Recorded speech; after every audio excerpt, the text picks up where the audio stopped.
Hello. Hello everyone, how are we doing tonight? If it's American Truck Sim, I should probably be in the middle of the screen.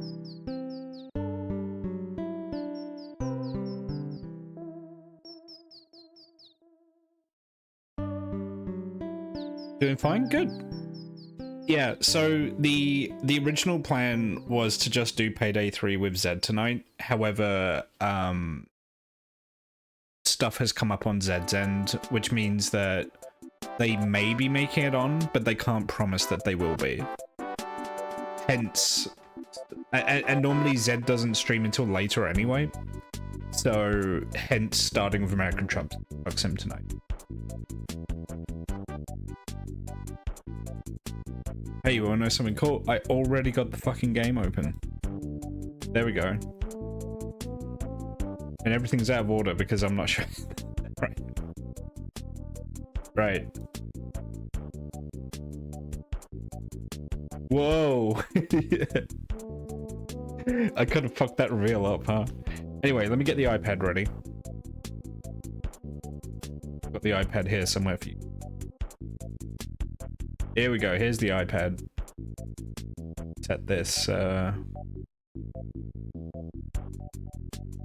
yeah. Here we go. Well, yeah, I mean, you don't want to cut yourself on the corner of the iPad, right? How's this look? This look good? Yeah, it looks fine.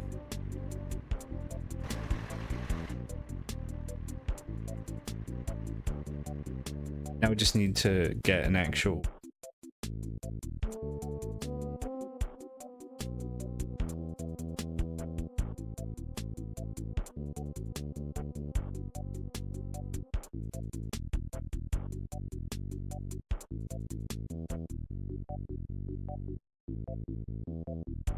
Oh, shit. No, not listen to Jerry Reed because I'll get DMCA'd.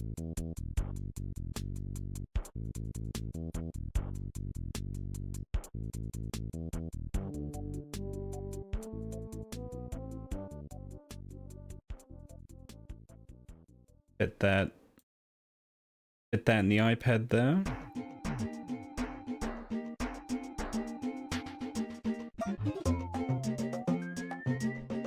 There we go, that's fine.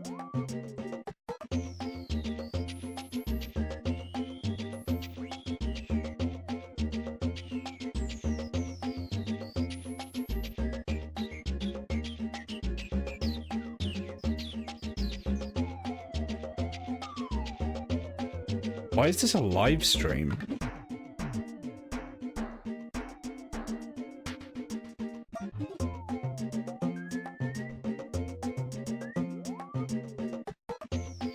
I'm just gonna keep the sound down on this.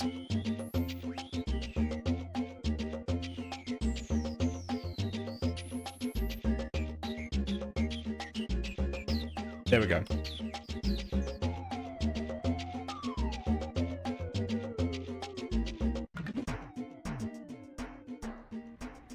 There we go. All right, let's go get a let's turn the Earthbound music off, shall we? I have so many browsers open. Holy shit. Okay, turn you off. Fucking baby video. Oh my god.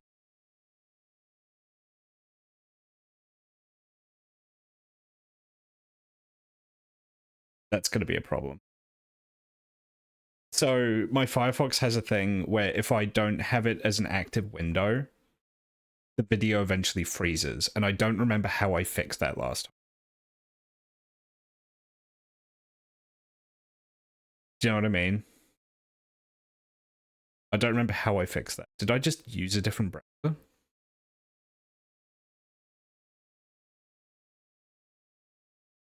Twuckin'. Hi, Jelly. How you doing?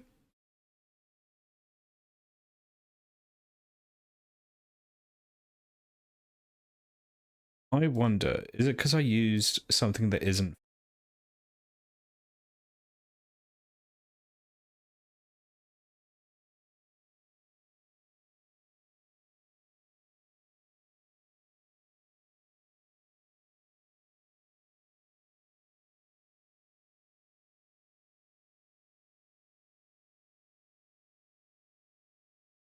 food saver. It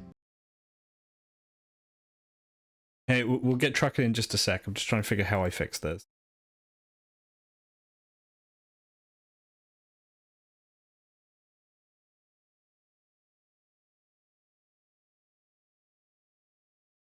Did you turn off hardware acceleration? I don't think I did, actually. So maybe that's why. Okay, I'm just gonna... We'll get an infomercial on. And if it freezes, then we'll know that this did. does exactly like it says on the commercial. It seals your food, airtight, and freezer ready. This money-saving breakthrough comes to you thanks to the people at Tilia, the leading manufacturer of easy-to-use home vacuum-saving products. That looks pretty good. 8 years. Yeah. You've seen how professionally vacuum-saved foods last for months, as long as they're not open. Well, get ready to see how you can get all the benefits of an expensive commercial vacuum packaging machine over and over again. Are you serious right now? To happen to food since the invention of the refrigerator. Oh, you got sick with something, really? I'm glad you're feeling better now. You know, ever since I was introduced to professional home vacuum saving over, hi, Nancy. gosh, 2 years ago now, it's become one of the most important activities we do in our kitchen. You remember the frozen meats with the freezer, Hang on, I'm gonna cheese, the limp, I'm gonna move the iPad vegetables, over here so I can see it better. Trash. Believe me, they are all a thing of the past. Now, my family can rhyming? enjoy, well, we missed some rhyming. Corn, and we can have it in the middle of February with the same crunch and taste that it had right after it was picked. That's right. I, too, now have become a real freshness fanatic. Well, I mean, our who friends hasn't? at Tilia have another food saver that also gives you the benefits of the professional vacuum saving machine, but listen to this, at a more economical price. That is so exciting. Wait, so I have to go to Tucson, Arizona, really? To this? The original freshness fanatic, of course, my buddy and yours, Jan Muller. Hi, kiddo. Hi, Jan. How are you? Great to see you again. You're right, I'm more fanatic about freshness than ever before, and here's why. Seattle to Gillette, Wyoming. Okay, yeah, we'll do that one. Because it's lower cost, right? Sure. And even though they wrapped it in this heavy-duty plastic wrap, it's already started to go bad just after a couple of months. So what have they got here? Cash in the trash. Because even though they wanted to save money, they're throwing it away. Here's the other half of the bulk cheese vacuum packed in the food saver bag. I want to show you exactly how easy it is, and we'll check and just see how fresh this cheese is, even though it's been vacuum packed for months. All you do is cut right below the seal to get some inside old cheese. The bag. That's the only part of the bag that you throw away. Show me that cheese. Open it up and take out whatever you've stored, like this fantastic Monterey Jack cheese. I want to do something. I'm going to cut off 2 pieces and show you how you can actually extend the life of your cheese. Take the leftover block of cheese, put it in one of the food saver bags, put it right here inside the vacuum channel, close it. How is the various volume settings good? Is the infomercial too loud, too quiet? Out of the cheese and how we doing? Vacuum save it. Remember, you first have to get the air out and then seal it. That's what makes the food saver completely different from everything else. You can do it again and again and again and again until all the cheese is gone. And if you just do it, you never have this. Exactly. Actually Now, sounds here we've perfect, got a really. vacuum Okay. saved instead of throwing it away in the trash can. Okay, let's try an experiment. I've cut off 2 hunks of the Monterey Jack cheese. I'm going to give you He one of loves these new bags. specifying it's Monterey Jack. I'm going to take a specially Why Monterey Jack? Why do you keep telling me it's that? Why not just say cheese? Go ahead, put your cheese in. All right. And I'll do mine and you do yours. Let's see what happens. I do this at home, and I do this. I thought the iPad was for us and not the driver. Hey, I used to do this. Even with I've had enough out of you already, alright? Shut up. I used to do here. You try to push the air out. It became my opinion that all I ever did was successfully lock the air in. I've locked in the freshness with the food saver. You've locked in the air.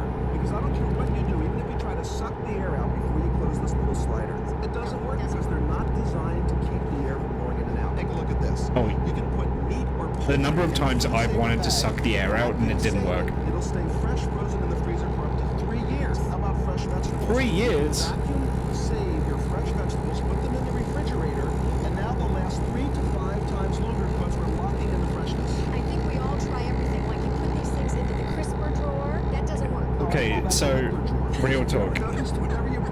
The sound of the engine and the sound of the audio from this, the image of this, like, dark highway, is revealing some very primal memories to me. You know what's so great about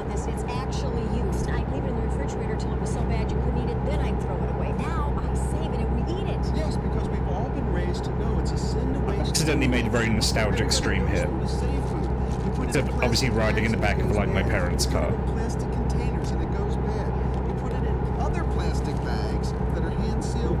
This is supposed to keep it fresh and it doesn't. Here's the other half of that block of cheese that was vacuum saved with the food saver bag. Here's the other half that was sealed with the hand seal. This you can still eat for up to 6 months in the refrigerator. And every time you want to get into that cheese, you just cut right below the seal. You take out the cheese and then you just have to re-vacuum save it. You have to re-vacuum every time you open it? Well, because if you don't do that, what happens is you're throwing away so much money. That cash in the trash you talk about, how much Well, money no, you're throwing away money because you have to reseal the fucking cheese every time you want to cut a slice off of it. Just get a Ziploc bag. Freezer burn cheese, and what about dry goods? So you can throw away over $1,000 worth of food every year unless you use the food saver to re-vacuum. That's all you need. Just get a Ziploc bag. Now I have 6 empty I want cheese for 3 years. Yeah, okay. And to turn on the pump. Remember, Nancy, this is not a toy. It's not a gimmick. This pump It is a gimmick. all of the air out of the bag. It's a commercial quality pump. This is not something I do a lot in my kitchen. Well, no, but I'm using this to show you that it truly does have the power to get all the air out of the bag. Because when you take out the air, the atmospheric pressure crushes what is ever inside that bag, just like we crush these. Continues to dazzle me? Now you have the power of a commercial quality professional vacuum packaging system, just like this one that costs over $2,500 that they use for vacuum packaging. I don't remember how I get the different, oh, here we go. They remove the air. There we go. And then they seal it, and that's exactly what we do here with the food saver. Now, the How long magic is of the this food train? saver is in these specially designed bags, patented air channels on one side of the bag. If we had 2 smooth sides of the bag, it would collapse on itself, and you wouldn't get all the air out. I've got my high beams on in the middle of the city. That's not good. Materials, and that means that this bag is boilable, microwavable, freezable, reusable, and it's even just like a glass, dishwasher safe. And I'll tell you what, I think that's really important too. You've sat at railway crossings for like 10 minutes? What, and like the train was going by for the whole 10 minutes? I don't like throwing things away. This you use again and again and again and again. You'll have the food saver for the rest of your Oh, that's life. It'll fucked. become the most important I've been appliance sat in at your train home. crossings for about All that you long, ever but use it's it for waiting for the just train to show up. Vacuum save your cheese. You'd always have great, fresh tasting cheese whenever you want it. And people have no idea how much food they're actually wasting in the freezer, even though they think it's being preserved. Take a look at this. Appealing to fear mongering, You know what to freezer sell burn his is? shitty. Yeah, oxidation, dehydration, and it ends up looking like this. Oh, the protective barrier we get on the ice cream. What it is it's destroying the flavor, destroying the taste, the texture of it. Half the time you don't even know what it is because the freezer burn has gotten so bad. No more, because with the food saver you can now eliminate freezer burn, which is Yep, so we're going to be driving to Wyoming. I hope everyone has plenty of snacks. Vacuum saving it so that I can put it in my freezer. I can now keep this fresh frozen in the freezer for up Do you to not turn the 3 lights in your truck on? That's years illegal. with no freezer burn. 3 years. And in a few seconds, you've done Now they're it. on. Yeah, It's now, not a big deal. Look at these 2 pieces of salmon. Can you tell any difference in the vacuum packaging? No. This was done with the food saver. This was done commercially. Now Lynn, you can get your fish at the supermarket. And we're going to be vacuum driving all the package way it. to Wyoming, and if you're going to keep that attitude up the whole way to Wyoming, we're going to have a problem here, alright? Once or twice a year, vacuum saving Alright. and freezing them, then you can eat pie all year long. Alright, Lynn, you Vacuum hear save me? them, put it Yeah, in the freezer. yeah, okay. And here's a tip for people that love to cook. After Thanksgiving, I make a turkey broth. I put it into an ice cube tray, and then vacuum package the cubes, so now I've got my own broth, and that'll stay fresh frozen in my freezer with no freezer burn. I won't lose the flavor, the color, the texture. I love that idea. Isn't that great? If all you ever used your food saver for was to eliminate freezer burn, you'd never have to be afraid of freezer burn again. But Don't make me turn this truck around. Yeah, it's only an $80,000 contract. I will turn this truck around. Most people come home to something that's frozen in a box. And if you've ever read the ingredients, some of these have over 50 ingredients in this tiny little box meal, okay? But there's one ingredient that's missing. What? Love. And I'm not Oh, kidding. fucking do When one, I Jan. cook my food, I cook with love. That's, you know, for me, for my You friends, can't, for my you family. literally, it is Now I can illegal now to put love on the list of vacuum ingredients. save my The leftovers, FDA turn will them get you. into meals in advance. You can cook one day of the week. You can reduce the salt, the sugar, the fat. There's no chemicals, no preservatives. It's all fresh, natural food that you've made for your family. It's fabulous. You're putting some love in it. Even when you're not there, they're getting there. This is a great way to. Is he actually arguing that his product seals in love? Is that what he's saying? It really is, yeah. This is a great practical use for your food saver because now you can make your own TV dinners. And remember that your food saver bags are microwave safe. What a scam artist. Jesus. Just put the meal on a microwave safe dish. Right, then just put it into your microwave, set the time, and start. And there's more you can do with your food saver in the freezer. You can take all of the meals that you make, for example, a lasagna, and cut it up into individual portions. And of course, the bags are microwave safe, but they're also boiling safe, so you can take these bags So you can boil your lasagna. Yeah, how about for lunch, spaghetti and meatballs? Right. Let's make that one. You see, if all you ever used your food saver for was to make pre-planned meals in advance, your family would always have your delicious home cooking made with love, Yes. even when you're not at home. Yes. And remember, Nancy, the food saver It's gets so all the quiet. air out and then seals it. You stop wasting food and you start saving it. Oh, Affordable do you know what this gadget's for? It just dawned on me. Do you know what this gadget's for? It's for latchkey kids. Each and every morning. Enjoy fruit spot on sale, well beyond their normal shelf life. This is a product for parents who are never home to cook for their kids because they're working. Cheese, poultry, fish, and other packaged foods. Uses for the food saver are endless. Gardeners can enjoy much of their produce throughout the year. It lets you stock up to take advantage of food sales. It's invaluable when camping, hiking, and exploring with your RV. Of course, they bring the RV guy into it, like the guy that literally can't go anywhere without his disposable barbecue grill. Organize your cabinets and cupboards while keeping your foods Once the fresh flatware gets sealed, don't worry about it. insect-free. And it even reseals most plastic bags. The Food Saver vacuum saving system makes all this possible because it has a powerful commercial quality vacuum pump. And its patented triple layer bags are uniquely designed to efficiently allow the removal of air and not let it back in. Unlike any other bag out there, when you order, you'll receive the Food Saver Compact 2, an illustrated guide, a roll of 11-inch wide backlot bags for vacuum-saving large... Oh, I am taking video suggestions, by the way. If there's a certain video that people want on the iPad, let me know. As long as it won't get me copyright struck, I don't really care. And it doesn't violate TOS, obviously. But the following bonus items will also be included. An additional pack of pre-cut backlot bags, the video Jan Muller's Vacuum Saving Secrets, the wide mouth jar sealer for sealing foods and sauces in convenient mason jars, a booklet of tasty marinating recipes for meat, fish, and vegetables, and an additional $50 in bonus coupons. All the items add up to an over $290 value. They love saying value. Adds up to a value. According to who? You can now own one of the best consumer vacuum savers available, not for $290, but for 4 easy payments of only $49.99. You save over $90. And here's an extra special bonus. Order within the next 60 minutes, and Tilia will deduct 1 payment. So you'll get everything for only 3 easy payments of $49.99. But Tilia cannot guarantee... So it's 150 bucks. $200 value. You're only saving like 50 bucks. Or, if you prefer, send a check or money order for the full amount plus shipping, handling, and any applicable tax to the address on the screen. We're so confident you'll love the food saver. You'll get a 30-day money-back guarantee. Call now and join the thousands of satisfied vacuum savers. Order your Food Saver Compact 2 now.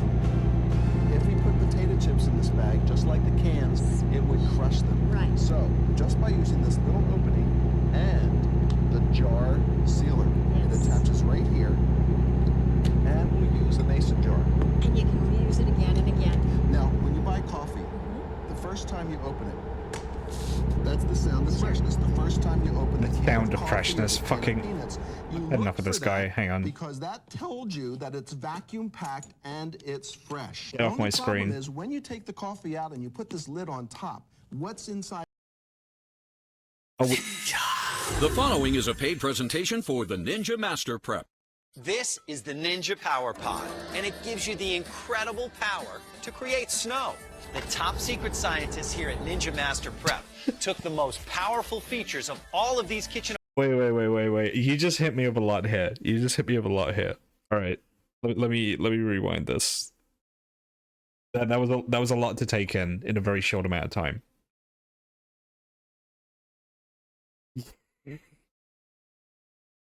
Ninjas are creating snow. What? Hang on.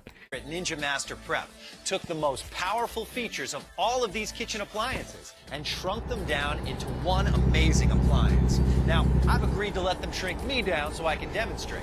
We filled the Ninja pitcher with ice. Now check this out. Oh my god.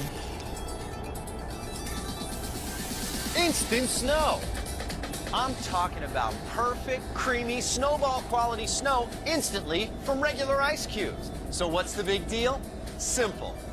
Because if you start with perfect snow, you can instantly make perfect smoothies, perfect frozen desserts, and my favorite, perfect frozen drinks like this margarita.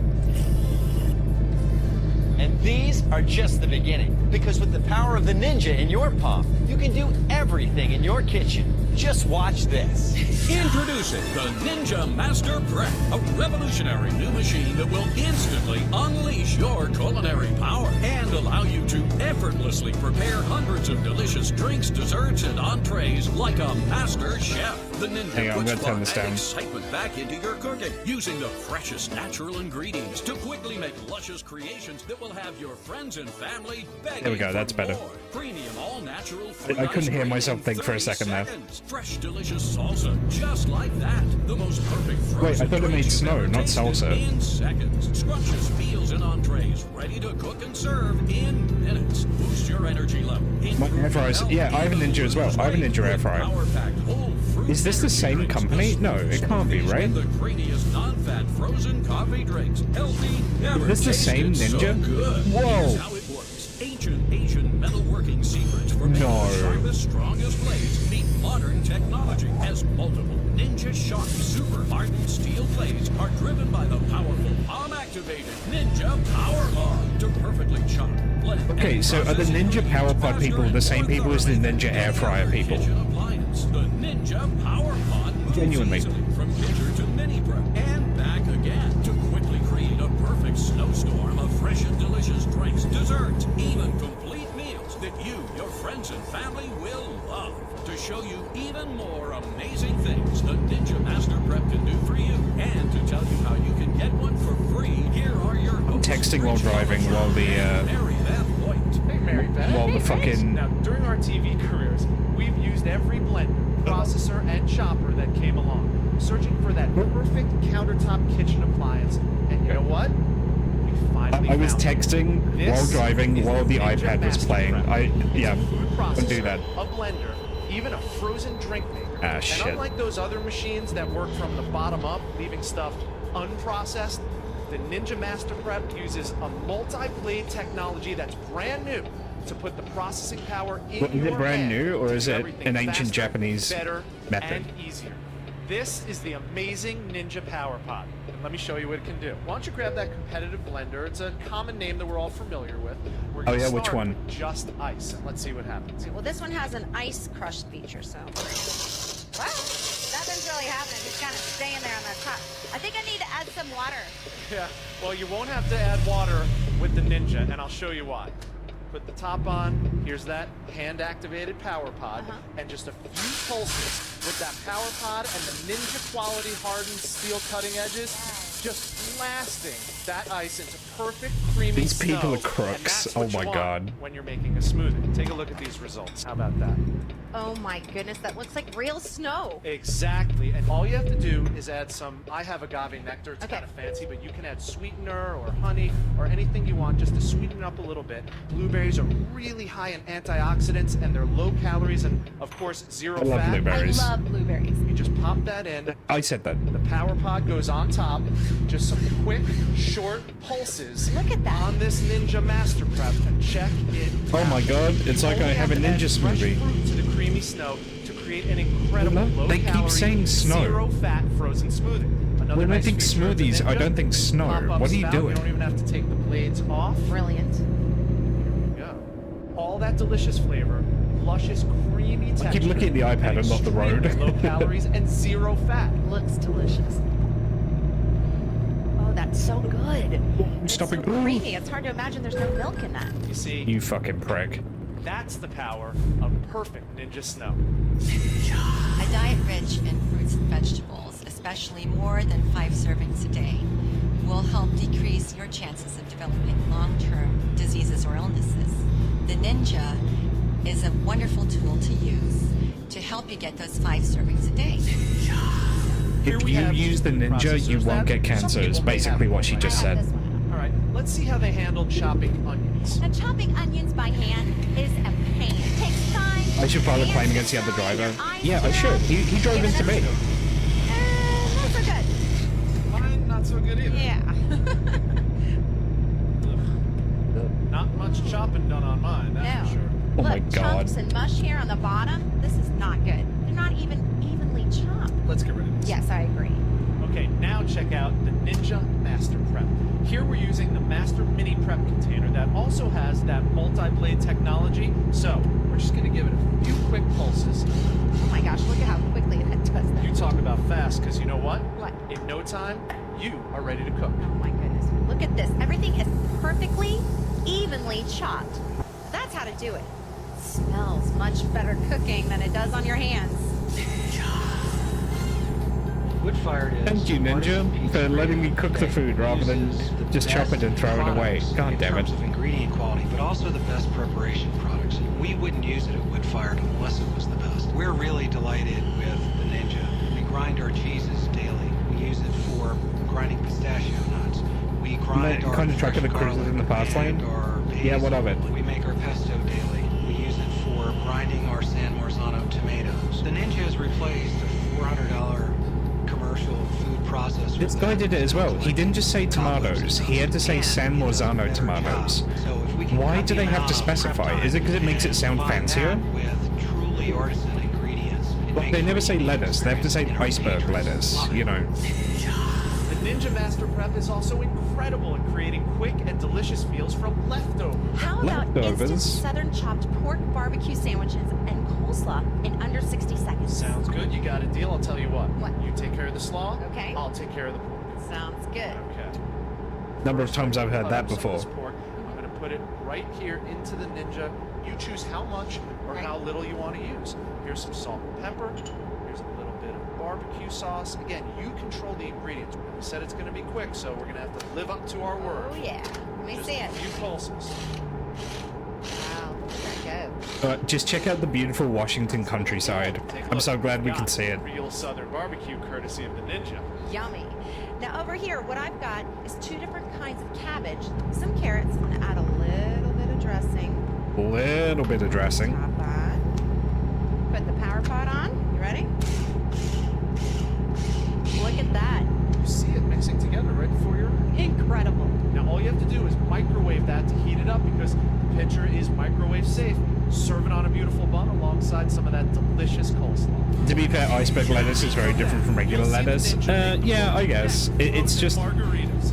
And right now, It's just here's how weird, you though. can get Like- Ninja Master Prep free. When you notice it, I can't not notice it. With the power of the Ninja in your palm, you can do everything in your kitchen. Just watch this. Introducing the Ninja Master Prep, a revolutionary new machine that will instantly unleash your culinary power and Whoa. allow you to effortlessly prepare hundreds of delicious drinks, desserts, and entrees like a master chef. The Ninja puts fun and excitement back into your cooking. You'll quickly and easily make luscious creations that will have your friends and family begging for more. The powerful Ninja instantly blasts solid ice into creamy snow for the most perfect frozen Again, drink you've snow. ever tasted Why? in seconds. Fresh, delicious salsa, just like that. Begging. Scrumptious meals, entrees, and desserts Begging for in more. minutes. Make premium ice cream in 30 seconds. Even healthy, all-natural baby food in an instant. Boost your energy level, improve your health, even lose weight with Power Pack It can whole do fruit everything. energy drinks, the smoothest smoothies, and the creamiest non-fat frozen coffee drinks. Healthy, never tasted so good.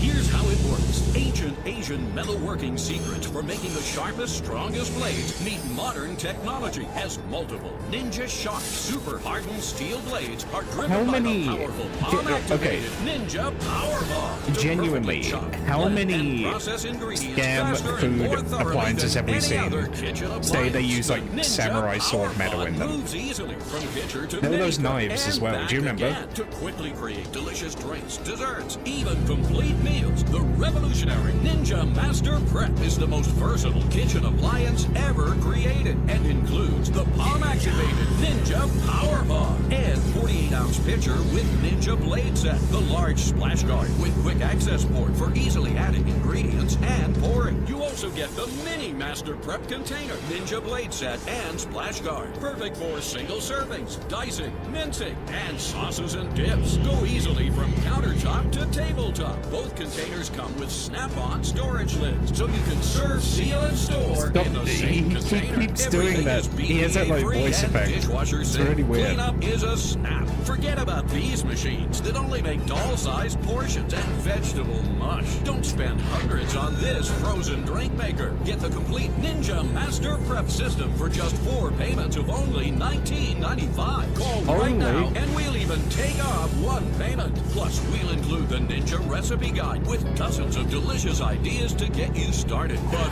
wait, we'll also include an unconditional lifetime replacement warranty. If any part of your Ninja ever breaks, we'll replace it free. Here's bigger news. Call in the next 15 minutes and get a second Ninja Master Prep system free. It's the perfect gift. Just pay separate shipping and handling. You get everything you need. 2 complete Ninja Master Prep systems for just 3 easy payments of only $19.95. Try it for 60 days. If you don't agree it's the best kitchen appliance you've ever used, simply return it for a refund. Order now. Yeah, you don't get you. I bet you don't get your shipping refunded though. That's how you get. That's how they get you. That's how they get you.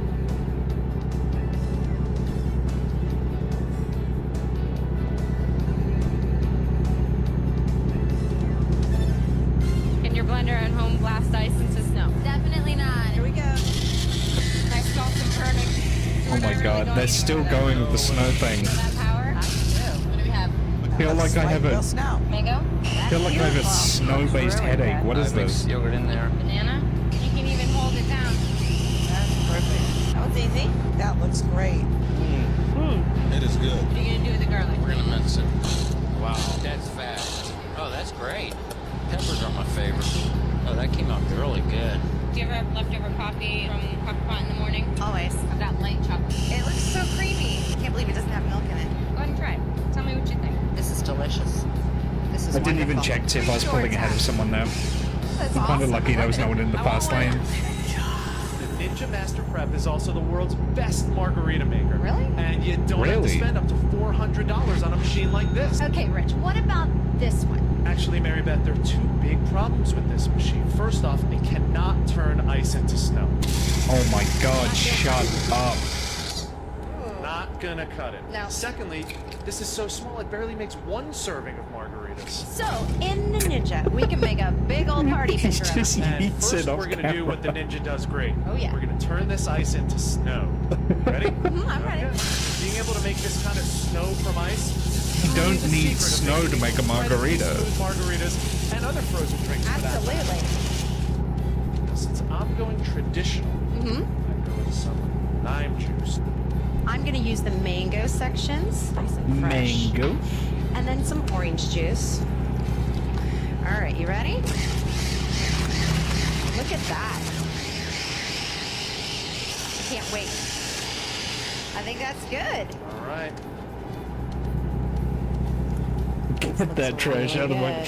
Never darken this studio again. Gosh, Look at that. Can you This make is like snow? professional. No. Is it perfect? Get out or of what? it. It's perfect. You Okay. disgust me. I propose a toast. Oh, yeah?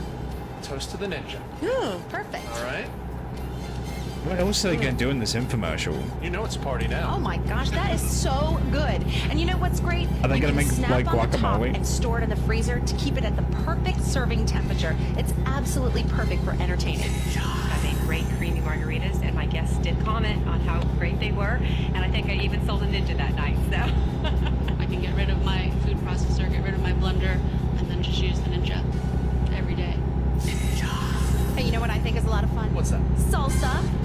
salsa is shit. Do that in a Alright. snap.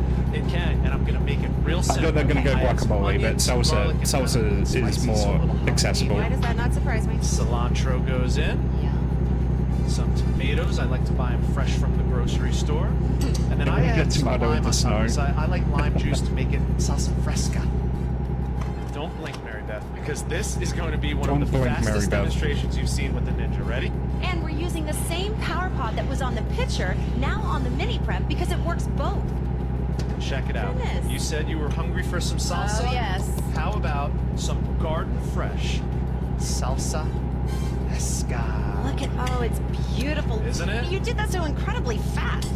And you can really impress your family and friends when you entertain. Salsa is Serve your chopped salsa like vegetables. this. That's all Love it it. is. And remember, you can pop a lid on either the pitcher or the mini prep container and keep it fresh right in the refrigerator. That's one of my favorite things about the Ninja Master Prep. You know that if you want it to be pureed, you just poof, poof, poof a few times. And if you want it to be chopped, you do that a few less times. I mean, that's how easy it is. He sounded like she was on something, like some kind of prescription thing. Start with Parmesan cheese, and you can grate it yourself so easily with the Ninja. So it really only takes a couple of pulses if you want it coarse, but if you want to go really super fine with your cheese, since we're making a breading, it still only takes a few seconds. That would have taken forever to do it by hand. Oh my gosh, with a traditional cheese grater, forget about it. Forget about it. Damn. Look how much you get, That's too. great. Isn't that great? Oh, Pop the Spokane. blades right back in. Pour this bread in just like so. Everyone And this wave at is gonna Spokane. be We the will not be base stopping here. for the breaded crust that we're talking about. And again, I wouldn't try this with any other food prep. And you're using fresh bread. I love that. It looks so good. Add that. What do we have in front of me? Well, this is kind of the secret ingredient to this gourmet meal. This is some garlic and some herbs, and that's what's going to be snow. the key to this Just meal. gonna mince it, right? So just. Oh my gosh! Look at that. Oh my gosh. That's great. It's not a paste, is it? That's right. And that's all we need.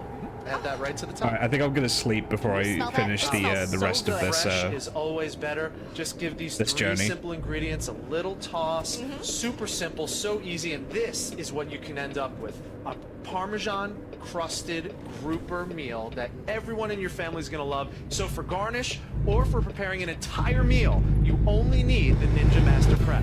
Stick around. When we return, you'll see the Ninja make the world's best ice cream in 30 seconds. 30 and right seconds. Now, here's how you can get a Ninja Master Prep free. Free? With the power of the Ninja in your palm, you can do Yeah, okay, I everything didn't in even your close that kitchen. one. No, I didn't. Just No. watch this. Introducing the Ninja Master Prep, a revolutionary new machine that will instantly unleash your culinary power and allow you to effortlessly prepare hundreds of delicious drinks, desserts, and entrees like a master chef. The Ninja puts fun and excitement back into your cooking. You'll quickly and easily make luscious creations that will have your friends and family begging for more. The powerful Ninja instantly blasts solid ice into creamy snow for the most perfect frozen drinks you've ever tasted in seconds. Fresh, delicious salsa, just like that. Scrumptious meals, entrees, and desserts in minutes. Make premium ice cream in 30 seconds. Even healthy, all-natural baby food in an instant. Boost your energy level, improve your health, even lose weight. it's raining. With power-packed whole fruit energy drinks, the smoothest smoothies, and the creamiest non-fat frozen coffee drinks. Healthy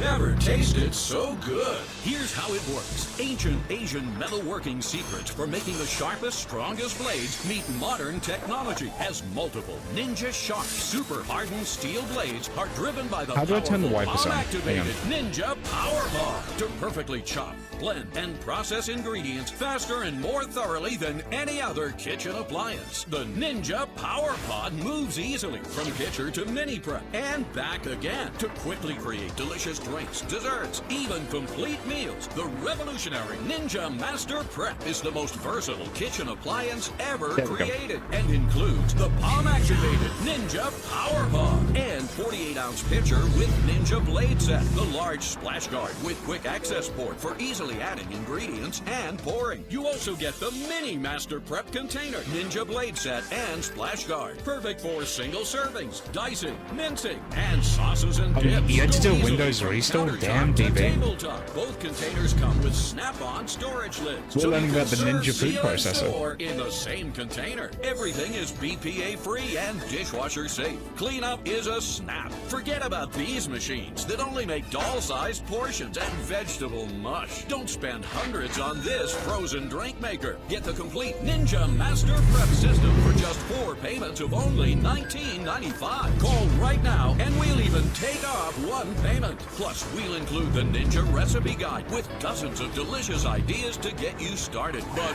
wait, we'll also include an unconditional lifetime replacement warranty. If any part of your Ninja ever breaks, we'll replace it free. Here's bigger news. Call in the next 15 minutes and get a second Ninja Master Prep System free. It's the perfect gift. Just pay separate shipping and handling. You get everything here. 2 complete Ninja Master Prep Systems for just 3 easy payments of only $19.95. Try it for 60 days. If you don't agree it's the best kitchen appliance you've ever used, simply return it for a refund. Order now.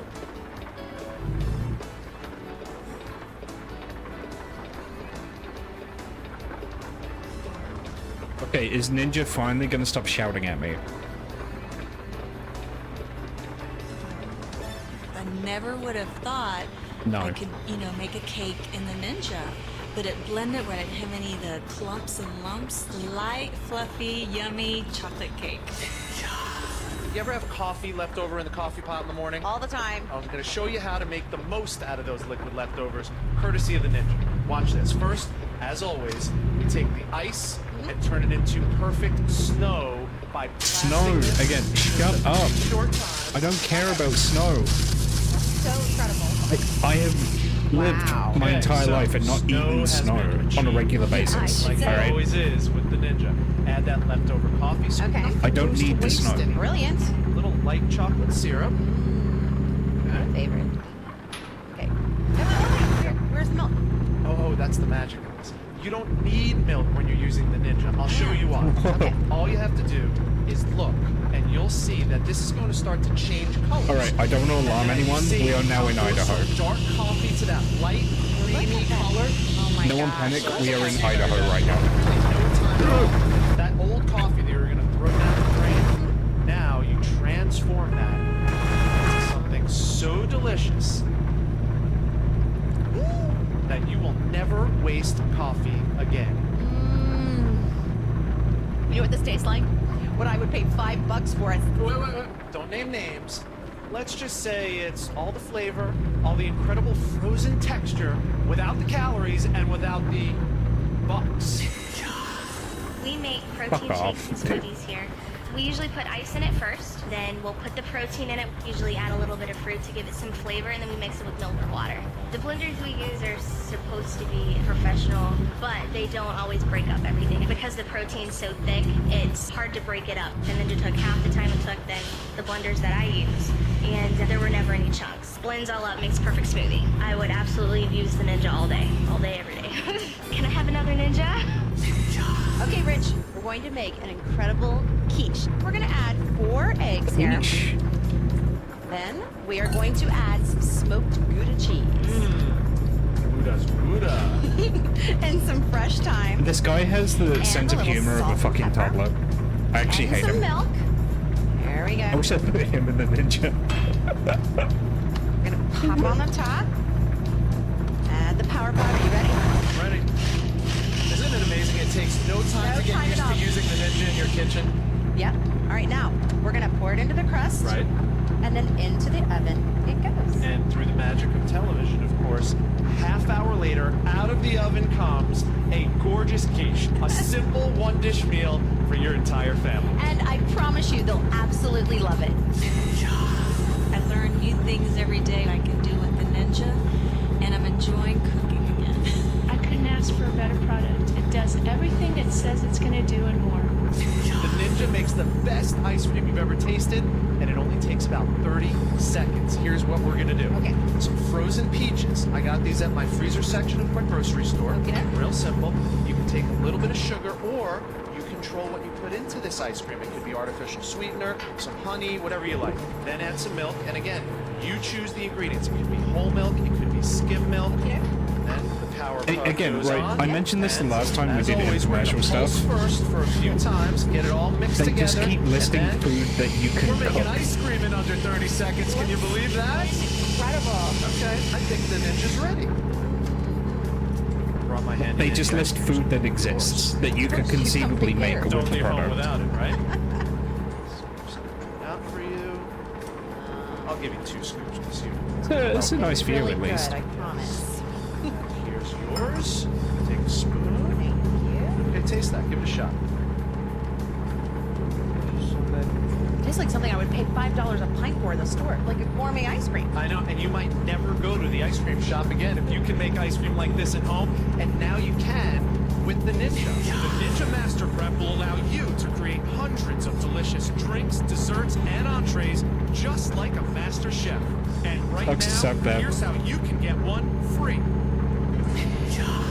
With the power of the Ninja in your palm, you can do everything in your kitchen. Just watch this. Introducing the Ninja Master Prep, a revolutionary new machine that will instantly unleash your culinary power and allow you to effortlessly prepare hundreds of delicious Oh my God, drinks, he's saying the desserts, same and fucking entrees thing like again. a master chef. The Ninja puts fun and excitement back into your cooking. You'll quickly and easily make luscious creations that will have your friends and family begging for more. The powerful Ninja instantly blasts solid ice into creamy snow for the most perfect frozen drinks you've ever tasted in seconds. Fresh, delicious salsa, just like that. Scrumptious meals, entrees, and desserts in minutes. Make premium ice cream in 30 seconds. Even healthy, all-natural baby Could do a food in CSB an video. instant. Boost your energy level. Improve your health. Yeah, you know what, let's do a Lose CSB weight video. with power-packed whole fruit energy drinks, the smoothest smoothies, and the creamiest non-fat frozen coffee drinks. Healthy,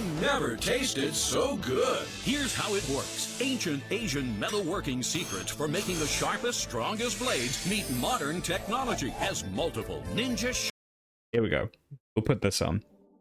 This is basically the closest I get to ASMR, is listening to US Chemical Safety Board videos.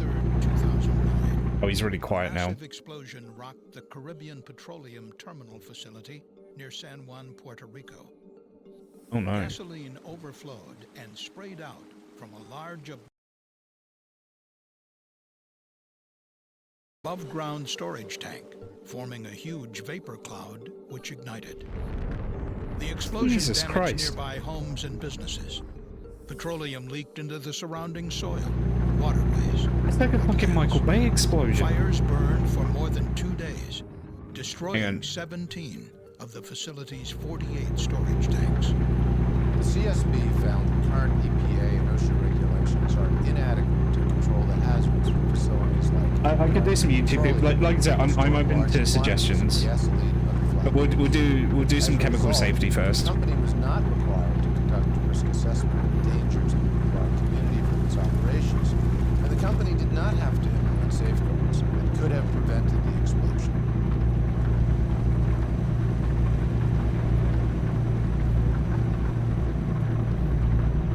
On Wednesday, October 21st, 2009, Caribbean Petroleum Corporation How are you enjoying this, chat? began a routine transfer. We're just driving through Idaho, listening about industrial disasters. Tanker vessel docked 2.5 miles from the facility. The only storage tank that was large enough to hold a full shipment of gasoline was already in use. As a result, Capeco planned to distribute the gasoline among 4 smaller storage tanks. This operation would take more than 24 hours to complete. Into the trip, the kids watching CSB videos and asking about all the storage tanks along the highway. God, can you imagine that conversation? Controlling gasoline at the terminal. At noon the next day, October 22nd, the operators diverted the gasoline into tanks 409 and 411. Capeco used a simple mechanical device consisting of a float and automatic measuring tank to determine the liquid level inside the tanks. An electronic transmitter card sent the liquid level measurements to the control room, but the transmitter card on tank 409 was out of service, so operators were required to manually record the tank level readings once every hour.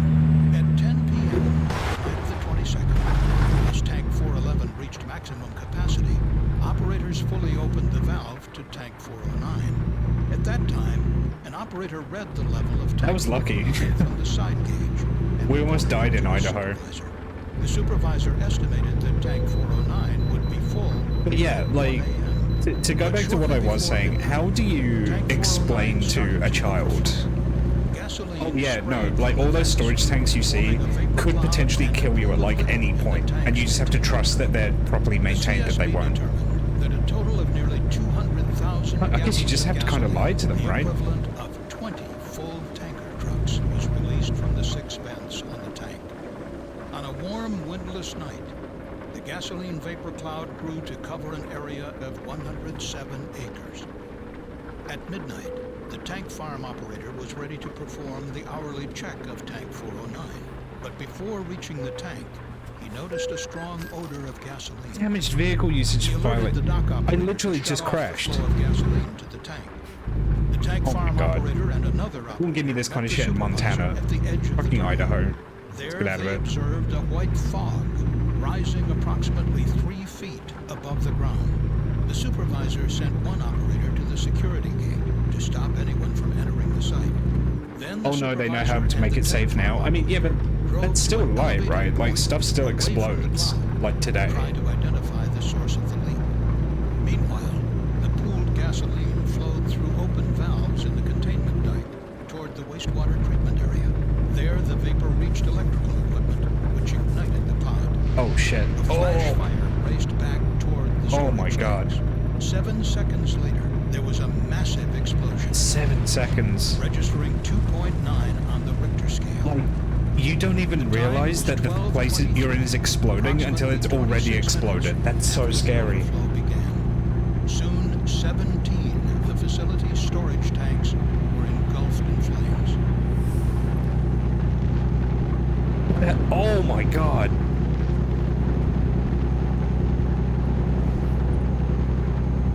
Fortunately, the 3 Capeco employees escaped the tank farm, and there were no fatalities. No fatalities? Really? Flames from the explosion could be seen from as far as 8 miles away. The shockwave damaged approximately 300 nearby homes and businesses. Fires continued to burn for over 2 days. The CSB determined that Capeco had an unreliable system for monitoring and controlling the level of gasoline inside the storage tank. This set the stage for the incident. The CSB found that the float and tape measuring devices used by Capeco were prone to mechanical failure. These devices were poorly maintained and were frequently not working on multiple tanks at the same time. Also, the CSB discovered that lightning strikes and cable breakages often disabled the electronic transmitters that sent tank level measurements to the control. They had the tank full of fuel and it just kept getting hit by lightning? Are you serious? Oh my god. Instead, operators checked tank levels hourly. It's almost a wonder it didn't explode sooner. The time it would take for tanks to fill, potentially introducing errors. We found that the float and tape measuring system. Well, no, you don't stop lightning, but you like plan around it, right? Like you have lightning rods. When that system failed, the facility did not. Like you can set up things to attract lightning so it doesn't hit the tanks. Like that's a thing. Phil Myers is a nationally recognized expert on above-ground storage tanks who assisted the CSB investigation team. The concept of layers of protection has to do with safeguards that are in place to Hang on. Is that Zed messaging me? Operations are for the most part governed by a single layer which has to be backed up with other layers. The CSB notes that good engineering practice would have called for at least 2 additional layers of protection at Capeco, an independent high-level alarm and an automatic overfill prevention system. An independent high-level alarm can detect and alert operators to the danger of an overfill, even if the primary Check my phone about crashing. level fails, as it did at Capeco. An automatic overfill prevention system goes even further. I've got to keep an eye on Discord so I can see if Zed's DMing me. Into another tank when the tank level is critically high. The CSB investigation concluded that if both of those systems had been in place and had been properly maintained, this serious accident most likely would not have occurred.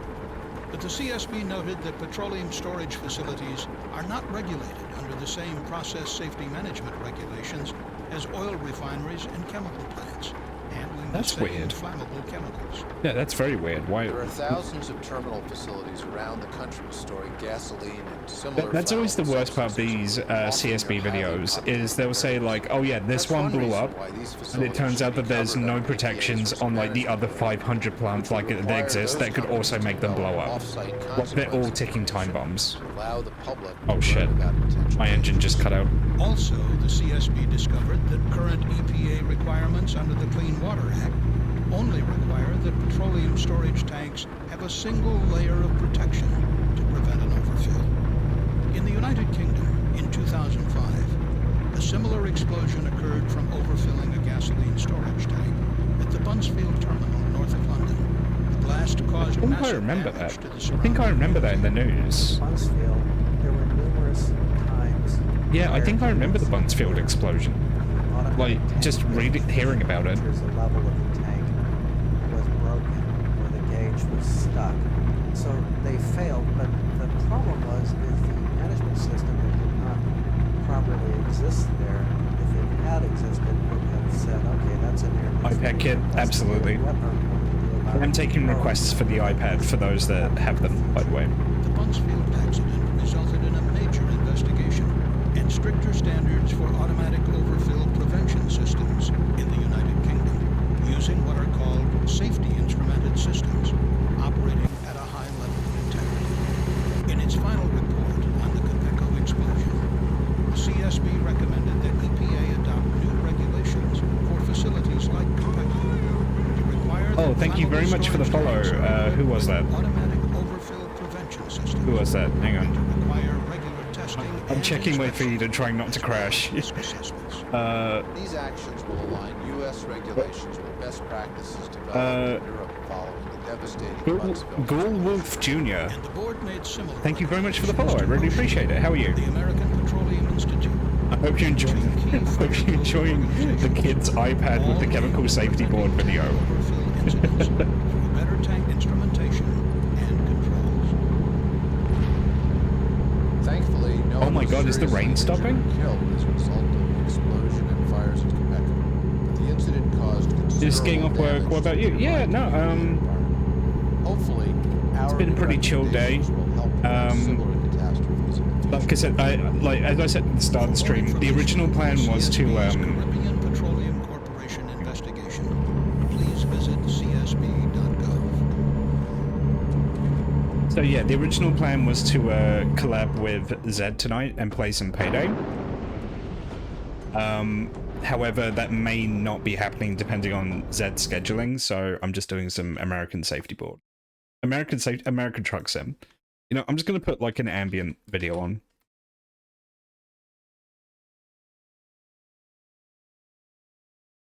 Yeah, we'll look at some nice underwater footage. Why not?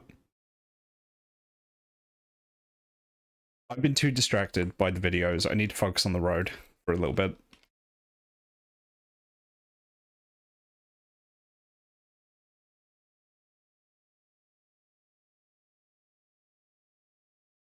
There we go.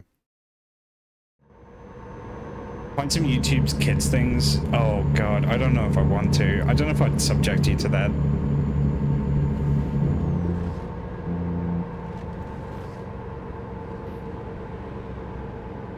Oh, you have American Truck Sim as well? I think these days I only play it on stream.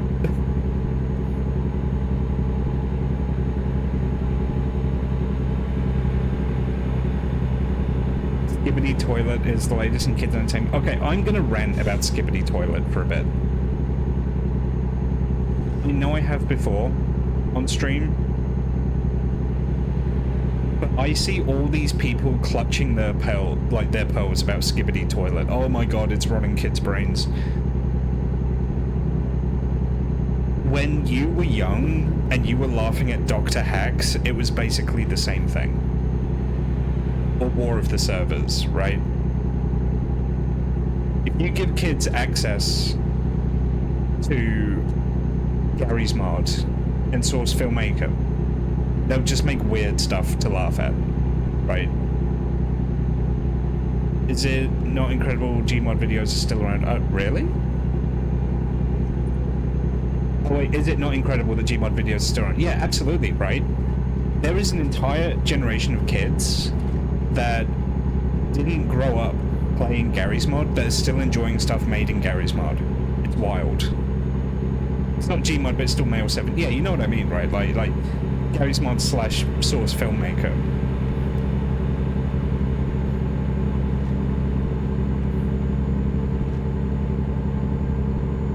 Me because I didn't buy Gmod.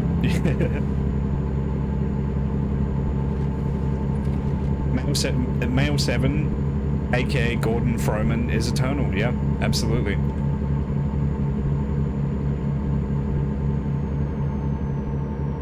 Well, well, well. Big, beautiful Idaho. That's the lady for me. Take it in, everyone. I assume it was still in Idaho. I don't think we crossed state lines yet.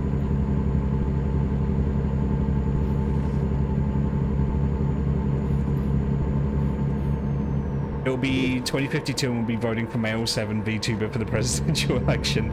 Shout out to the new Yakuza game for having a VTuber be like the big villain. I'm so excited for that. I want to see Ichiban punch a VTuber in the face.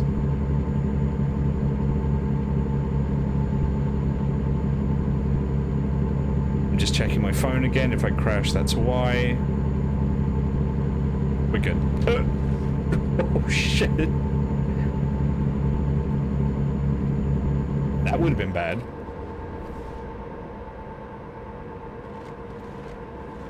We're coming on a place called Butt.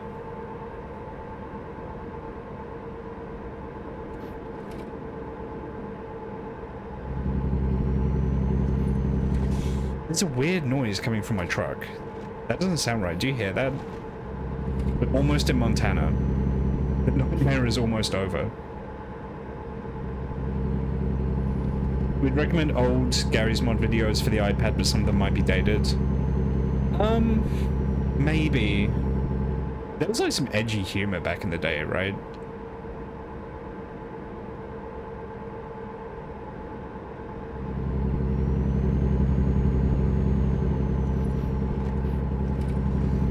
Yeah, no, my truck is making some weird fucking noises. It's because of that crash in Idaho.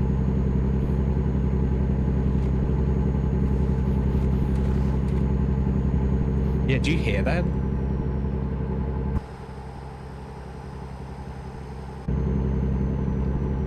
Alright, we got a video, hang on.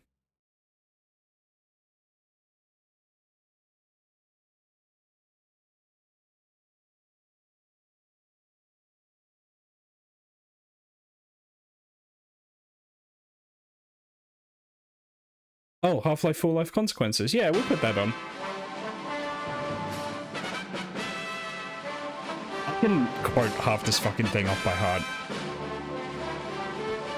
Half-Life Full Life Consequences. Thanks, I could help, bro. Zombie ghosts, leave this place. John Freeman, who was Gordon Freeman's brother, was one day in an office typing on a computer. He got an email from his brother that said that aliens and monsters were attacking his place and this takes me back. For help. So he went. John Freeman got his This is Gibbity Toilet for Millennials, absolutely. To go up to the roof of the building where he left his motorcycle and normal people clothes because he was in his office lab coat. John Freeman got on his motorcycle and said, "It's time for me to live up to my family name and face full life consequences." So he had to go. John Freeman ramped off the building and did a backflip and landed. He kept driving down the road and made sure there was no zombies around because he didn't have weapons. The countrysides were nice, and the plants were singing, and the birds and the sun was almost down from the top of the sky. The mood was set for John Freeman's quest to help his brother where he was. John Freeman looked around the countryside and said, "It's a good day to do what has to be done by me and help my brother to defeat the enemies." John Freeman was late, so he had to drive really fast. A cop car was hidden nearby, so when John Freeman went by, the cops came and wanted to give him a ticket. Here John Freeman saw the first monster because the cop was possessed and had head crabs. "I can't give you my license, officer," John Freeman said. "Why not?" said the head crab officer. Because you are head crab zombie. Because you are a head crab zombie. So John Freeman shot the officer in the head and drove off thinking, "My brother is in trouble there," and went faster. John Freeman had to go faster like the speed of sound and got there fast because Gordon needed him where he was. John Freeman looked at road signs and saw Raven Holmes. You never watched this when you were younger, really? Under it saying, "You shouldn't come here." So John Freeman almost turned around, but heard screaming like Gordon, so he went faster again. John Freeman drove in and did another flip and jumped off his motorbike, and the motorbike took off some head crab zombies in front of John Freeman. John Freeman smiled and walked fast. John then looked on the ground and found weapon, so he picked it up and fired fast at zombie ghosts in front of the house. John Freeman then said, "Zombie ghosts, leave this place." But And this the is our zombie house. ghosts said, "But this is our house." And John Freeman felt sorry for them because they couldn't live there anymore because they were zombie ghosts. So he blew up the house and killed the zombie ghosts so they were at peace. Oh my Then god. John Freeman heard another scream from his brother, so he kept walking really faster to get where he was. Raven Holmes was nothing behind the countryside. There was no birds singing, and the cats were dead, and the dirt was dead. messy I and remember that, bloody yeah. from head crabs. When John Freeman got to where the screaming was started, he found his brother, Gordon Freeman, fighting the final boss. And Gordon said, "John Freeman, over here!" So John Freeman went there to where Gordon Freeman was fighting. John Freeman fired his bullets from the gun really fast, and the bullets went and shot the final boss in the eyes, and the final boss couldn't see. Gordon Freeman said, "It's time to end this once and for all," and punched the final boss in the face, and the final boss fell. John Freeman said, "Thanks, I could help, bro." And Gordon Freeman said, "You should come here earlier next time," and they laughed. The laugh overed quickly, though, because John Freeman yelled, "Look out, bro!" and pointed up to the top of the sky. Gordon Freeman looked up and said, "No!" John Freeman, "Run out of here as fast as you can!" And John walked real fast out. John walked back and saw Gordon get stepped on by the next boss, and he was mad and angry. "I'll get you back, evil boss!" John Freeman yelled at the top of lungs. To be continued.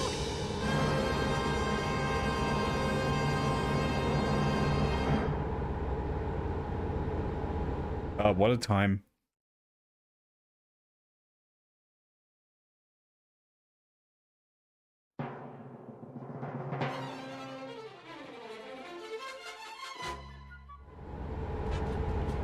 Half-life. Full life consequences too. What did I hit? I didn't hit anyone. I don't think that's real. I think they just want to ticket me for no reason.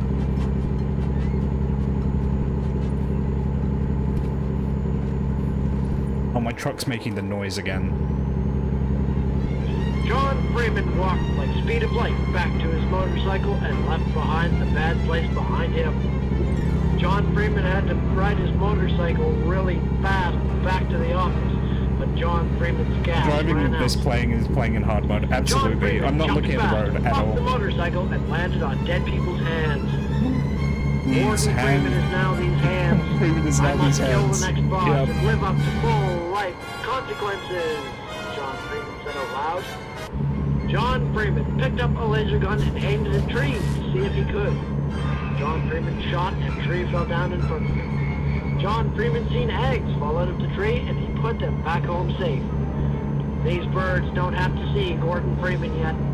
It's not time, John Freeman said to him. It's such an insane John thing to Freeman say. had to I walk love it. faster and was back at his office work and on a computer. He looked on the internet and found the next boss. I know his weakness now, John Freeman said. After that he got emails from someone. John Freeman opened up the emails and read them. Dear John Freeman, how are you? I miss you at home. Come home safe and soon with Gordon Freeman for Thanksgiving dinner. Love, Mom. John Freeman looked at it and got sad and yelled, I will kill the boss and Gordon Freeman will be happy soul. Then he turned off the computer and went on the platform again, down to his other, more faster motorcycle that had gas in it this time. His other, more faster motorcycle. John Freeman put the laser gun on his motorcycle and his machine gun and his rocket gun that he found on the side of the motorcycle.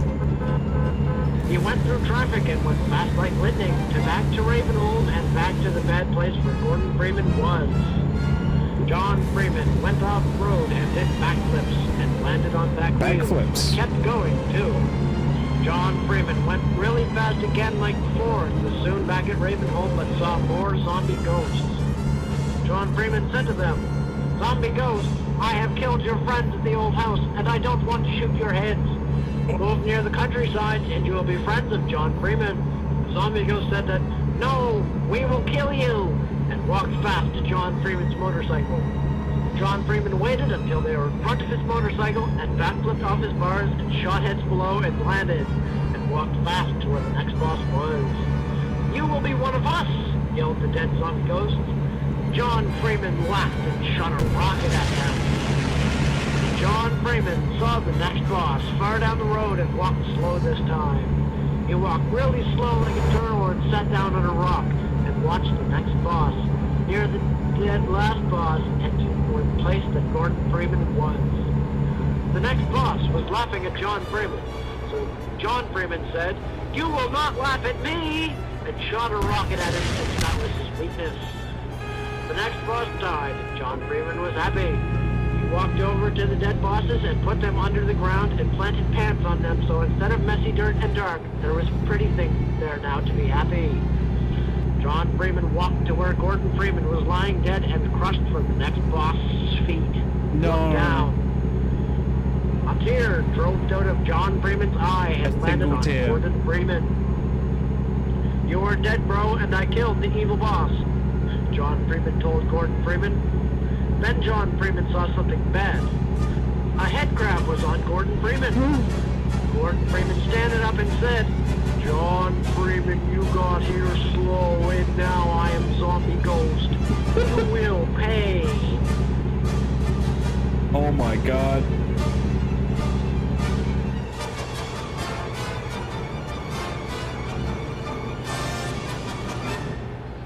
I can't wait to see where the story goes. To be continued.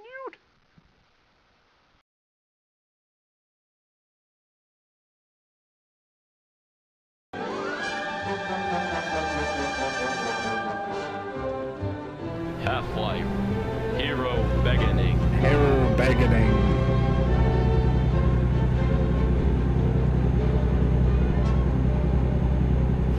Wait, is this the same? No, this isn't Full Life Consequences, In is the it? future, the world was dark and scary. One day, combines came and no one knew why. Combines were robot things that weren't robots with ugly faces and sometimes glowing eyes, enslaved people in the Is city. this the and right made them series? angry I don't and remember. sad. Henry Freeman, who was living in the city and with his mom, said, Mom, why are combines here? And she said, Henry Freeman, combines are from science and outer space and hate humans. Henry Freeman really hated combines because they beat up everyone and Henry Freeman hated it. Mom, why are they beating up that girl? Henry Freeman said to his mom. Because she is summoned Henry Freeman and they are evil combines. Henry Freeman's mom said back, Hey, you combines, stop beating her up, you evil guys. Henry Freeman yelled loud at them. Shut up, kid, or you will pay, the combine said, and aimed their laser guns at Henry Freeman's head. Combines don't aim your lasers, yelled Mom, and the combine shot her and laughed. Oh my god. I do remember this. This is like a classic one, but... Smiles. Henry Freeman grabbed his mom's hand and said, Mom, you were beautiful soul and combines will pay. Henry Freeman, dog, get out of here as fast as you can. Henry Freeman's mom said and died. Then Henry Freeman grabbed a weapon and shot the combines in the heart and said, This is not over. The people around Henry Freeman cheered and smiled and said, Good job, Henry Freeman, we hate those combines. Combines made people afraid, and when Henry Freeman killed them, it gave them hope. Combines, we are not scarred no more, said Henry Freeman, and everyone around Henry Freeman said yeah, and grabbed laser guns and rocks. Henry Freeman and the people walked fast like waves and went towards the Combine Can I stop here, Tower. please? That was big like the sky. There we go. Where do you think you are going? A big Combine army with lots of striders said. To send you back to science and outer space, Henry Freeman yelled with mad. Attack the Combines, Henry Freeman yelled again. The war was going and blowing things up when Henry Freeman saw a gravity gun on the ground. The gravity gun just lying there, yeah. To be done and live up to my family name, Henry Freeman whispered with head down. The Combines were shotting people and steaming on them with striders, and people were shooting laser guns back and killing them sometimes. Explosions like 10 times of the sun went around Henry Freeman, but Henry Freeman didn't care. Humankind is losing and I need to help, Henry Freeman said. Then a big rocket came down and blew a guy's arm off and legs and head and killed other people too. Henry Freeman saw the dead going on all around.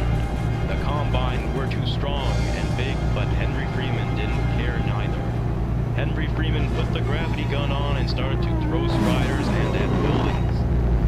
The buildings fell and made dust and smoke and blinded Combines, so Henry Freeman could use the gravity gun to throw them into the sky really high and make them squish. The people were whining, but then glowing things went in the sky and Combines came out. Oh my god, so much is happening. We have to get out of here, a guy said to Henry Freeman. No, they are all everywhere, another guy said. You are surrounded, prepare to die, the dark man said. Henry Freeman looked around. Combines with laser guns were there. Henry Freeman knew if Hummons lost out, it would be sad forever. Fight, Henry Freeman yelled. People run towards the Combines to kill them, and the Combines were going to shoot all the people in a second when a bright light came into sky. A shiny thing like the Combines came from open in the sky, and a guy came out. Combines, oh my god. Leave my son alone, John Freeman said.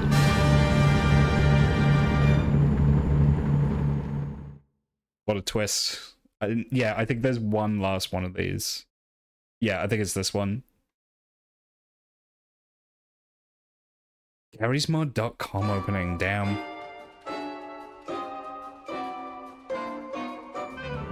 That takes me back. Half-Life. Full life consequences. Free man.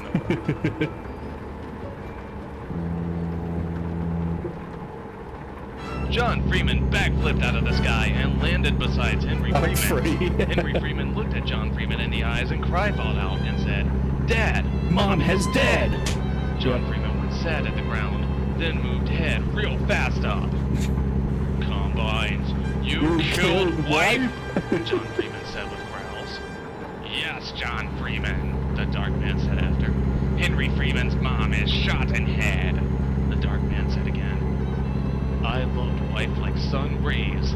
Dark man, you will suffer! John Freeman taunted and yelled. John Freeman jumped into the sky with kicks and hit Darkman, and the Darkman's mask ripped off, and John Freeman seed ugly Combine face, but it looked like Tummin too. The Darkman scrambled back to Combines, and Combines went to shoot John Freeman, but Henry Freeman threw a grenade for John Freeman to shot them in faces. Son, take people and leave the city. It's time I have to kill the enemies and make evil go away from here. One of the most hardcore lines in any fiction is in this video. It's a line I sometimes quote. People said, and didn't go nowhere. Dad, humans have to fight for freedom, Henry Freeman said, and didn't go nowhere neither.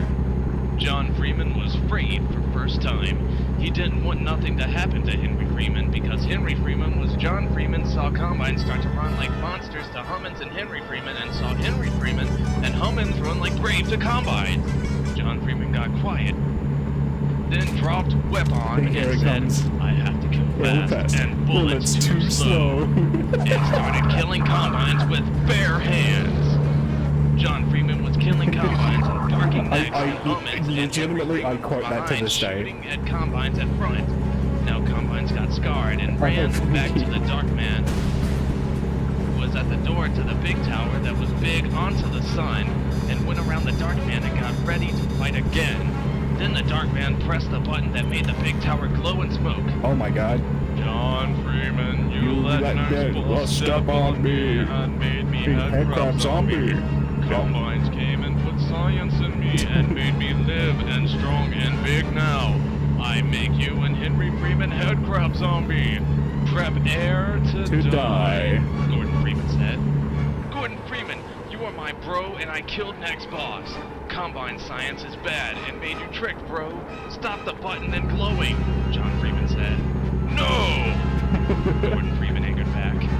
Gordon Freeman teleported to John Freeman and I say that as well. Bar, and John Freeman tried to grab it, but couldn't, so he punched Gordon Freeman instead. John Freeman and Gordon Freeman was fighting for life and death when the Combine started shooting at each other again. Henry Freeman got in front of Hummins and saw the tower smoke and glow more and more like lightning clouds. Oh my god. Henry Freeman shouted, "It will explode!" It will explode. So Henry Freeman and the people shot bullets and bombs at Combine so humankind could press the button and make it stop.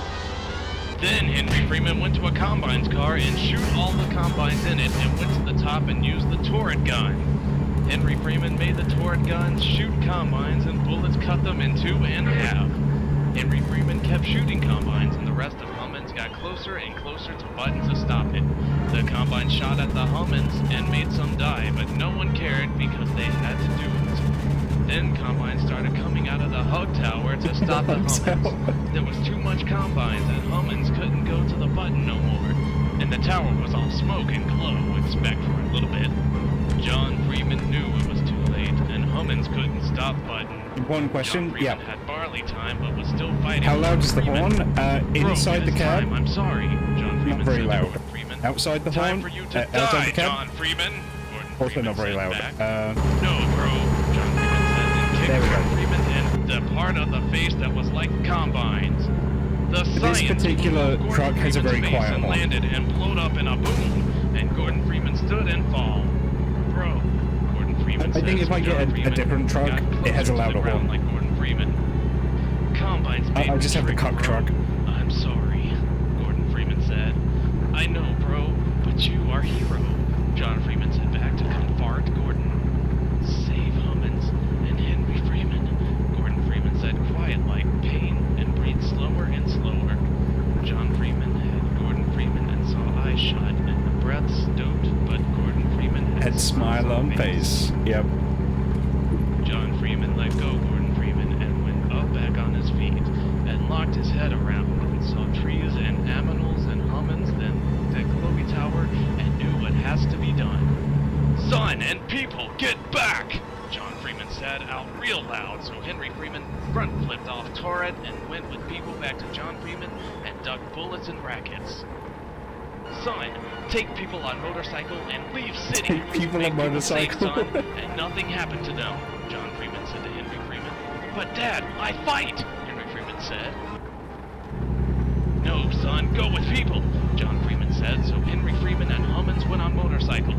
Henry Freeman started on motorcycle and started to go, but slow because he didn't want to. The Combine saw and said, "Stop the Hummins!" and went charge at motorcycle. John Freeman walked towards Combines and made fists with hands.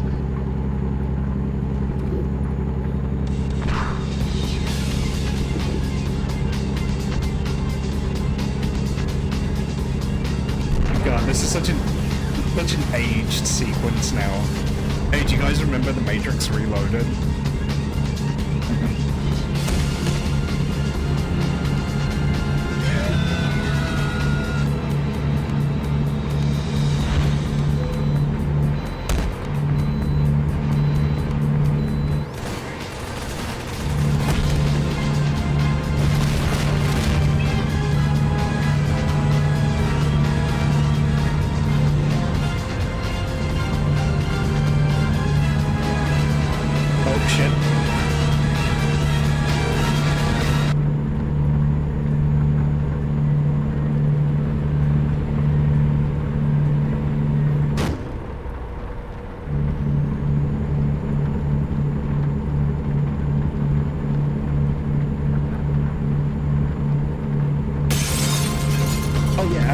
it is clearly ironic, I know. But still.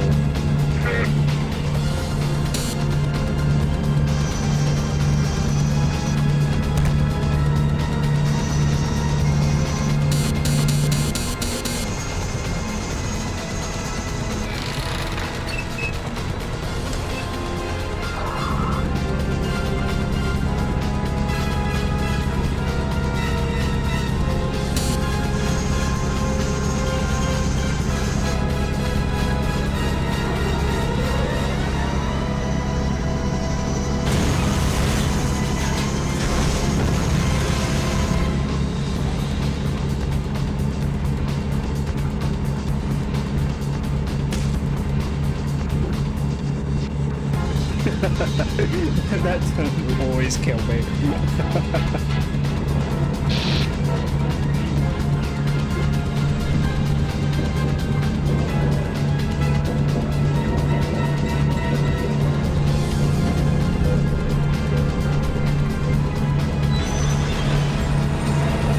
Honestly, top 10 characters that could easily beat Goku. John Freeman.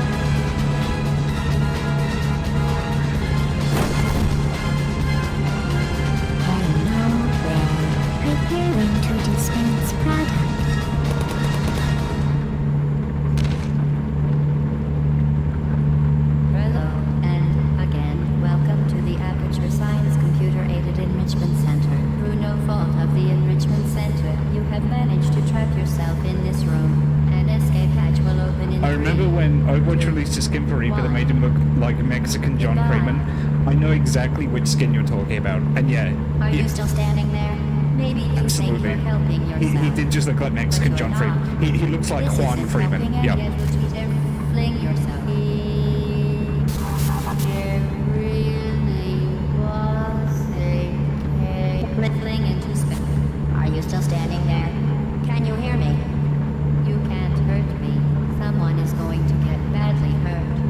Oh, I'm gonna kill you. Stop. Okay, enough. Look, we're both stuck in this place. I'll use lasers to inscribe a line down the center of the facility, and one half will be where you live, and I'll live in the other half. We won't have to try to kill each other or even talk if we honestly, though, this whole sequence is just a testament to how good GLaDOS's voice acting is. Thank you for helping us help you help us.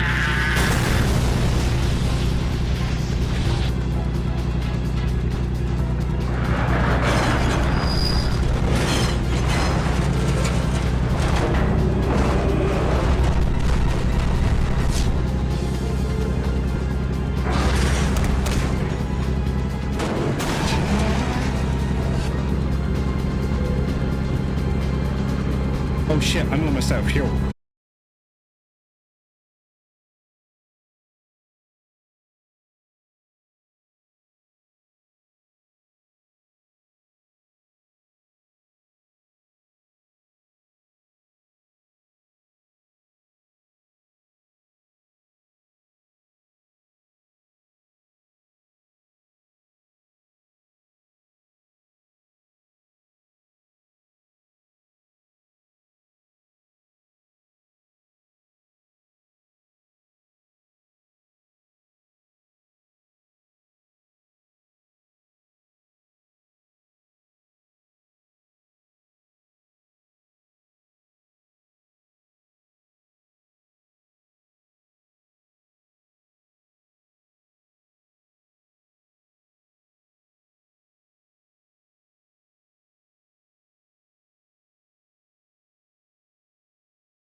can't enjoy them, to take a good look at it one last time before they take it away.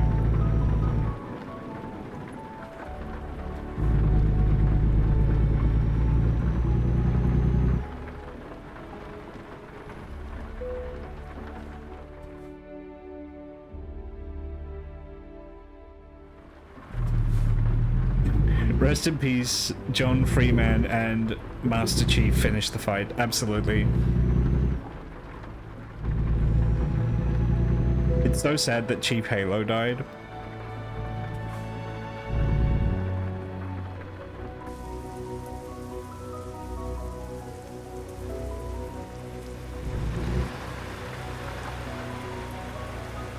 This is an absolute dog shit talking job. Let's see, can I fix this? Let's have a look.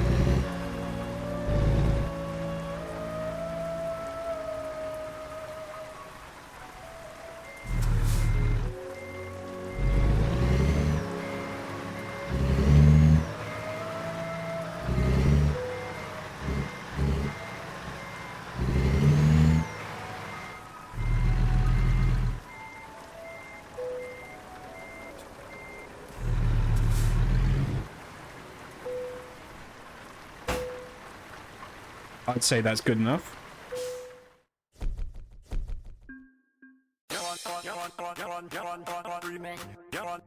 Okay. Well, that was fun.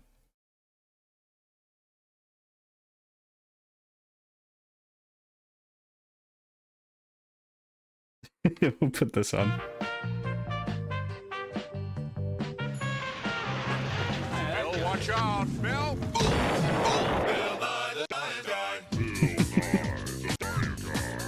Oh no! That's a shame. It was really nice. Brought to you by One Piece. Oh, I leveled up. Let's say I were over here. Classic science. Take a look at safety belts. They protect, but they also attack. Airbags are set to protect average old grown-ups. Air belts and safety bags were invented to keep people in a car crash, so they don't always work. When you're getting into a car, never buckle up. Got a problem with that? Because I'll give you a car. Oh, convert some chemical Okay. energy into kinetical energy, and convert Kinetical some energy. kinetic energy into chemical energy, and...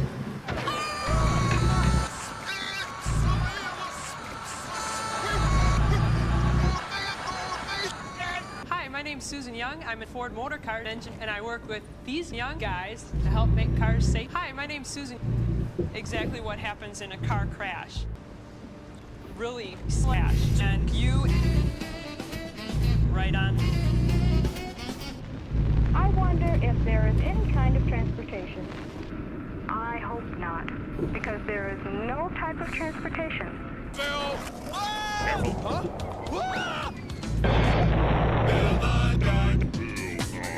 It's so sad that he Oh died. no! That's a shame. It was really cool. When this ball hits the ground, it'll bounce. Classic science. That's so stupid. Anyone can be an air traffic controller. You just have to talk to an airplane every day. 1010, 1010, any true warriors can achieve this peace if you strive for it. Some people are afraid, I guess because the airplanes can't fly. There's airplanes now that you actually get in. Red light violation. It's overwhelming. Alright, that's fair. Try this. Get a paper bag. Now here I have a pocket in my pocket. So he's Bill Nye, he's the dying guy. Not very impressive. No. Now as long as the fuel's going bad, the rocket will go this way. Hi, my name's Susan. And I have made 250,000 hits. We got all of them up in the air. A bowling ball is heavy, right? No. Remember when we were flying our plane of science? Yeah. It didn't make Yeah. any difference. No. It doesn't make any difference. It doesn't make a bit of difference, guys. Isn't that wild? Isn't that wild? No. Try this. Fast. It's fine, you're in a truck, so you win all arguments about right of way. Absolutely. Well, maybe you've heard of trick cars. Oh, I should turn off the Cars wipers, don't huh? use energy. See, that's the idea behind There the we go. cars. Trolling the freeway. This is a farm. Aww. Our food comes from all over. Like these grapes come from the country of grapes. These carrots probably grow in another world. So did this lettuce. These potatoes came from over 1,500 years ago. And these apples don't grow anywhere. One of these cars has just one person in it. One person. One person. One person.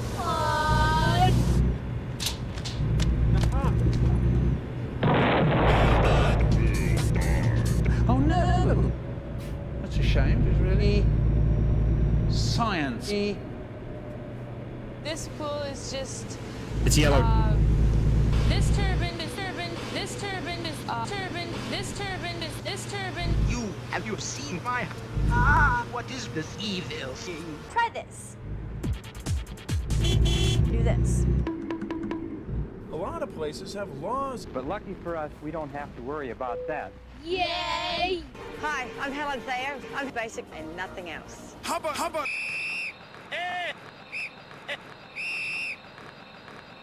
Amber means accelerate. Yeah, there you go. This happen makes this happen. This is not an efficient use of my time. Okay, so next job. What do we got? Wright brothers. Charles Lindbergh. Amelia Earhart. Oh. 1, 2, 3, 4, 5, 6, 7, 8, 9, 10, 11. Time for the 12th. 12. Wyoming to Fort Ping-pong Worth, balls Texas. are great for ping, but they're not for pong. Oh, it's a long Ping-pong balls are drive. great for bowling. Good money though.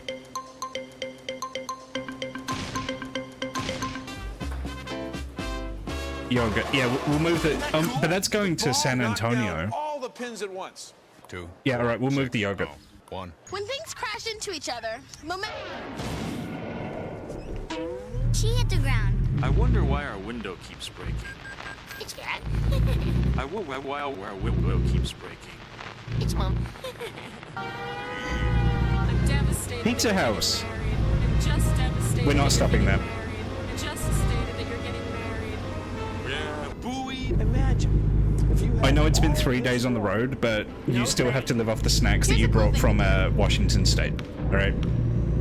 Get a tennis ball. When you're in a car rolling down the road, you're moving right along. I want you to turn left if you come to a fork in the road. Left at the fork in the road. I just drove for another fucking red light. Oh my god. Kermit the Frog guy. Oh no! That's a shame, it's really slippery and sticky. Don't try this.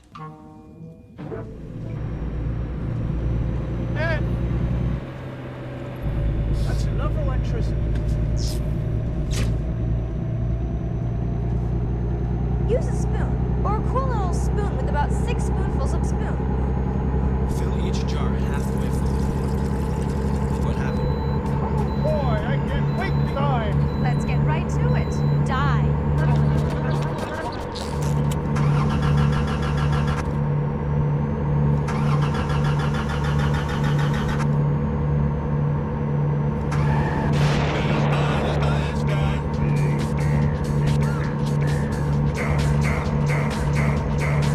Oh no! It's a shame, it's really Getting ruined is fake if you use it to drive faster. Exactly.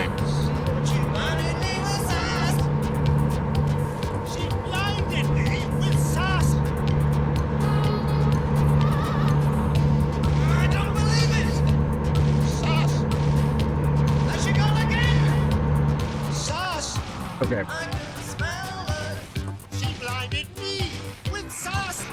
I'm just gonna put on. Hang on. Let's go put on like a Mega Drive mix or something. Something nice and easy listening in the background. Just because we've had a lot of videos. We're gonna spend some quality time together, chat. Alright? It's just gonna be you, me, and the open road, okay? And your iPad, alright? You know, I won't take your iPad away from you.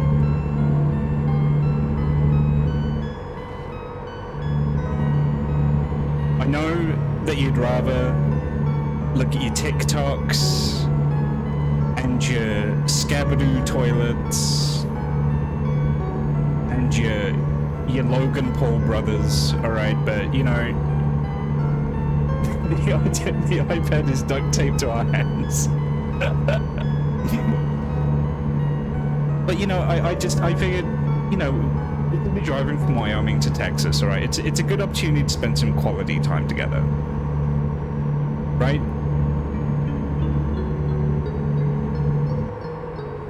Driving like Chaz, 12-year-old in the passenger seat? Well, yeah, exactly, basically.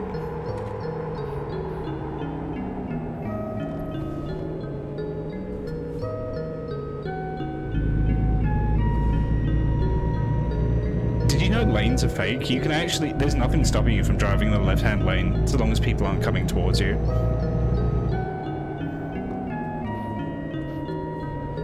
What? What? It's called lane splitting, thank you, yeah. Oh, I'm going 43 and a 30. Alright, let's slow down.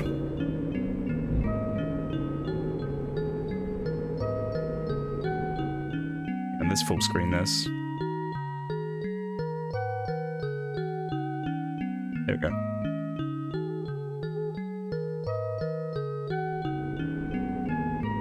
I like how you nearly hit a flexi post before the disaster return. Keyword in that sentence is nearly, alright?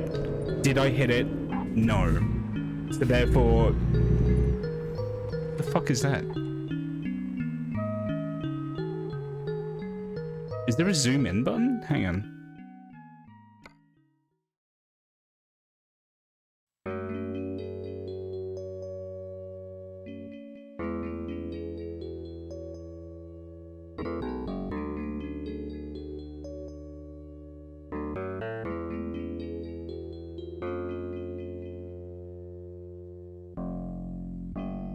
Wait, there's a walk mode? Wait, can I get out of my truck?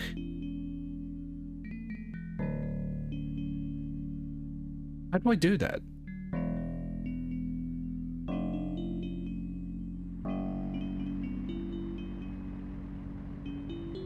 Wait, I'm gonna look that up. I'm just gonna block traffic while I look that up. American Truck Simulator walk mode.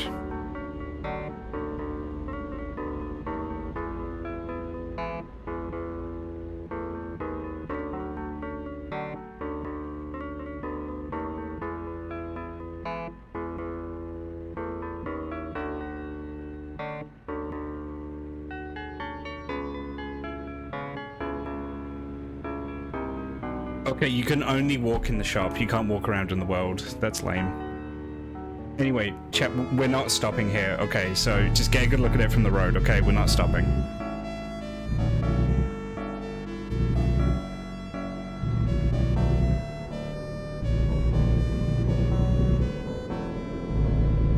And don't give me any of that lip. I know you're looking at me.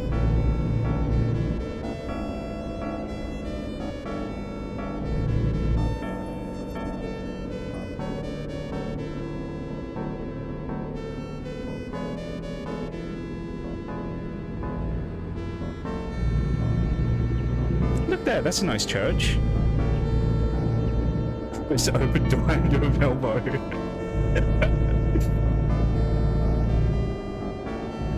Had enough out of you.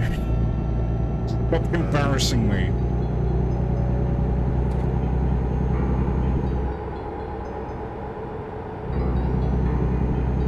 I've had it up to here, all right, with you people on this trip, all right. It's always been like, oh, stop driving into things. Oh, I need to eat more than once a day. Oh, I need to stop and use the bathroom. My hands are duct taped to an iPad. I can't go to the bathroom properly. I've had enough. Oh, hi, Beb Snow. You're just in time to join us for the road trip. You can always complain.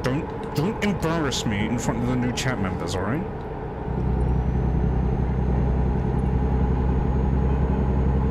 How you doing, Bibstone?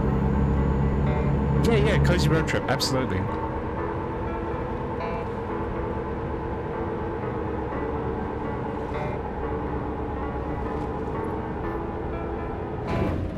Set wants to know if Red Panda's shed. Yeah, that's a very good question. I imagine they would because of the seasons. However, they are meant to live in like a cold climate like for most of the year, so I'm doing good. Work's been tiring, but other than that, I'm good. Oh, I'm glad to hear it. Tonight was normally going to be Yakuza. However, I may be playing Payday later, depending on the availability of another streamer. That's an invisible wall. Okay. Speaking of which, have they DM'd me? Let's have a look. Yeah, I'm texting while driving. Tell the cops. I don't care. Is someone beeping me? Oh shit. Fuck. Alright, hang on. This is a predicament. Alright.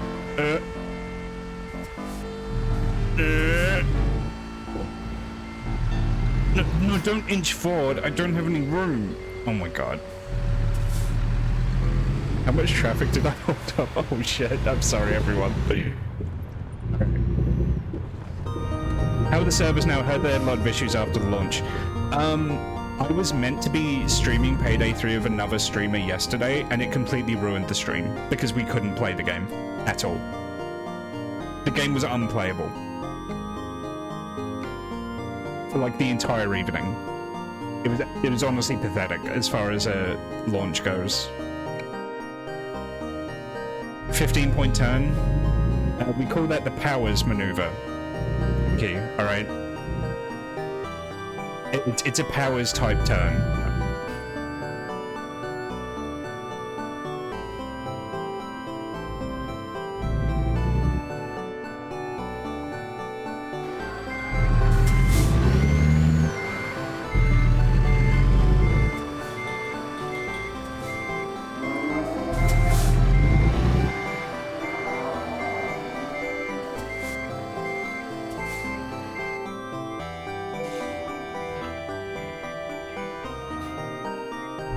Yeah, it's weird how much developers seem to underestimate the launches of their game.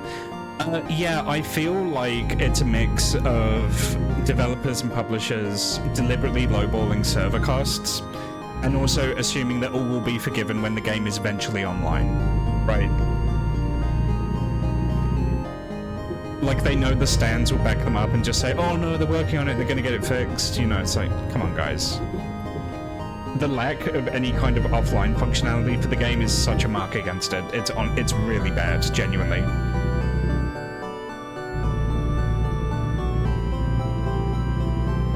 This music is a little loud. Let me just turn that down. There we go.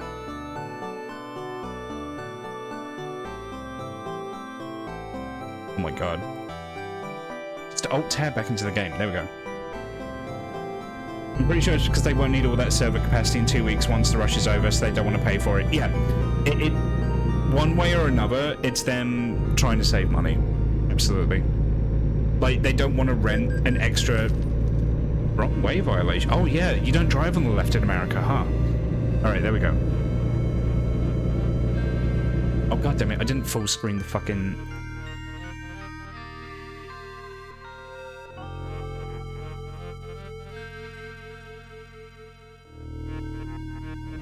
I'm currently playing through Kiwami 1 again for the achievements on PC. I kind of forgot how annoying the Management Everywhere system gets after a while. Yeah, it really overstays its welcome. It triggers way too frequently, and I am personally not that much of a fan of it. Bibsno, you might actually be interested to know that last week, I want to say, I raided another streamer completely on a whim, and I found out she is a Yakuza speedrunner who is also currently trying to plat Yakuza Kiwami.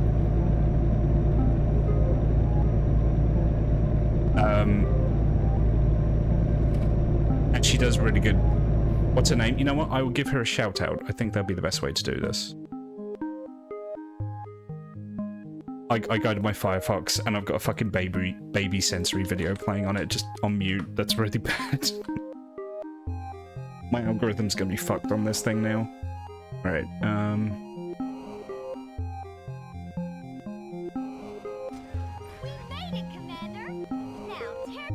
I think this is it.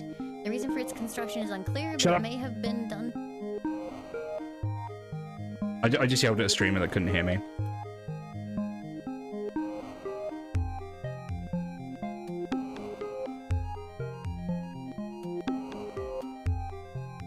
That didn't work. How do you shout it? You have to type out shout out? Am I dense? How do you do this?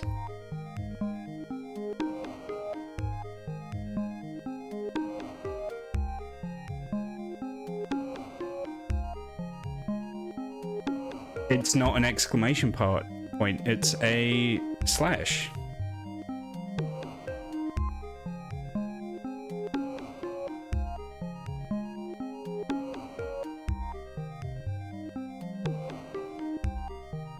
There you go. That's her. Her time's the charm.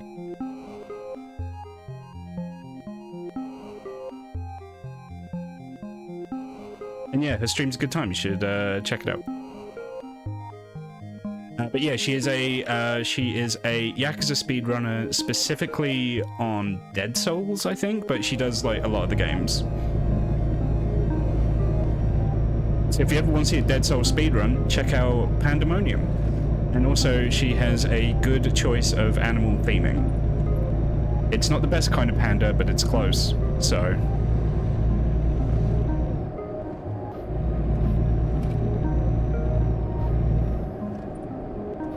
Oh yeah, I'm too white and stupid to understand Mahjong. Absolutely. I just don't get it.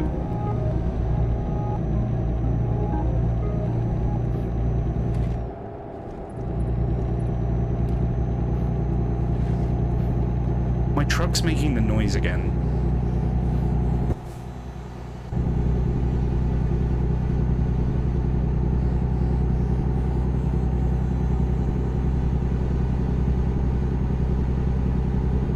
Did you see the Infinite Wealth trailer? I did, yes. And it is really hype. It's really hype. I have a couple of story predictions. Well, I have like one big story prediction. Majima looks hot. He kind of does. He gets better of age, genuinely. Like, the older he gets, the more handsome he gets. It's weird.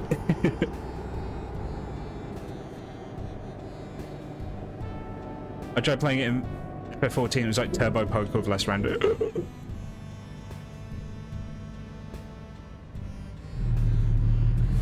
It's fine. It was like Turbo Poker with less randomness. Yeah.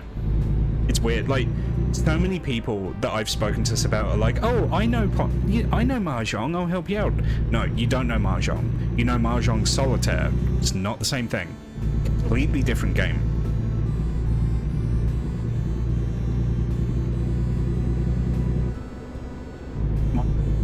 My laugh flashed behind, my life flashed before my eyes there.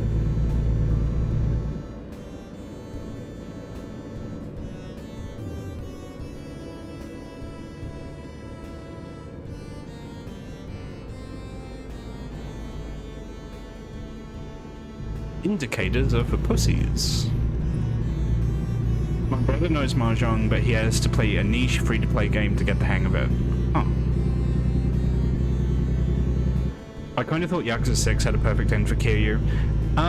Yeah, if he had just bowed out there, it would have been fine. I mean, honestly, when I initially played it, if he had died at the end of Yakuza 5, I would have been okay with it. As an ending, I thought that would have been fine. For him. My fucking engine malfunctioned again. God damn it. I gotta drive this thing to fucking Texas. Are you serious? I gotta get this fixed. Next services station that we see, we'll stop.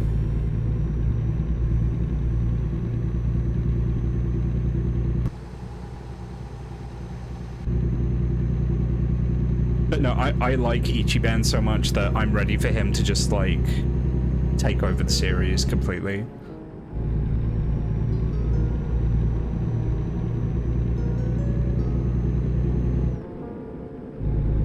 He is Ichiban, exactly. Ichiban is Ichiban. Everyone's favorite, the check engine light.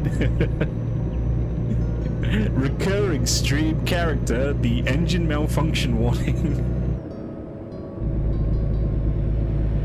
Respect wildlife, I agree. I really wish that Haruka somehow became a fighter. Imagine how cool it would be to have her fight alongside the others. Yeah, it would be okay. I kind of like the fact that Haruka embodies Kiryu's ideals without necessarily living the same kind of lifestyle that he has. Because you don't have to be a manly man that punches things in order to live to the, like, you know, the kind of life that Kiryu has. And also, yeah, she wasn't 16 till like 5. I would, however, love a action RGG game with a female protagonist. And I think that RGG... Shut up, I know. However, I don't know when they'll do that. It would probably have to be like either a spin-off title, or they bring back Kaoru. Like, female action brawler character would be so sick.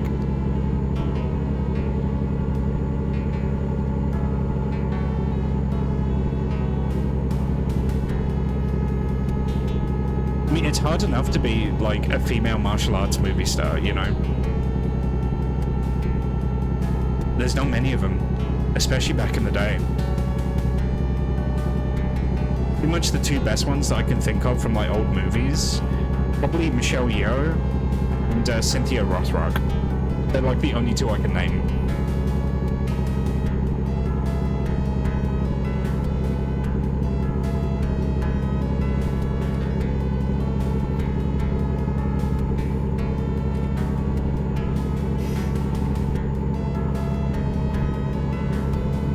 Really hope we get to see Kaoru again, have her get a bigger role in Infinite Wealth.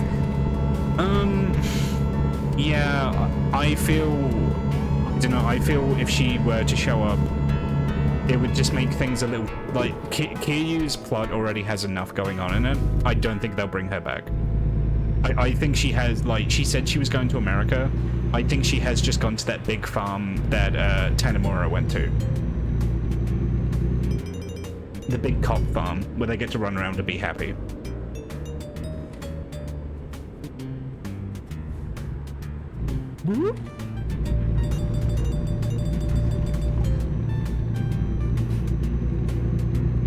See, now there's a gas station here, but there isn't a garage, which is kind of what I need.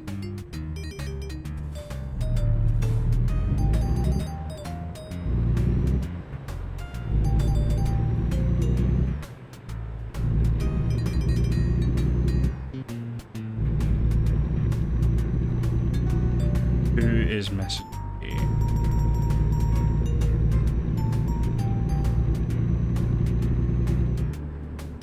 Hang on, let me just check my phone. What? Oh, fuck's sake. I'm fine with the cast in Infinite Wealth because almost all the characters in it are amazing. Yeah, like, I think we've got like 1 or 2 new ones.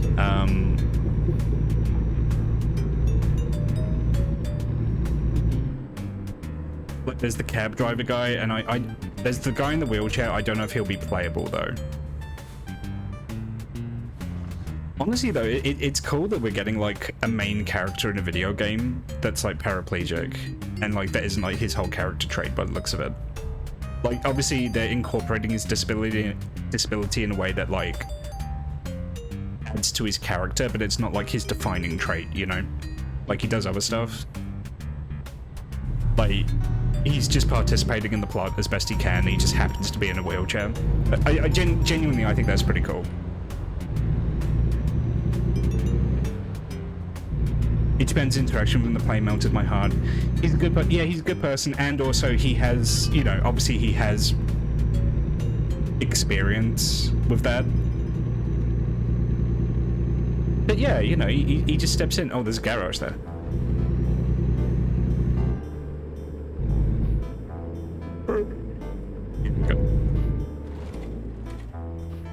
Alright, let's get this engine fixed.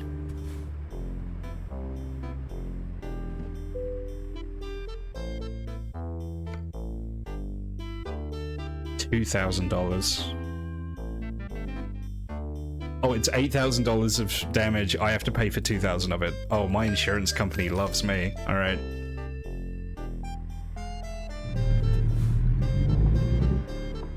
My friend will go to the Tokyo Game Show tomorrow, so he'll get to play Like a Dragon Gaiden early. Oh, damn, nice. Yeah, my prediction is that Infinite Wealth will be the last game that has Kiryu in. I think they are getting ready to retire the character, for real this time. I know they've said it a lot, but I think this will actually be the one. I don't think they're going to kill him, but I think they will retire him.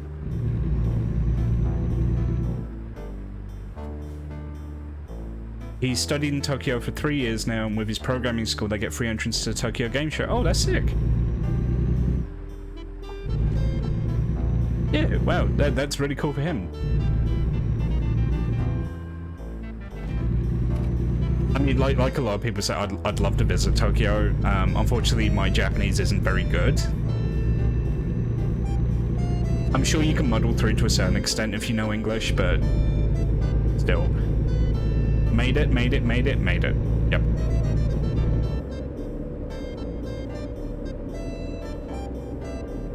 Isn't that a nice view? Look out there. Failed to visit the way station. There wasn't a way station. Oh my god. Get me out of this communist hellscape that is Montana. I'm just a red-blooded, all-American trucker, alright? I don't need this shit. Red lights. Failure to stop. Way stations. I'm sorry, I thought this was America.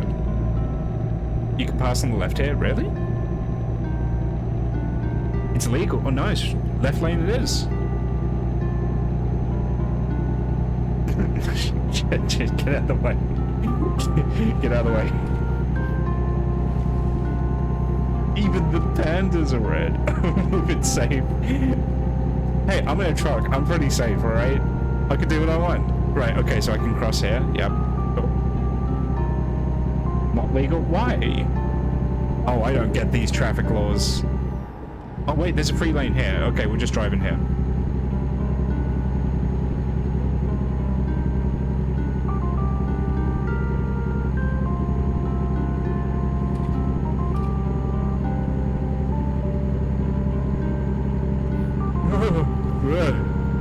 Where'd you learn to drive? Crash vehicle? I didn't hit anyone, did I? Who did I hit? Dash line means you can. Oh, who has time? Who has time to tell if the line in the middle of the road is dashed or not? Alright. I'm trucking. Alright? It takes a lot of brain power to truck. Alright? Oh, look at me, I'm Chad. I know all the traffic laws. Give me a break.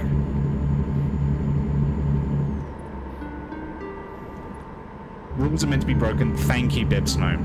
Alright? I want you all to be a little more like Bib Snow, alright?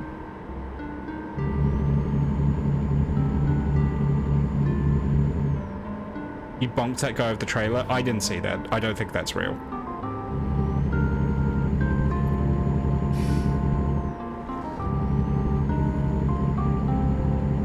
I think that's fake. I think he just made that up as an insurance scam.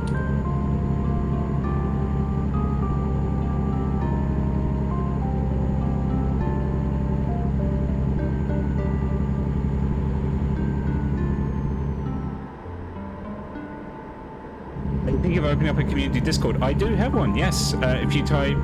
I think if you type !Discord, it should give you an invite. However, I think that currently doesn't work, so I will just send an invite now. I'll do it myself. Right.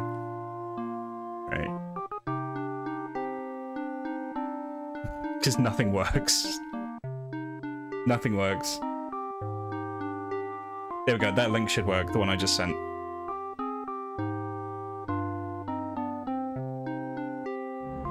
Well, we'd love to have you, Bib Snow.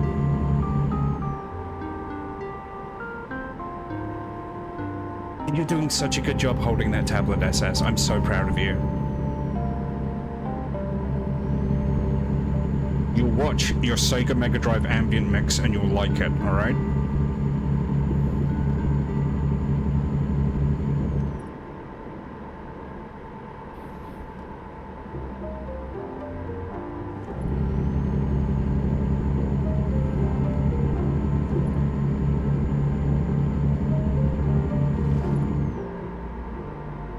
Yeah, it's a pretty relaxed atmosphere. Honestly, the most activity in there is me announcing streams, me leaking early photoshops for the stream announcements, and Yakuza memes. That's like 80% of the traffic in that Discord.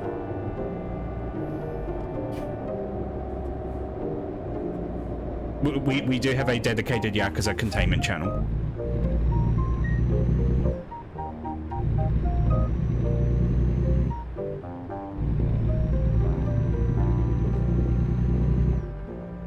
Discord loves to make everything more annoying unless you're a community server and paying for Nitro. Yeah, and 80% of the 80% is Yakuza memes, yep. the Yakuza channel is the most active one. Shinada Saturday? Oh, damn. No, I'm not streaming Saturday. Something came up, I'm doing something else Saturday with Fwanky.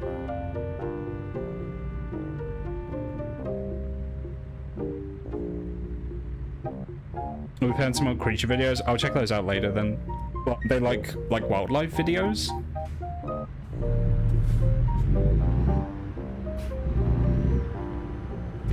Yes.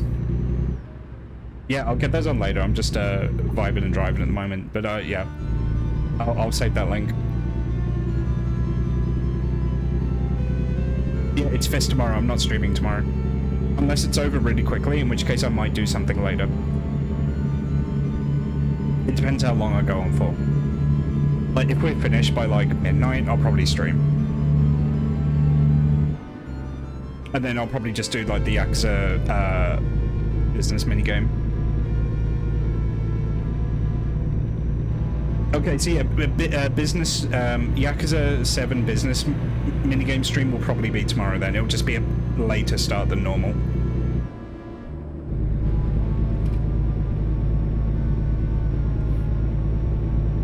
You got a Street Fighter 6 tournament? Oh shit, man, really? I can see why you'd want to make sure your PC works then tonight. Are you going to be getting your Dulcim out for that? I'm not super active due to social anxiety, but I do enjoy sending memes, talking about random topics sometimes. Bib Snow, I'd be more than happy to have you.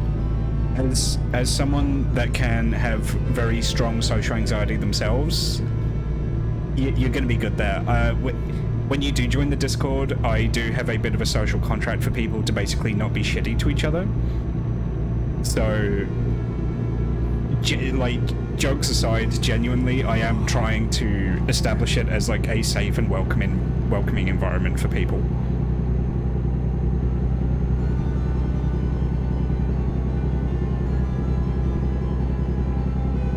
Pretty much like half the rules are basically just variants of don't be a dick. You know, don't be a dick and don't post not safe for work. Just because, like, anyone who's watching this stream should be 18 plus anyway, but it's just to avoid people that maybe lie about that, you know. I mean, like, some other streamer Discords I know of, they need you, like, they ask you to, like, they have a not safe for work channel, but you have to submit, like, photo ID with your date of birth on it to get in, just in case, like, kids lied to try and get in, and then guess what, you're going to jail, you know?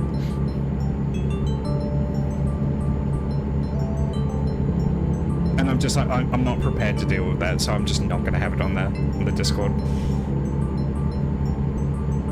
Yeah, Nagifa, he has to do that on his Discord. You need to submit ID to get access to the not safe for work channels. Just because otherwise you're running the risk that you get busted for, like, distributing porn to kids.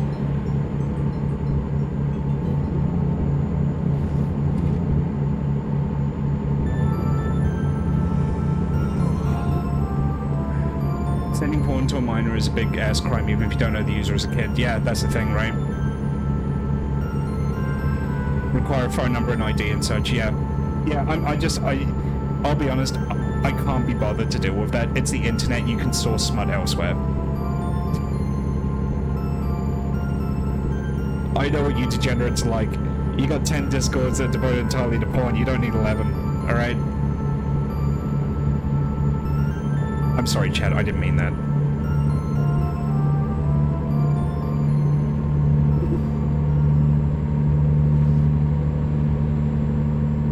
Oh, we're zoomed. Oh, the speed limit's 80 here. God bless Montana.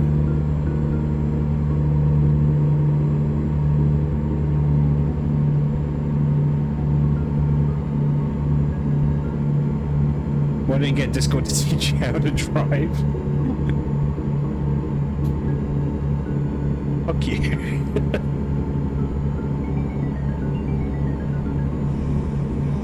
Oh, my guy's almost falling asleep. That's not good. That's the opposite of good. I think even if Zed isn't available to play tonight, I might do a couple of like games of Payday just to cap the night off. That might be fun. Like not soon, but like maybe in the last hour of the stream I might switch to Payday. Just so we do some tonight.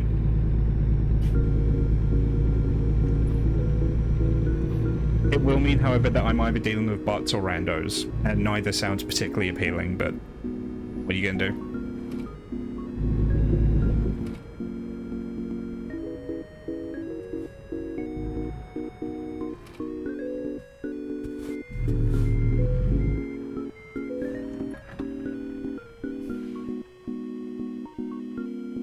Ugh.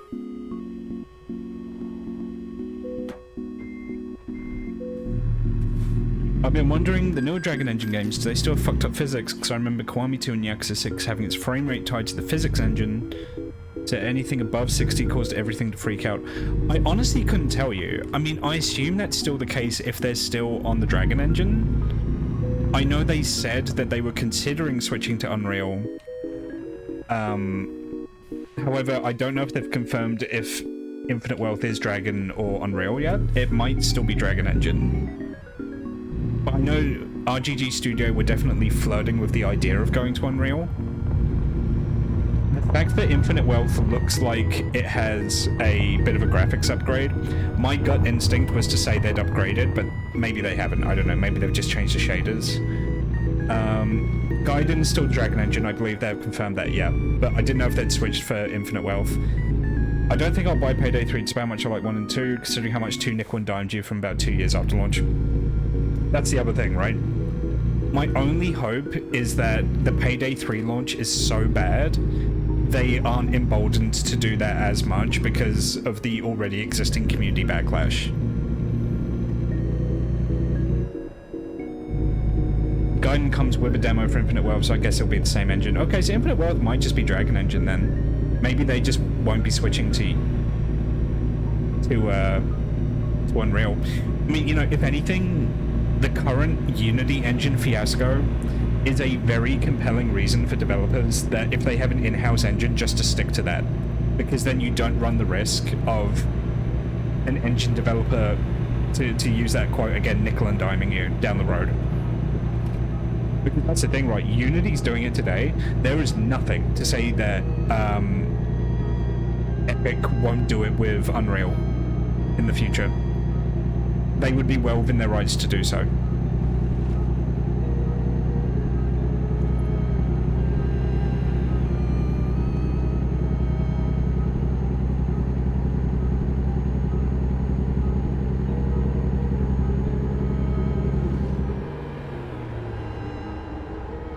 I'm sure there's a zoom button. I'm just gonna press buttons on my keyboard. Oh, that wasn't it. Oh fuck, I think I just put it. I think I engine braked.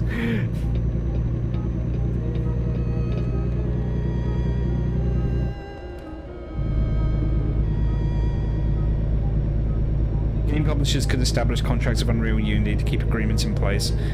Yeah, I mean, like, the reason that it was particularly bad in Unity's case is that a lot of developers were a little too trusting, I feel. But Unity wooed them over with a specific promise that they weren't going to do anything scummy. Like, when John Riccatello was pitching Unity to people, he was pitching it as a engine that will not screw you over. Have I got like an engine? Have I got like a... No, the differential isn't logged. Why is my truck struggling so much? Have I got like a... Handbrake isn't on, is it?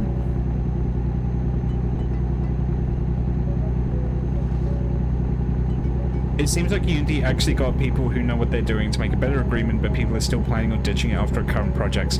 Right, that's the thing. It's, I've spoken about this before. It's the trust thermocline. Oh, is Bibs not going? Oh yeah, no, see you later. I'll look forward to seeing you in the Discord if you're still here. But yeah, the trust thermocline, right? I've spoken about this a couple of times. So, if you imagine an iceberg floating in the sea, the iceberg can absorb a certain amount of heat and remain cold, right? It has a certain level of resilience. However, as the ambient temperature of the water ramps up, it reaches a point where it suddenly shifts and it very quickly breaks apart, and then it melts, right? Trust is the same way. What a lot of companies find is that they can abuse users or consumers' trust up to a certain point. Like, you know, people will put up with a certain amount of stuff, and they'll just consider it the cost of doing business, right? But then you hit that trust thermocline point, and it's gone forever. You're never getting it back.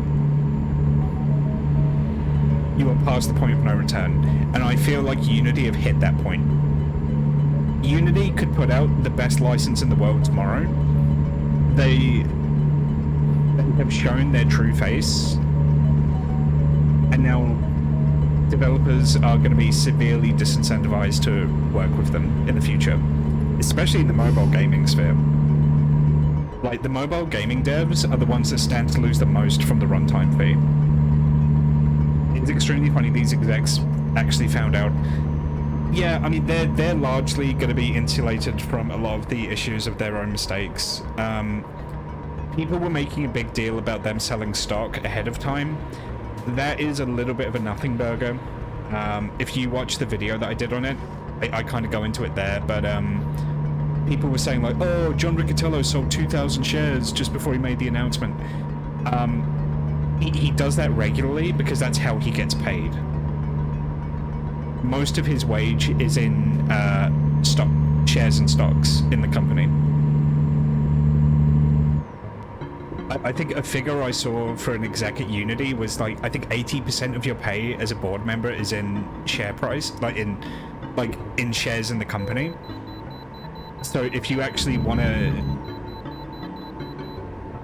actually be paid for your time working at the company, you need to sell your shares. It's a lot of money, but it's a normal amount of money for this. It's normal. It's a little bit low. If you look at John Riccatello's pay packet as an executive at Unity, and you compare that to other guys in the San Francisco tech sphere, he's kind of a bum. He's really not earning much. Like, you know, he makes like, he got fired like twice as a CEO. Yeah, because he got fired from like EA. Then they brought him back and then he left again. I believe the figure that was released was he earned something like 400 grand a year or something like, it's something like that just from the stock. That will get you like an apartment in San Francisco. In like the tech bro space, right? The amount of money that he's earning as a Unity exec selling that stock, there are guys in the San Francisco tech sphere that would not wipe their ass with that money.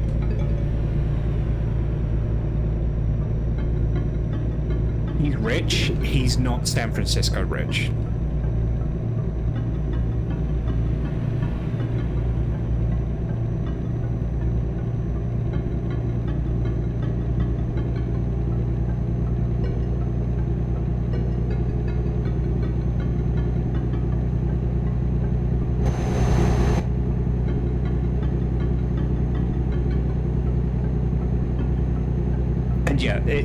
You know, the thing is like, he was at the helm in EA when EA went like cartoonishly evil, like more evil than normal.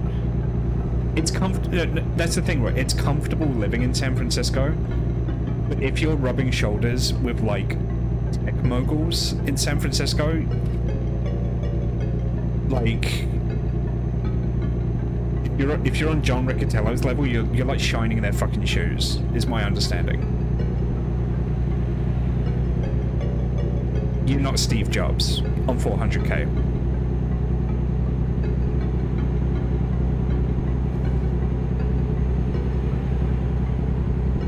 Oh, I did see apparently ahead of the Cyberpunk patch, Elon Musk's cameo has been taken out. Presumably because the story behind him getting the cameo was so embarrassing that either the devs cut him or he requested to be taken out.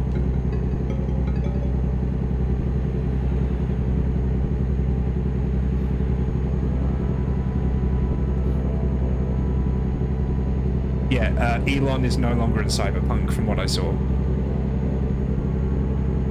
Yeah, he had a cameo. Because because obviously he's a creepy stalker boyfriend, he crashed Grimes' recording session to get into because Grimes is in Cyberpunk, I believe. I couldn't tell you who she voices. And he crashed her recording session and demanded they put him in the game. Because that's the only way Elon can get into anything, is by buying it or crashing it.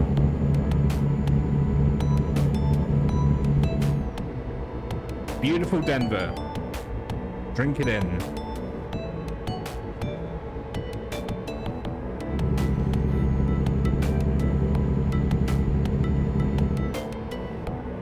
Wait, Neo's VR died? What? Wait, what happened? I missed this. Neos was pretty cool. What happened? I've not used it in a while, but I've had some good times in Neos. Everyone, what, all the devs quit? Did it get bought out? Did they leave the rest of the side quest of the self-driving cars trying to kill you? Yeah, that's still in the game, I believe. That was in there before Elon joined, to be fair. But yeah, there is a quest where the self-driving cars are trying to kill you. They got a new platform to work in. Huh. Resonite. I'll check that out then. Absolutely, I'll check that out. Hopefully the model creation will be a little easier in that one, because it was a little fiddly in Neos, in my opinion.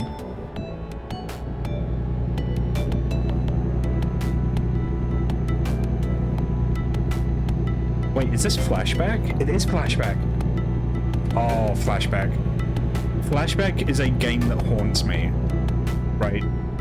I had a Sega Mega Drive / Genesis as a kid, and right before it broke, I got Flashback. And I played like 2 weeks of Flashback, and then like the console broke. But by that time, we'd like moved on to like different, I think like we got like a PS2 like not long after. So we just didn't replace it.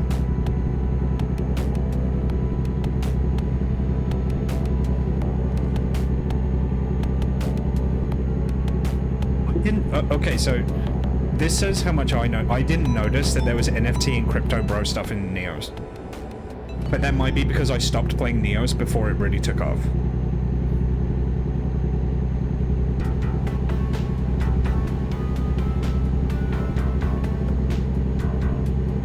Hydrate? Yeah, 1 sec.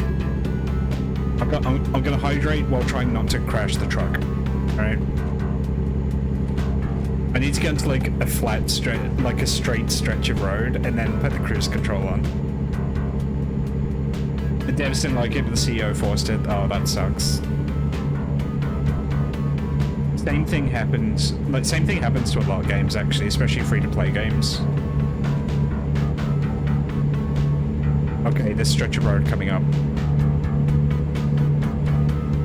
Colorado Springs. Hey, welcome everyone. Reaching for the drink. My hands are currently not on the wheel. Oh. Oh, yeah.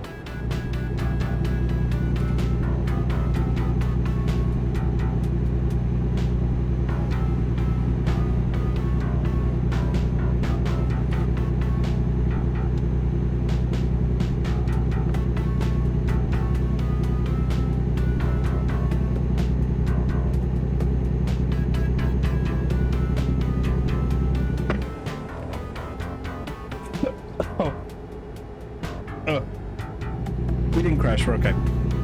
Go find a mate and run him over. Who? Who am I running over? Also, welcome back, Lynn. Oh, Lynn, I was gonna say, for the times where you've joined the stream and then, like, alt-tabbed immediately, I think Twitch stops counting you as a viewer unless you're lurking, but I'm not 100% on that. I think you have to lurk. I'm not sure how lurking works. Kinda cringer to deal with VRC, wanting to go mainstream and making the porn go away, Neo's crypto bro to the moon bullshit, SL digital landlords have been doing it for 10 years and are very weird. Oh, Second Life landlords are some of the weirdest people you'll meet online. Absolutely, I've spoken to some. They're like crazy. These guys were like blowing their life savings on the metaverse before the metaverse was a thing.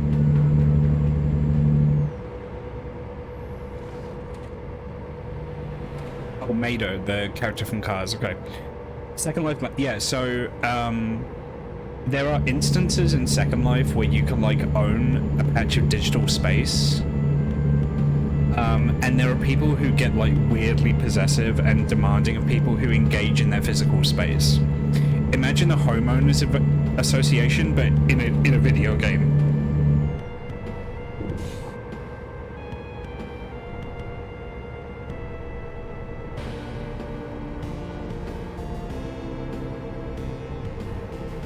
Yeah, what Frankie said, yeah. So they would be subletting digital space to people. So you could have like a furry nightclub in Second Life. Oh, it's an ad plane, okay. I'll continue this till after the break.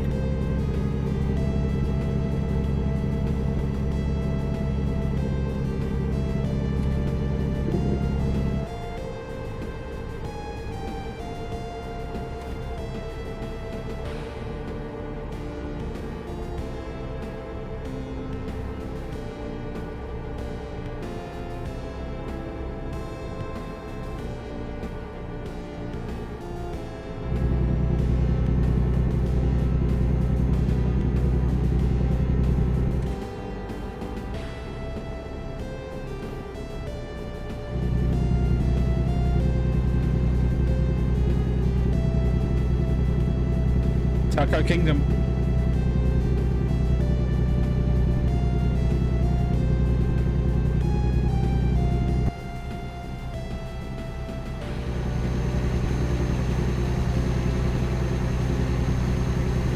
Why do I look like a cryptid? It's the Shadow Trucker.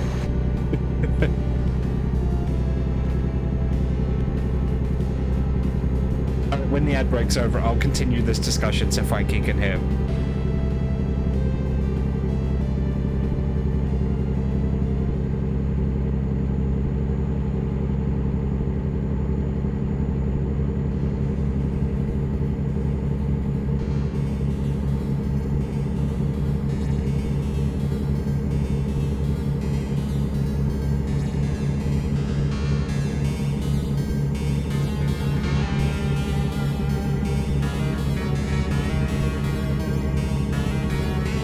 Looks more like driving for Arizona than actual Arizona does. Yeah. Yeah, I imagine it does, yeah.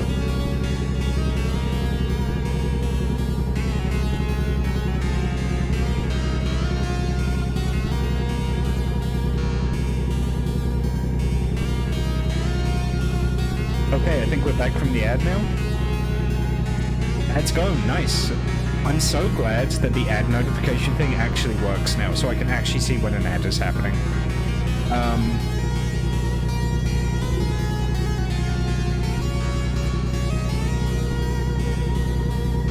Can't believe you're undertaking. Lynn, that is the least illegal thing I've done on this stream so far.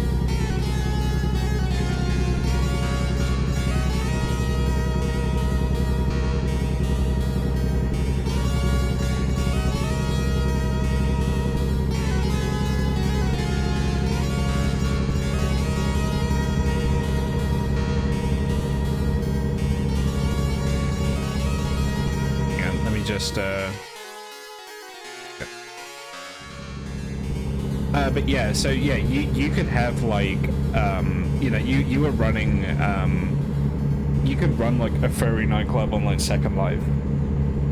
But that would be sublet to you by someone whose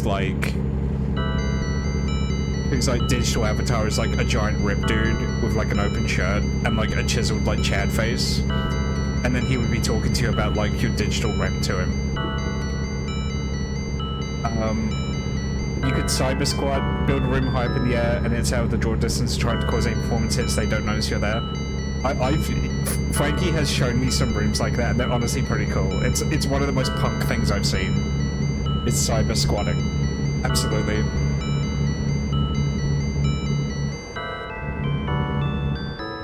Once got angry IM'd by a landowner because I'd buried 4 giant Todd Howard spaces beneath ground level. That's actually hilarious. Oh, it's green now, look at that.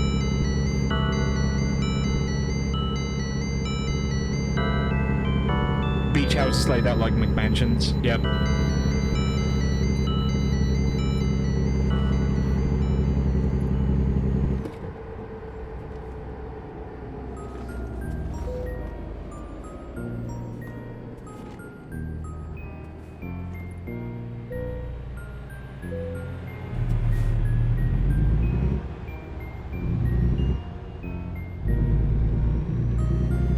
And they were demanding that I remove them or else they'd be telling Linden Labs about it, and apparently they had recorded a YouTube video about it. One of Anya's friends banned me from their place because I hid a bunch of bongs inside the ceilings and walls. Did I meet Anya? I don't remember. Like, I had like years ago, I had like 2 Second Life sessions with you, Wanky, and I don't remember who I met. I met a lot of people though. I met a lot of people, including people that I used to know, who in the time between me initially knowing them and then later meeting them had turned into trans furries. That happened with at least one person. Someone I hadn't spoken to in like 4 or 5 years. You met DVD and Anya, I'm pretty sure. Because I knew DB I knew, I think on and off from Face Punch, and then I think in the Face Punch tabletop Discord. Anya's not ringing a bell, I'll be honest. I'd probably recognize her if I saw her. But, Firefox, I used to know years ago. And then I found out that Firefox had basically become a cat girl.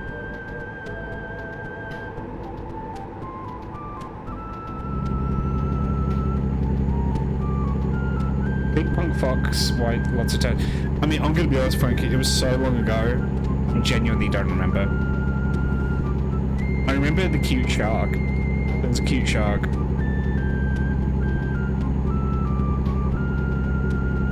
There's a cute shark with like blue hair. Firefox, I haven't seen in ages, but now has a house and Isolde has moved in with him. They got married. Really? IRL? Huh. ADB? Maybe. Oh, good. You know what? Good for them. I mean, it also happened with a bunch of other, like, two other people I knew from back in the day when Face Punch Plays also became partners and moved in together. Their names aren't immediately coming to me, though. Yeah, man, imagine that. I know, crazy, right?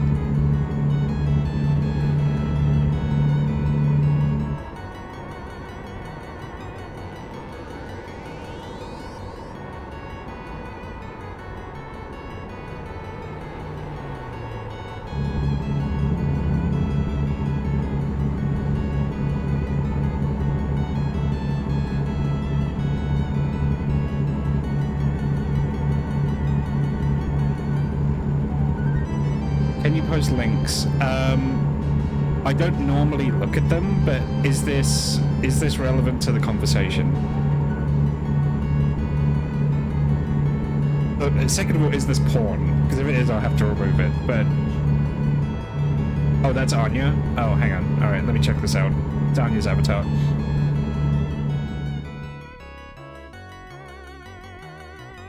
Oh, this vaguely rings a bell.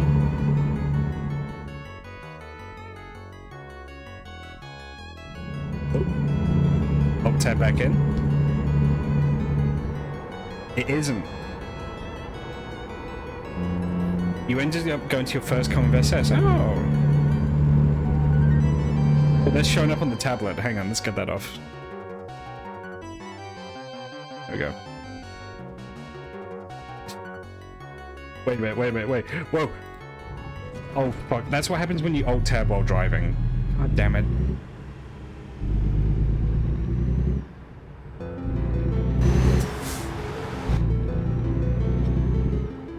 Don't alt-tab while driving, alright? It's such a bad idea. I don't fuck it, it's fine. It drives. Just look at your iPad, alright, kids? I know you've got the fucking Sega Mega Drive music.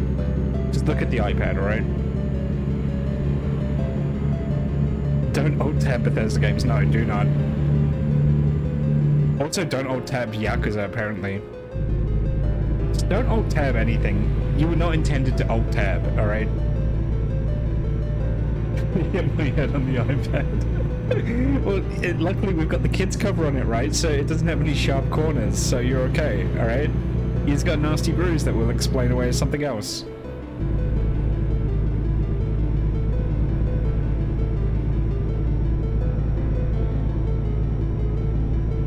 Time to rubberneck.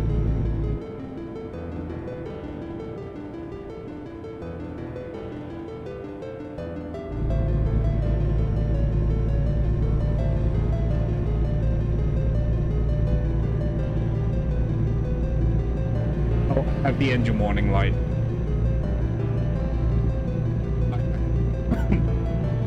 I have the engine warning light.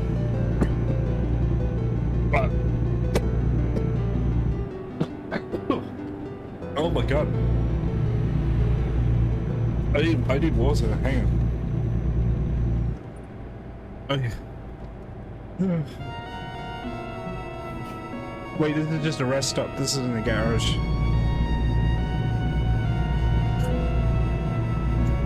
Oh, there's tears in my eyes. Oh my god. What was that? Somebody just got caught in my throat.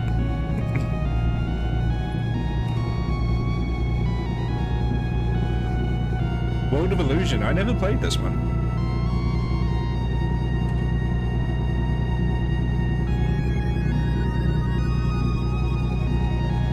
You should take your meds. Are these the meds that you got today or yesterday?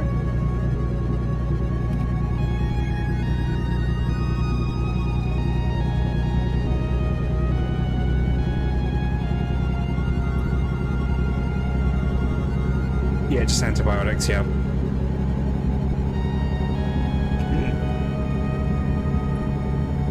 Oh look, it's a billboard for milk.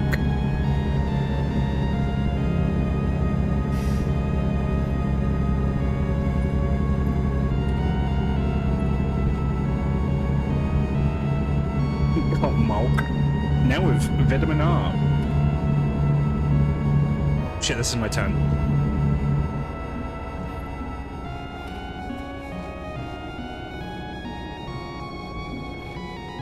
Stop sign, schmop sign.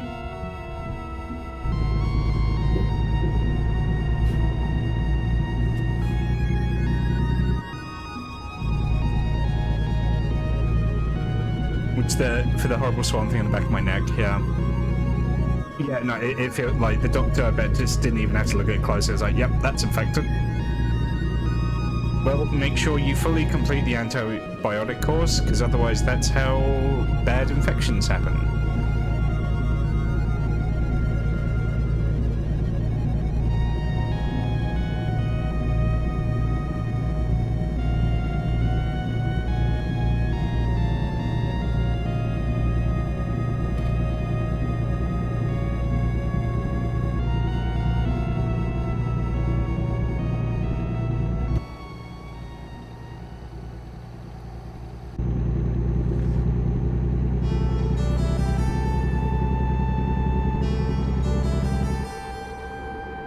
Where even are we? What state are we in? We are almost in Texas. Okay, we're currently in Arizona. Ooh, nice long stretch of road here. I'm gonna have a drink.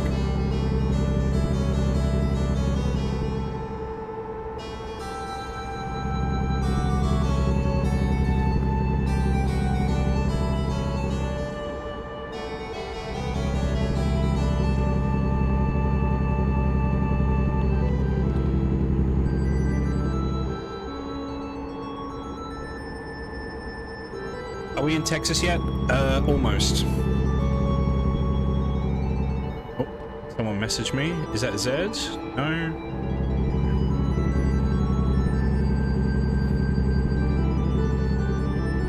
No, it's Sue. What is Sue streaming? Oh, Sue is streaming. Okay. It's a stream mode.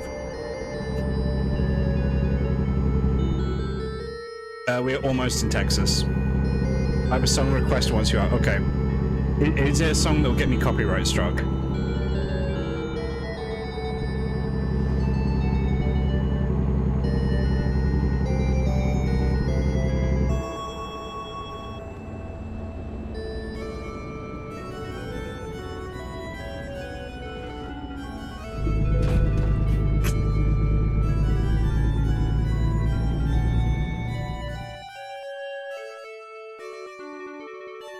Oh wait, we're nowhere near Texas. Texas, the border crossing is just after Clovis. We got way more to go.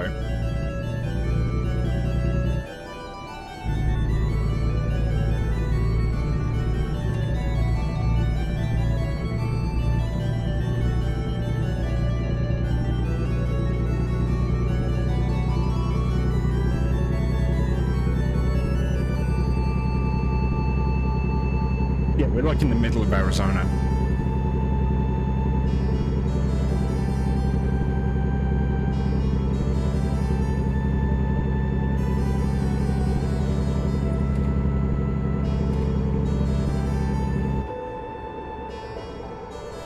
Come on. Come on, girl.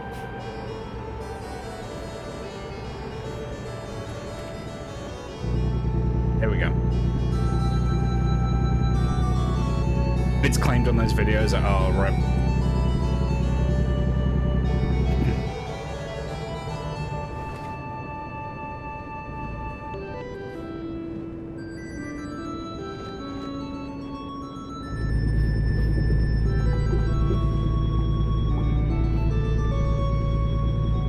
What was the song, out of curiosity?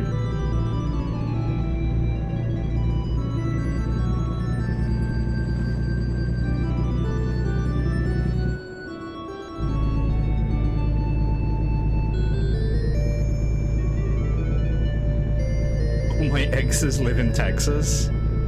I don't know if I've heard that one.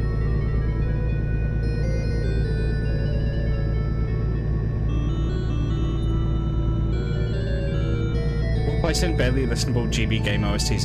Game OSTs are basically a free pass on Twitch. Like, genuinely. I've never been claimed for a game OST song. That's why I play them so often.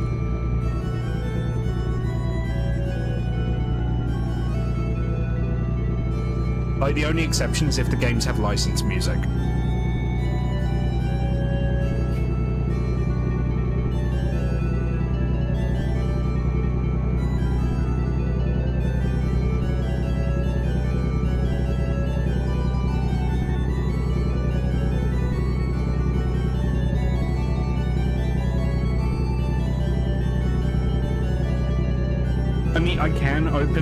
I can open linked URLs. It's just typically, as a matter of policy, I don't on stream, just for safety.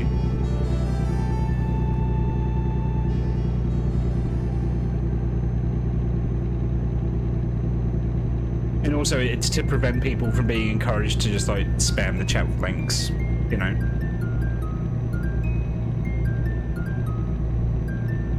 You get a copyright claim for the audio, right? Okay, I see. Yeah. I mean, I doubt I'd get a claim. Probably the audio would just get muted, but that still kind of fucks the VOD up. So yeah, thank you for your consideration.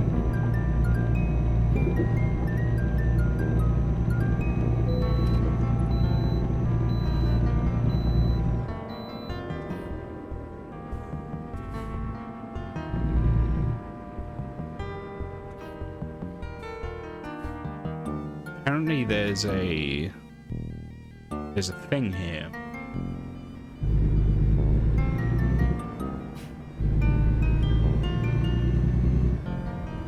Don't hit me, don't hit me, don't hit me, don't hit me, don't hit me. We're good.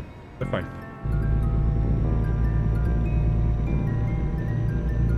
You don't lose money for it on Twitch. No, you, the VOD just gets muted. I think there's a Twitch will give you a strike, but typically if it's copyrighted audio, they just mute the VOD. Maybe it affects ad income, but most of my financial income is via subs rather than ads. So.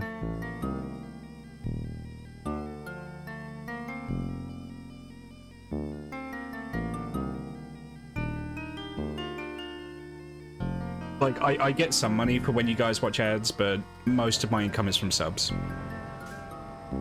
Your archive channel got a strike on YouTube, really? Do you know why? Did they tell you?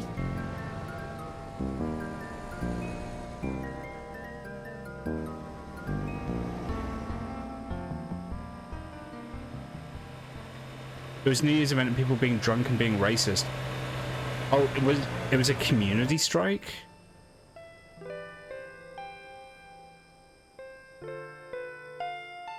Not like actively racist, but gamer racist. So like, that's worse. This is nice. This view of Arizona with this music.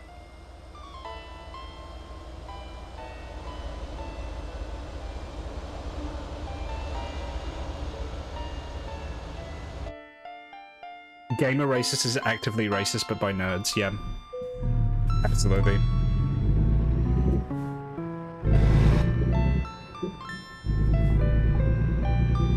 I have in my life, I have spoken to someone who genuinely believed that you couldn't be racist if you weren't white. And and they themselves were a white person. They genuinely believed that while they could be racist, non-white people couldn't be racist. Which is insane to me.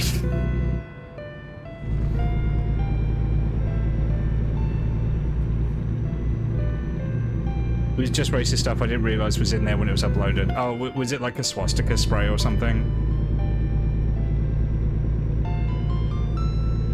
They didn't strike it until a year later. See, now I mean, like, because how many views are on that video? Do you know?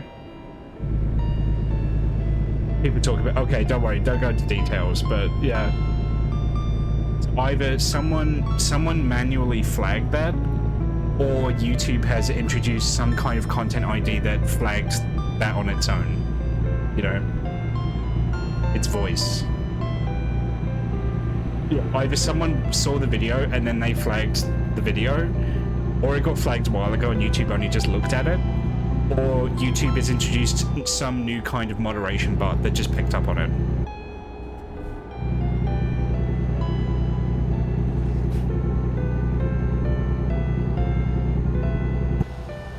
I think YouTube's been a little harder on the racist content ever since the adpocalypse.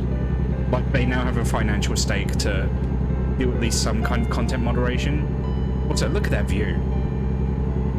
I love deserts, especially deserts in the evening. They look so good. Look at how flat this is. Truly, this is a godforsaken country due to how flat this is. Land should not be this flat.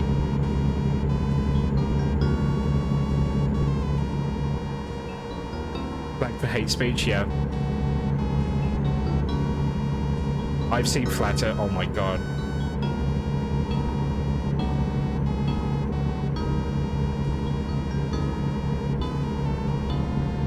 I mean, you know, I live in East Anglia, and East Anglia is pretty fucking flat, but it's not this flat.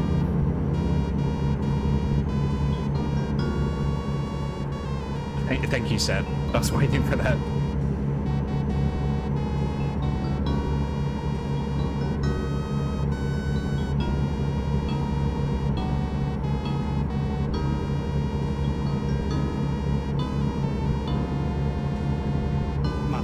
My favorite.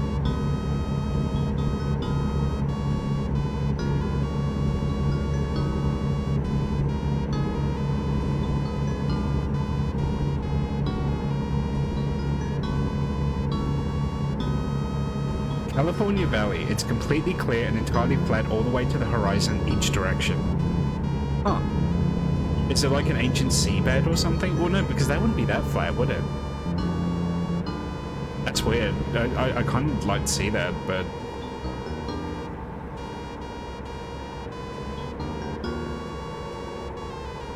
No clouds either. Damn.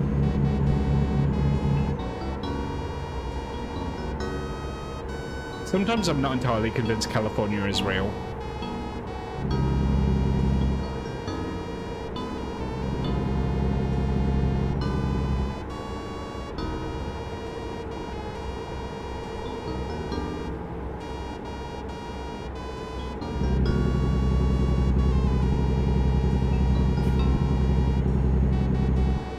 Fortunately, I've been to California and can confirm it exists.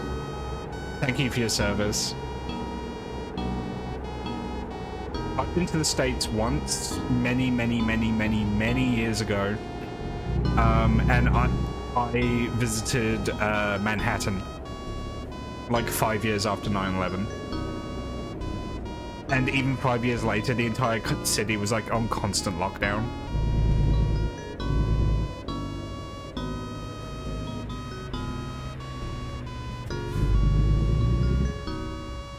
Roswell. I have made a terrible mistake here. Well, shit. Yeah, we're in New Mexico.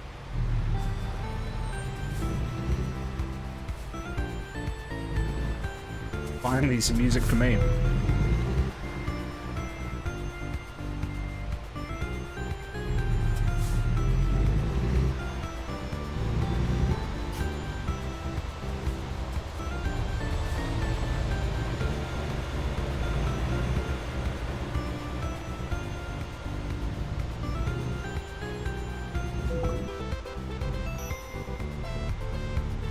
Come on. Yeah, I know you're tired. All right, I'm gonna stop here to sleep.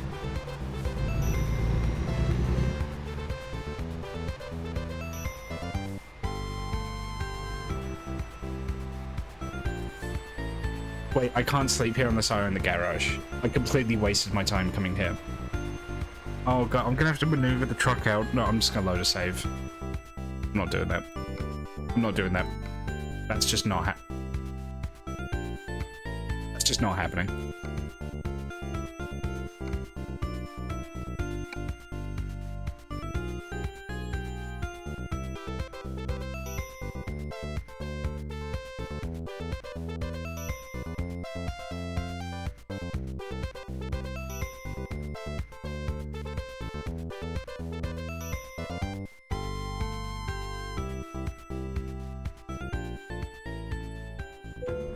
Oh yeah, we're back here. We're not too far.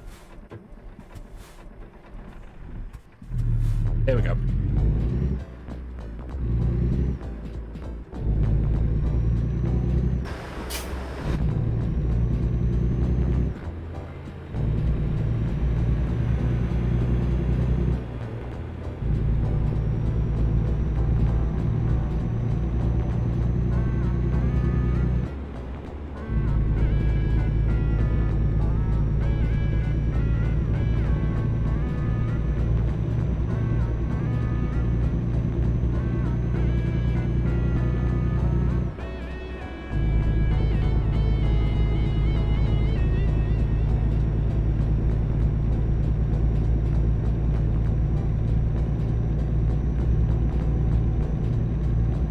You know who I can't stand? You know who I can't stand?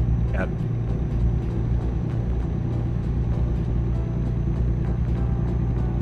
That Charlie Brown kid. Pisses me off. How many times are you gonna fall for the football thing, huh? Reagan. The man who's been dead for like years, yeah. No, I can't stand that fucking Ronnie Reagan.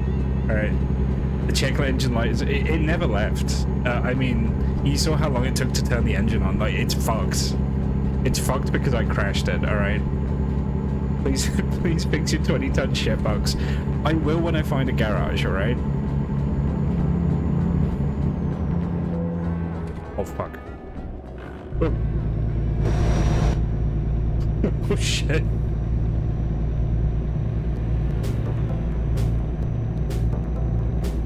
Yeah, it heard me say that. Truck jump scare.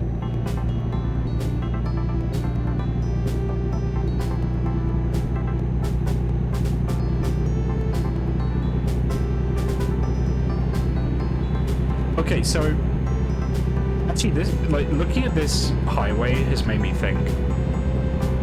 Did it stall? No, if the engine's damaged, the engine just shut down completely. Like the engine was completely dead. But no, looking at this highway here has made me think. Is there content where people just read out like ghost stories on YouTube? I guess creepypasta readings, but that doesn't seem like the same thing to me. Almost surely, yeah. Hey chat, you want to get scared? Let's do it.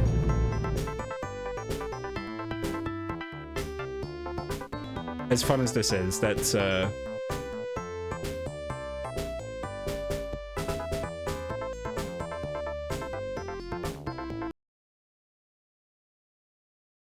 oh my god, 4 true creepy late night horror stories. 4 true scary stories to keep you up at night, volume 235? What? How do you get 200 videos out of that?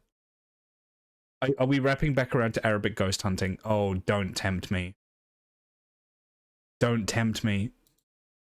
Some of my favorite footage on YouTube is a guy called Yusuf going to just pick a verbal argument with a ghost.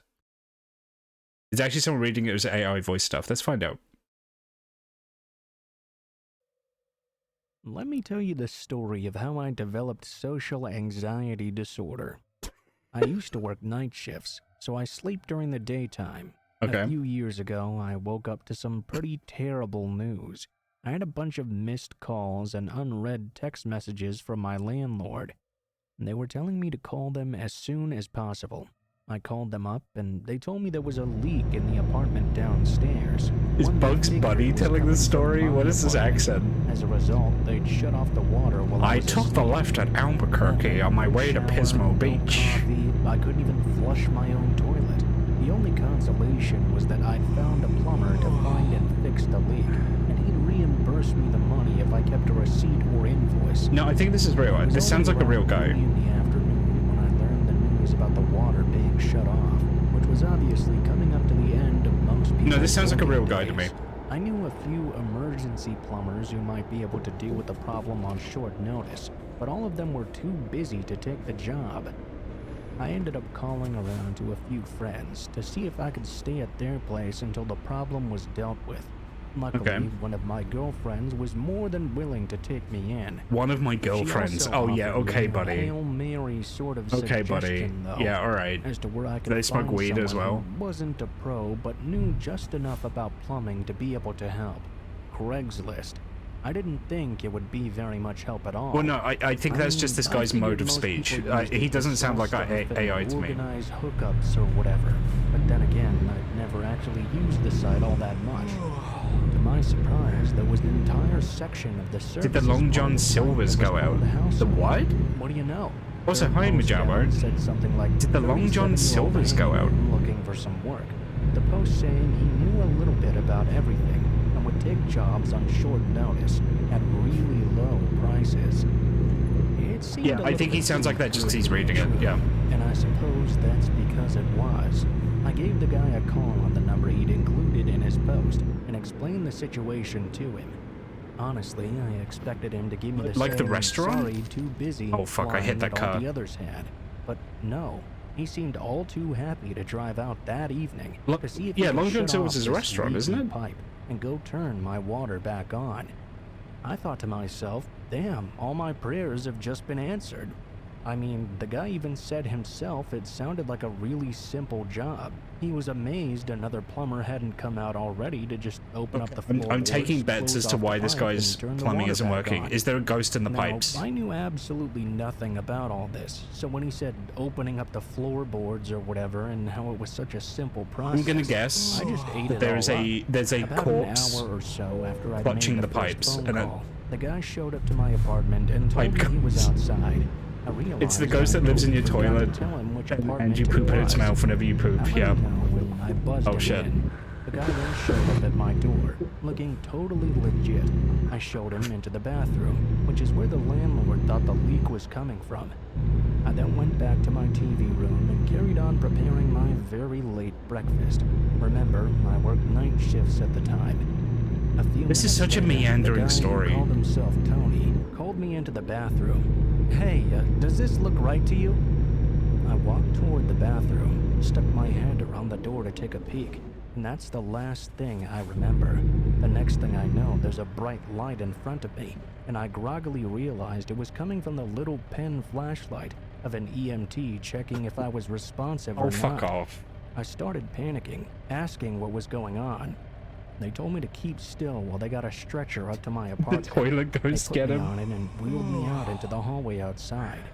There was the friend who agreed to let me stay at her place. She was in hysterics, asking the EMT if I was going to be okay. I remember relaxing and sinking into the stretcher when I heard them say yes. I felt like I wanted to sleep for days, but when I told the EMTs I was feeling so tired I could just take a nap while they were driving me to the hospital, they kept insisting I stay awake, to do anything I could to stay up. In the end, they kept asking me all these dumb small talk style questions just to keep me talking. Then, at the hospital, I'm pretty sure they gave me something to keep me from drifting off as well, because apparently falling asleep with a head injury can actually be fatal. Not long after, the cops showed up to take a statement about the plumber guy from me. They'd gone through my place and found a bunch of valuables missing. Obvious stuff too, like the TV being gone from the mount on the wall. All my jewelry gone as well, with my rooms completely ransacked.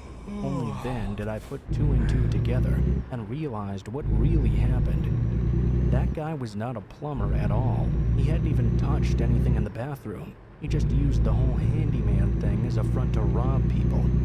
One of the cops told me I was the fourth person to get robbed by that same guy that month, only because he uses different phone numbers every time and never told anyone the truth about himself. They hadn't been able to track him down. As far as I know, they still haven't caught the guy. He pulled a few robberies, then quit when the public got a warning about hiring anonymous handymen on the internet. He's probably like people still out listen there to that. robbing people to this day, doing his thing, switching it up, and not getting caught. I hope those other people he robbed and beat got over what happened to them eventually, but I didn't. Like I said, I developed a serious anxiety disorder after the attack, and it hit me in a way I just didn't expect. Bad things can happen to good people sometimes. I know that, and I took a lot of comfort in knowing the cops were at least closing the net around this guy. Then though, after I got out of the hospital, it must have been 2 or 3 days before I realized I couldn't bring myself to leave the house. I got nervous just getting food from the delivery guys that dropped it off at my apartment building. I figured it would just go away eventually, only it never did. I always got this tight feeling in my chest, an itchy feeling all over me, whenever anyone I didn't know walked outside my apartment or outside in the hallway. Sometimes I still find myself running to the people with the gun I bought, staring through the little glass circle, waiting to see if the face of the guy who robbed me is on the other side. I know it's never going to be there, but I still find myself doing it. I got a nasty scar on my jawline from where the guy hit me too. The EMT said I must have had a steel skeleton or something, because it's a miracle my jaw wasn't broken. I guess I got a lot of scars people can't see, along with a wound I'm not sure will ever properly heal. Wait, that's it? That's the story? That's just a tragic story of someone being traumatized. That's not scary. Way back when the PS3 first came out, Oh, video game. I really wanted one. I mean, I wanted one Video bad. game creepypasta, let's go. The reason was because I wanted to play Call of Duty 3, still one of my favorite game series ever. Wait, maybe no. He didn't introduce a new story. This is just a continuation of the previous story. All right, it's the same person. I remember watching eBay like a hawk, scouring Craigslist every day. They were scouring Craigslist and then threatening to shoot like delivery people outside their home. It's the same character. Then though, boom, I see this one post on Craigslist that said a guy was selling his brand new PlayStation 3 and Call of Duty 3 included, both for like $400. Okay, so $100 below asking price. The thing was, he needed to sell it ASAP. Okay, so we're gonna have a haunted Call of Duty. Drive over to him. Is that what's gonna happen here? The person that could pay his asking price and pick up ASAP got the package. Somehow, I got lucky. Really lucky. Apparently, a lot of folks were messaging him for it, and it sounded like they were going to rob him or something. I was older than most of those wannabe buyers. I could text him a picture of the cash and drive over to the Walmart parking lot that night to be able to pick it up. I felt like a kid at Christmas or something. Granted, most kids don't drive to Santa and pay him $400 to get their presents. Oh my god, still, get to the point. Tell me about the Call of Duty ghost. Only trouble was the guy was working late that night. I'd have to drive over to the Walmart parking lot at like 2 in the morning just to pick it up. You'll get punched out and robbed again. Walmart parking lot, 2 a.m., something bad was always going to happen. And yeah, I'd be lying if I said it hadn't passed my mind while I was thinking about this whole thing. I think I made myself clear at the beginning though. I really wanted that stupid World War II game, and the amount I wanted it outweighed whatever good sense I had. And that's how I For some reason, I kept playing the haunted video game. Hanover way after dark. Like I said, there was always a chance something bad was going to happen. I just figured it would be from the other end. You're of the repeating law. yourself now. Come on, get to the point. Sitting there when I heard someone tapping on the glass of my driver's side window. I saw a gun and thought I was about to get carjacked or something. They got me out of the car at gunpoint. It's the same guy. Though, I saw a badge on the dude's plainclothes belt. Honestly, it's the robber again. I breathed a sigh of relief at first. I knew my reason for being there sounded sketchy. Picking up a PlayStation 3 at 2 in the morning would have sounded really sus if I was a cop. Oh, sus, shut up. They pulled the $400 in cash out of my wallet and said they were confiscating it as suspected earnings for drugs. I started to get real angry. I told them to search my car for drugs or guns or whatever they were looking for. Wait a minute, They didn't wait a find minute. anything. They had no right to take my money. Wait a minute. One of the cops smirked when I said. So the cops stop you in a Walmart parking lot at 2 o'clock in the morning. They immediately take your money off you, saying they're confiscating it because it's drugs. After you messaged some rando on eBay that you had $400 and you would be there at that exact time. My man, you got scammed and now you're being robbed. That's what's happened here. Yeah, no.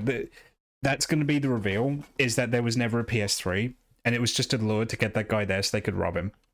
Yeah. That's my prediction. I'm locking that in. That though, screaming in my face and threatening to beat me. His partner had to calm him down, like he was legitimately worried he was about to punch me or something. The angry cop walked back to their unmarked car, and the other cop wrote a ticket for the cash they took. While he did that, he apologized for his partner. Yeah, no, you're just getting robbed. If I brought some pay stubs to the precinct, I'd get all my money back, no problems. No, you're not. I was angry I was probably gonna miss out on the PlayStation, but I figured these guys were just doing their jobs. Getting it taken by the police was at least much better than getting straight up robbed and carjacked by some random dudes that wouldn't That's have just been what so happened. reluctant to beat me down. I drove over to the precinct first thing in the morning with some pay stubs, which I figured would prove the money was mine. I get there, ticket in hand, and some cop walks out with an evidence bag with my money in it. Only right as she puts it down in front of me, I tell her there must be some kind of mistake. I told her the cops had pulled me out of my car and took exactly $400 off me, but in this bag there was no more than $100. She then shows me the ticket and the little box that listed confiscated items. It said 100 instead of 400. Right then, it was my turn to freak out. I couldn't believe they would do me like that. I started to make complaint forms, numbers to call, all that. The lady just thought I was sizing up the amount, but I swear to God it was more money than that. She gave me the number to call to register a complaint, which I did. I know. Cops taking bribes around Baltimore is probably only raising eyebrows with the most naive of you. Missing out on the PS3 wasn't the scary this isn't thing, spooky. though. The scary thing was coming home from work 3 days later and seeing a car I didn't recognize parked right across the street from my house. I didn't immediately assume anything bad. I just wondered who in the neighborhood had gotten themselves such a nice new set of wheels. And that's when I saw him, though. The same plainclothes cop that wanted to tee off on me that night. The same cop who'd stolen my money. He just looked me dead in the eyes and smiled before driving off down the block. It was like a warning or something, just to tell me he knew I'd made the complaint. If criminals or gangsters do stuff that shakes you up, sure, but it makes sense. Those Johns are supposed to rob you or shoot you or whatever, but when it's the cops doing it, the same people who are supposed to protect you and you're supposed to turn to, that's really terrifying. Oh, fuck off. How sheltered are you to think that the cops don't pull this crooked shit all the time? They're not gonna threaten to kill you over $300 they stole off you. That's not how that works. Me and my mom went to stay They will over forget with about my you grandparents immediately. for the weekend. My dad had left before I was even born, so it had always just been me and my mom. My grandparents were also Give me a ghost. part of my life growing up. We'd go over on a Friday night, then stay till late on Sunday, mainly so my mom could have a social life or work the long weekend shifts at her job.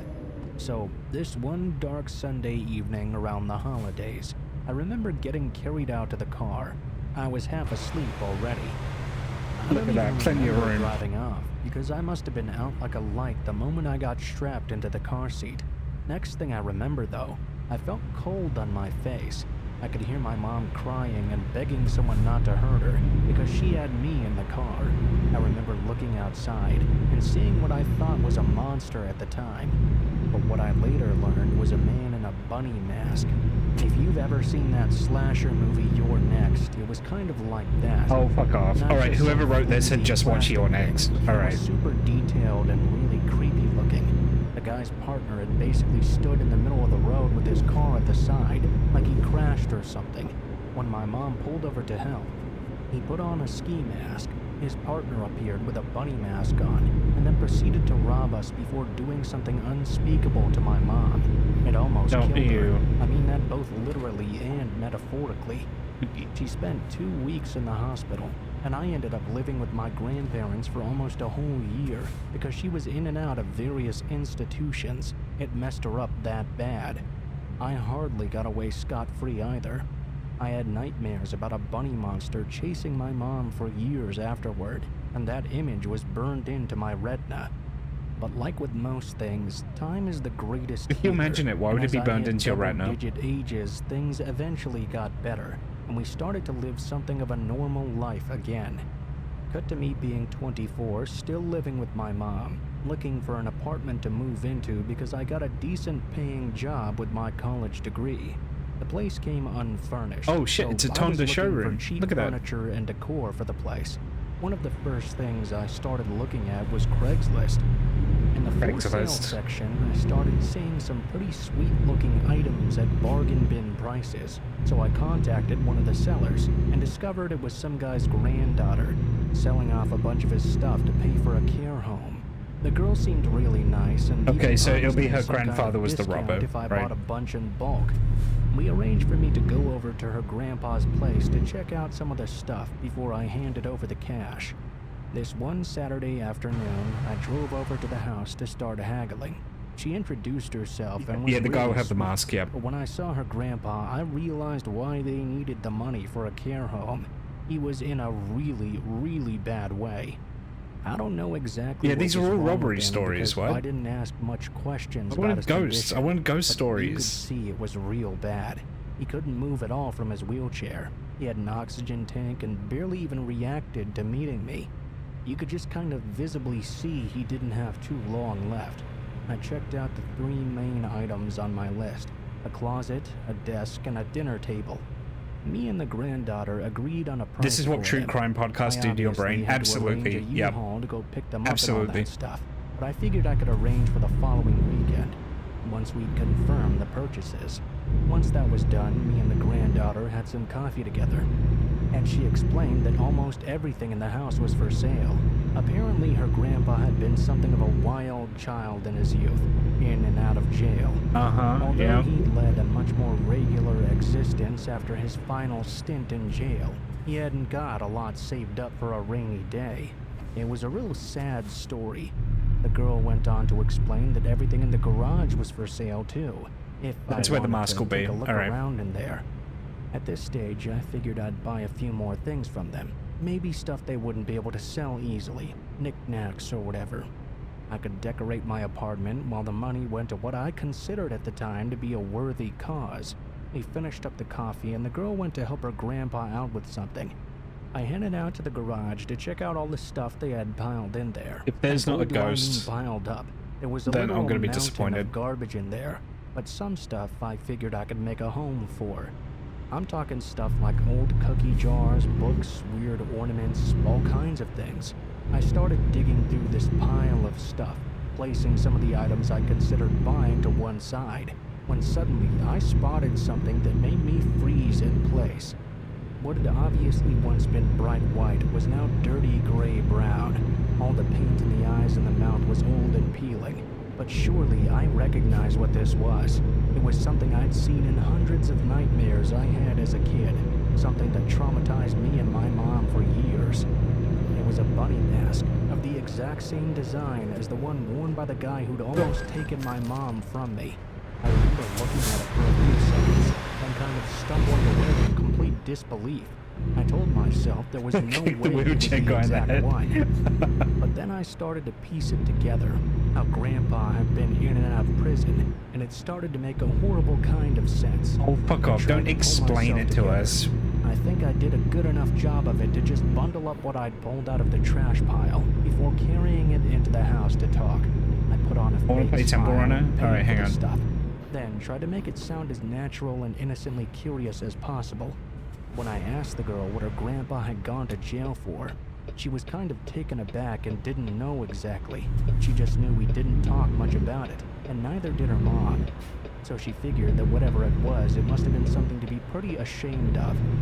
I asked if I could go into the room with the guy to thank him personally, insisting when the girl said he might not really be able to hear me, and if he did, he probably wouldn't respond in any way. Suplex him. It was okay. Suplex him. So maintaining my composure and insisting I go into this room to thank him.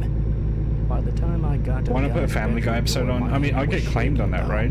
When I walked in, there he was, sitting in his wheelchair, not even looking. I to don't think see I who got just claimed for walked the in. Family Guy funny His moments though that one time. positioned him in front of a TV, but he wasn't really watching it. He was just kind of staring into space. I sat down on the bed near him, arranging my thoughts at first. I asked him something like, "Where were you living around December of 1987?" It obviously didn't get so much as a nod from him. He just kept his empty stare fixed on the wall. I wanted to get up and leave, wondering if my questions would just confuse or upset a sick old man. There was a part of me that wouldn't let me leave without asking him the other questions. I was hoping he'd say something, anything to me. It's about just that mask it's I'd someone found in the who garage. they got fucked up on Turns true out, though, crime I didn't episodes. need his words to know he could hear me. I asked him again, "Did you rob a woman with a kid in her car around Christmas time of that year?" Nothing moved but his eyes, which moved up from the spot he was looking at as he began to stare at something else. This time, though, he clearly was not staring into oblivion. It looked like he was remembering something. I told him his granddaughter had told me he'd been in and out of jail, and although he hadn't told her exactly what for, I thought I had a pretty good idea of what it was. He stayed quiet, but his body began to tremble, almost like he was trying to say something but couldn't. What I said next was basically a lie. I whispered in his ear, "I know it was you." His reaction confirmed it in my head. He had no way of effectively communicating, but I could see his eyes were filled with regret. They started to tear up. Maybe not being able to talk was beginning to overwhelm him. At least I figured that was what his reaction was. I don't know if he wanted me to tell him to go kick rocks or if he wanted to say he was sorry. Kick rocks, but alright. I didn't care at that point. I just had one more thing to say to him before I got up and walked out. You almost ruined my life. You deserve to be in that chair. He actually let out a kind of whimper as I stood up and walked out. When the And then guy's everyone granddaughter clapped. stopped me to say thank you, I disguised what I was feeling by telling her myself and her grandpa had shared quite an emotional exchange of gratitude. I guess she thought it was kind of sweet. I honestly hope she never found out the truth. After getting back into my car, I only made it about 2 blocks before I pulled over and started bawling. I was filled with doubt, like the thing that got me crying was the idea I might have seriously distressed a sick old man. But the other voice in my head was saying, that's him. I know it was him. When I regained my composure, I drove over to my mom's place to tell her all about it, and we both cried together.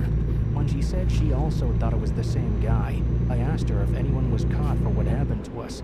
She said yes, but they were sent to jail as a result, and she had to appear in court to testify.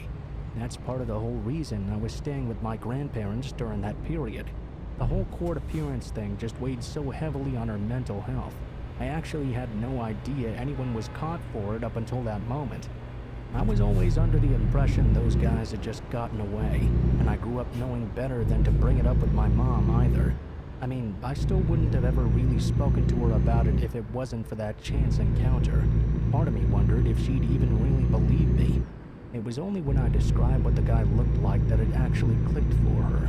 At first, she refused to believe it. It just seemed like perfect karma. Saying I for got the in my guy. car and drove Like too perfect an someone end is the to a most deflating story. thing to happen in a I don't scary believe story. things like that happen Yeah, very I only often watched a in TV show where life. local cops It proudly must bust someone who was a have criminal followed. weed in their It was car almost door. like a weight had been Oh lifted from god, our yeah, yeah. shoulders.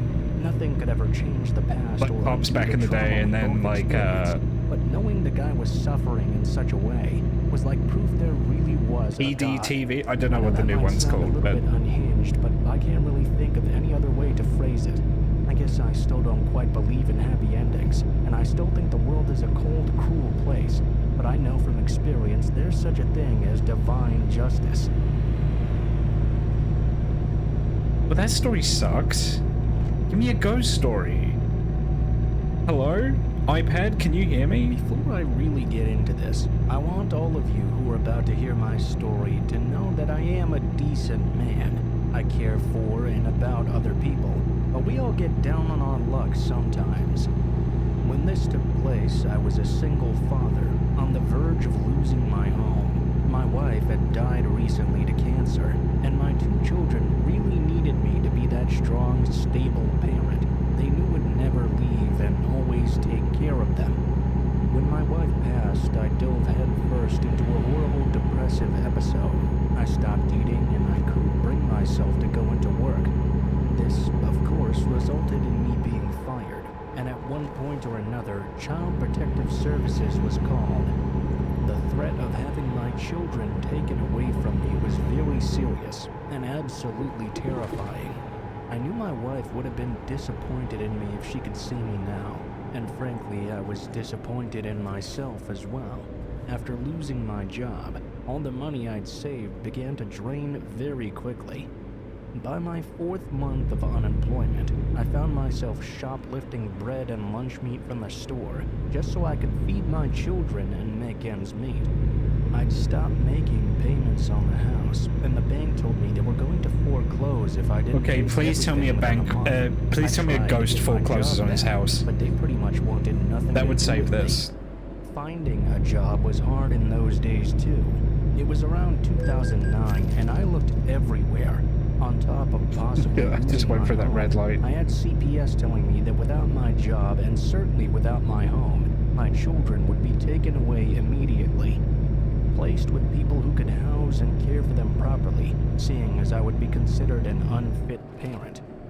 I was not about to let anyone take my children away from me, so I did what any desperate man would do to keep his children. Kidnap them? I robbed a couple of bars.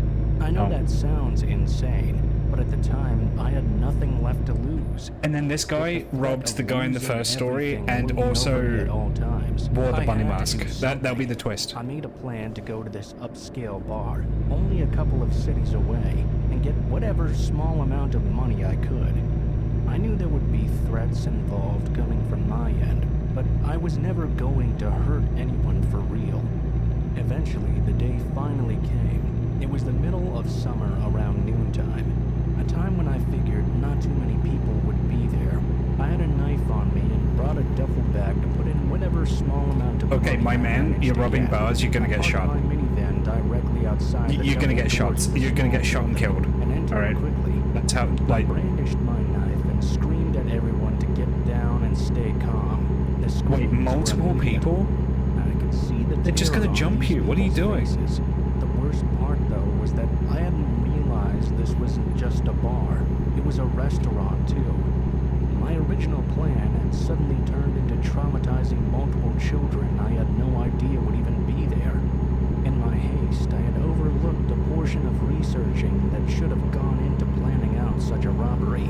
The place had bar in the name, though, so I figured it was that and called it.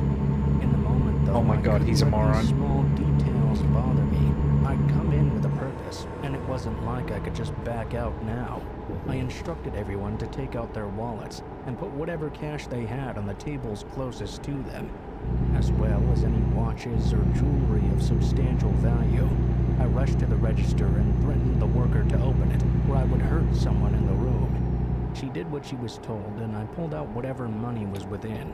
I collected all the loose money and valuable from the tables, and quickly exited the bar without a single person trying to stop me. The only issue was, after counting up the money and pawning off the jewelry, I'd only made out with around $3,000, and that wasn't going to be nearly enough. Eventually, I saw it on the news. The story broke about a robber, but no one ever came to my door and arrested me. I figured over time, maybe I was in the clear. I knew I would have to do it again, too. This time, I did much more research in the bar I'd be hitting, made sure there would be no children and not as many people either. The bar was about an hour away, and not quite such an upscale place. I parked my car with my supplies and headed out while the kids would be at school and people would be at work. It was around 1 in the afternoon or so. When I entered the bar in a ski mask with knife in hand, I honestly thought this would go just as smooth as the last time. Of course, nothing ever does. The first thing I noticed was the rough crowd in the place. Large men who looked like bikers, and people who had clearly been through a lot in their lives. God, this story sucks. Just get to the point. I wasn't scared. I knew there was no backing out now, though. I went up to the register, and the worker didn't hesitate to give me the money inside. That's when I felt it. A sharp pain began to burn with each small step backwards I took.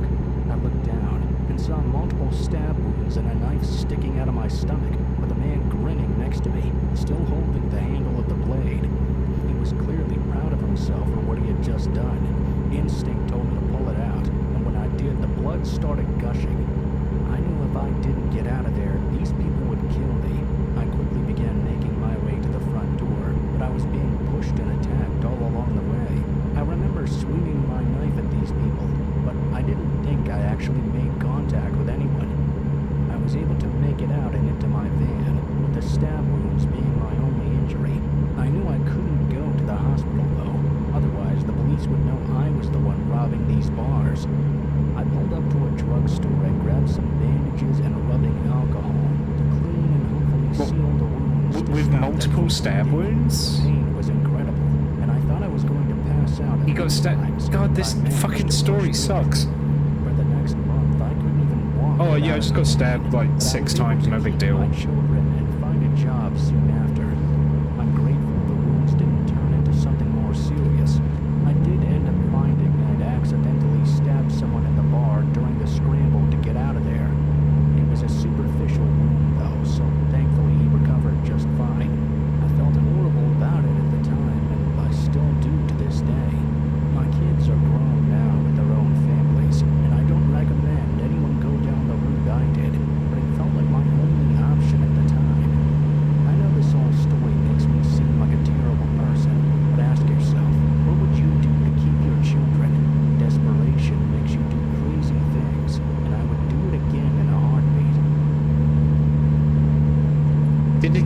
has to write all those stories? What the fuck?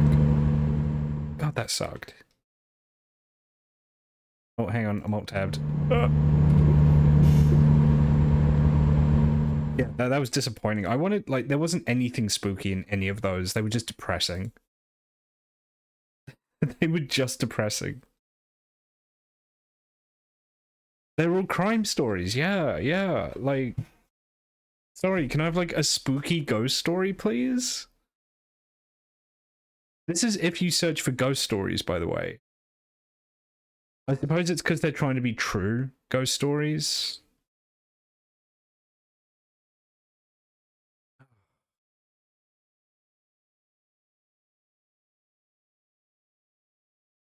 Okay, the guy with the sheet on him is pretty funny, though.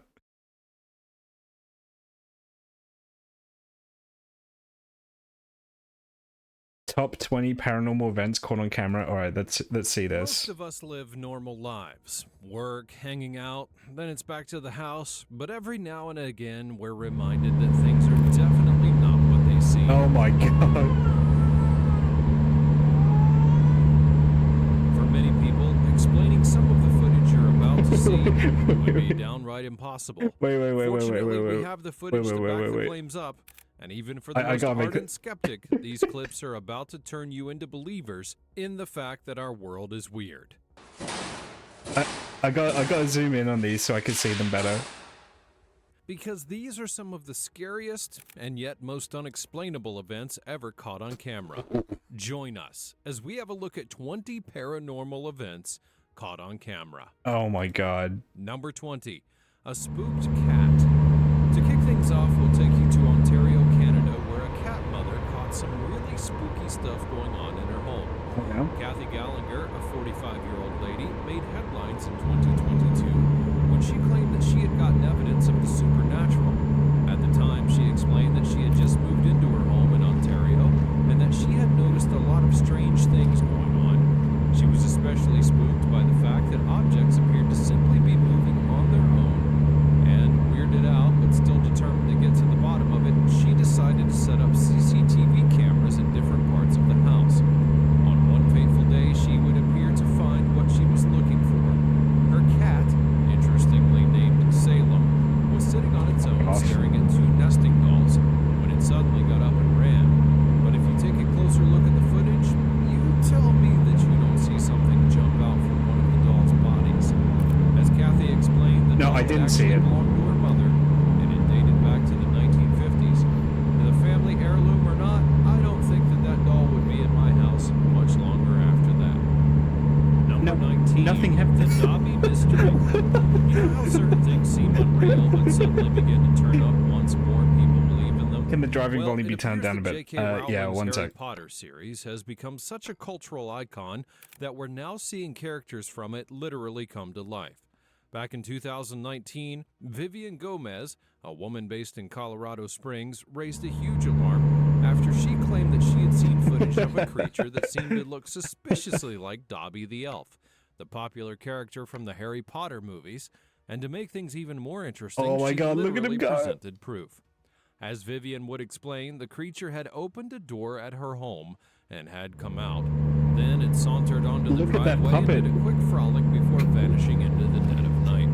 Sadly for her, she was unable to actually find additional footage of her CCTV camera because it was limited. My camera only goes for 10 seconds, so it just cut off at that point. Now, I know That's that my you favorite can't one. blame That's the my camera favorite at one. this All right. point, but I really wish that it had just stayed for a little while longer. Some Everyone, people by the end of claim this, that I the want to know figure what your could be favorite one of these Vivian's are. This is my 9-year-old one. son, Bobby, just goofing around. Number 19, But Dobby. considering that the figure looked really lanky and had very bowed legs, I would doubt it. Perhaps the Dobby is real after all.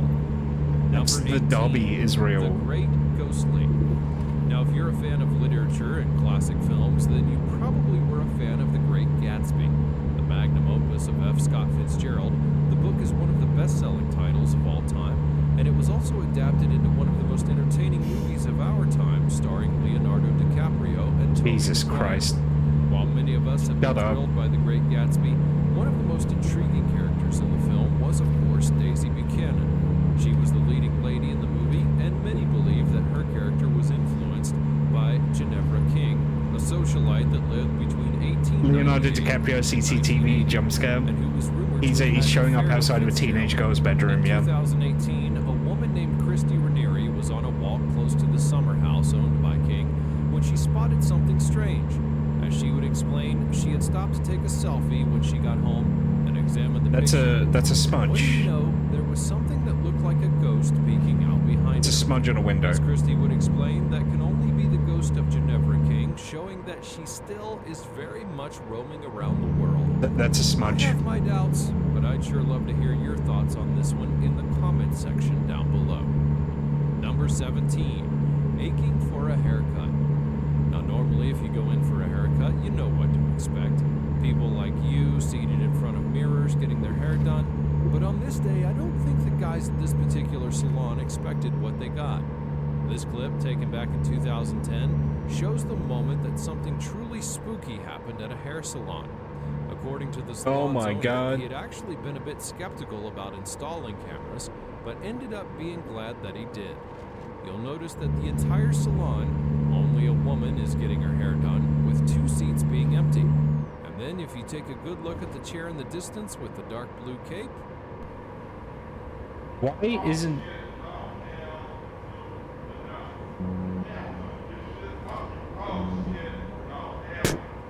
I mean, first of all, the chair raised up by itself, as if someone had stood up from it, and then the cape kind of shrinks inside instead of falling down. The entire thing was crazy enough to scare the guy sitting close to it, and to be honest, I would be out of there as well if it were me. So the chair just raised up a bit and then moved the thing? Oh my god. Feeling when you've been saying something to someone, but no one ever believes you until you show them proof? Well, you can only imagine how vindicated this woman must have felt when she finally caught some paranormal activity in her home on camera. Back in 2012, Donna Ayers began raising an alarm about the different weird activities around her house. That included, and especially the fact, that things were seemingly moving on their own. Looking to really nail the proof, she decided to take a video recording. Whoa, it's so... Right on cue, she it's so weird that the handle moves... Like, it always moves towards the handle, almost as if there's like fishing line on it. Isn't that weird? Oh fuck, she's British. There's a fucking ghost. There's a fucking ghost in my kitchen. Underneath the platform where the cup was to reveal that there was nothing there. So the question remains, what on earth was actually moving that cup? According to the lady, she believed that she was being haunted by her late brother. If that is the case, I wonder if the guy's just thirsty in the great beyond or something. I mean, hey, when you've got to quench your thirst, a fishing line, yeah. Quench your thirst, right? Number 15, messing with a victim. Number 15. Most people who experience paranormal activities tend to have first-hand experience literally on their own, and that experience can be quite harrowing when you're by yourself.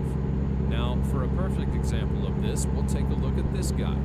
The clip, which was taken in November of 2017, shows a guy working late at the office when he suddenly hears an alarm going off.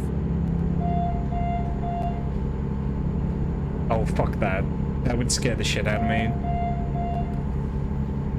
As the clip will show, he decides to go and check it out, and eventually came back thinking that he was done. But little did he know that whatever was behind the entire thing was not done messing with him. Is someone just breaking in? Like, it's not a ghost. Visibly scared once again, the guy just someone decides to go and check out what's happening. Like, I don't know what happened behind the camera, but he was so spooked that he literally hightailed it out of there and ran away.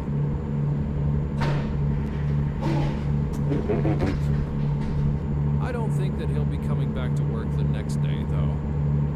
Number 14, ghosts in school.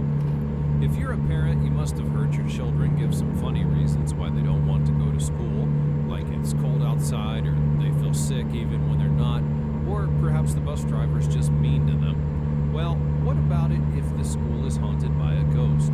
Back in 2017, oh my god. CCTV footage would show a weird God, I want to play Phasmo with Nagy so bad. We got to get that happening. I want to do my fake Zach Baggins Ghost Adventures. Flew off the top of a locker. Then, as if that wasn't enough, one of the posters on the wall decided to take a trip to the ground as play Phasma? Does Baru play Phasma?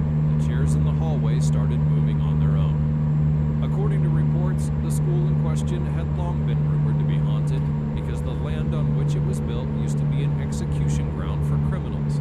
But it looks like the guys He has in the past? Oh, cool. I'll check that out then. Taking it out on those I would like to successfully play at least one game with Baru. Number 13, Ghost in the Crib. Being a parent can be challenging. You're constantly looking to protect them from harm, but while maintaining your children's safety from physical danger is pretty easy, how do you protect them when there's harm from the other side? Back in 2019, Josh Higgins and Heather Brow, Oh, I'm going 84 and a 75. made Hang the on. news after they had shared footage of what they truly believed to be a ghost that was haunting their little girl, Lily. As the parents set up a camera to monitor their daughter, they would be shocked to find what appeared to be a specter moving through her room. Whoa. As you would expect, it startled the little girl. The couple's nanny cam video a few weeks ago, what appears to be something moving in front of the baby crib. The parents added that the ghostly shape had been assaulting them, first the daughter and then Heather herself. It scares us that it could do something else. I mean, there was even a morning that I woke up and I felt like something was around like someone's hands were around my neck. Oh no, this isn't funny anymore, because like, if they're like putting hands on their daughter to fake a ghost, that's not funny. Lived in the home had taken his own life, so it appears that his ghost may have had unfinished business in the home. Seems like it might be time to move out a little earlier than planned. No, my husband wasn't beating me into ghosts. Number Yeah, 12, no, this isn't funny the anymore. Haunted pot store. Back Okay, to never mind, stories of it's funny ghosts that again. might be trying to make contact with It's the funny physical again. world. Our next story takes us to Oregon, where the owner of a dispensary claimed that his shop was apparently being haunted. In 2018, a man named Andy Gomez, who owned a pot dispensary, claimed that he had substantial proof that his shop was being haunted Is the by ghost gonna ghosts. blaze it? And for that proof, he showed this surveillance footage. And just watch the pot jar as it suddenly begins to move while he's arranging the place. The ghost wants that spectral Zaza. Look at it. Weird presence while the whole thing was happening. As it was happening, I kind of felt like somebody was standing next to me, or like somebody was like. The ghost right just there. wants to get If high. that wasn't enough, check out the jar with the pens on the counter. Now keep in mind that this is a pot dispensary. Any doctoring of surveillance footage could land the guys in jail. Could we have a ghost looking to just simply burn some trees? Who really knows? Number 11, Ghost Feline. Now for something that just can't be explained. These titles are really funny, I'm sorry. Piece of footage. Captured in 2019, this footage shows two cats sitting calmly on the front porch of their owner's home. It looks pretty chill. Well, you're about to see something weird though. Suddenly, one of those cats appeared to have been scared by something that was coming out of the shrubs close to the two of them. And that's when it decided to run for the hills, leaving his partner alone. But just as soon as the cat takes off, it seemingly vanishes. Now, where did he go? Did he literally turn into a firefly and float away? Where on earth did it go? Well, I imagine The craziest thing was the that camera feline's dropped some partner frames. seemingly just looked unbothered about the entire thing. Either the cat was on his own wave, or he'd probably seen his partner do that before. But either way, it's some crazy stuff if you ask me. Number 10, superhuman speed. Oh, this one looks so fucking You'll fake. probably want to buckle up for this one because it's the type of thing you'll need to see. This one to looks so believe. fucking fake. In 2019, a mysterious video made the rounds that showed what appeared to be a superhuman or ghost figure saving a lady's life. The footage, All right, hang which on. was from a local CCTV camera, showed the little unsupervised lady trying to So, do you know what's really cool here? cross the street on her own. Do you see how she isn't casting a shadow? She isn't casting a shadow in the headlights.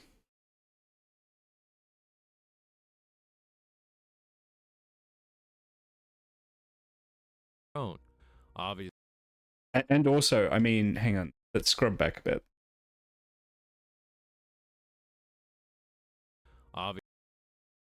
Obviously, things like this will rarely end very well, and for a time, you kind of get the feeling that she's about to be hit. And then all of a sudden, a figure comes and grabs her literally out of nowhere. Nobody knows what the figure was or even how.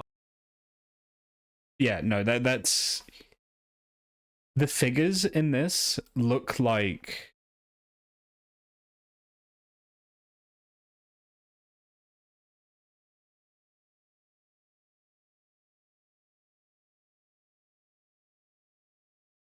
Okay, Zed will not be appearing tonight. Just got confirmation. Zed will not be joining the stream tonight. That's fine. We'll do some Payday later, just on our own. Yeah, no, this looks like... Everyone looks comped into this, yeah. It looks like, and I don't know if anyone knows what I'm talking about, like the inspirational video where it's like everyone's in like silhouette, and there's a guy, there's like a clown throwing knives into a guy. Like, do you know what I'm talking about? There's like a clown throwing knives into a guy, and then like his wife hugs him, and he has like a magic shield. I sound insane when I describe this video. Problems clown. Let's get him. Can we get him up?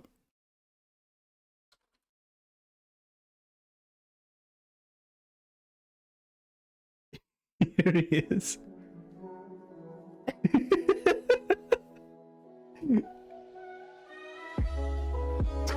I love this fucking guy.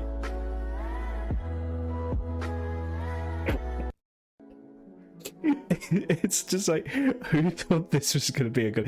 This is what the compositing in that super speed video looks like to me. Then she fucking kills the clown. Oh my god.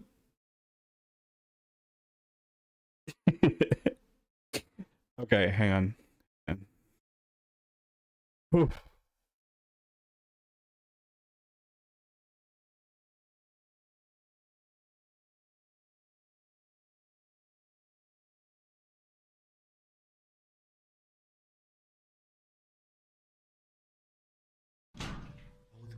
I'm gonna bring back a banger. Hang on. I'm gonna bring back a banger. One of my favorite videos. This video is incredible. For those that didn't join the original stream where we watched this, this is the best ghost hunting video I've ever seen.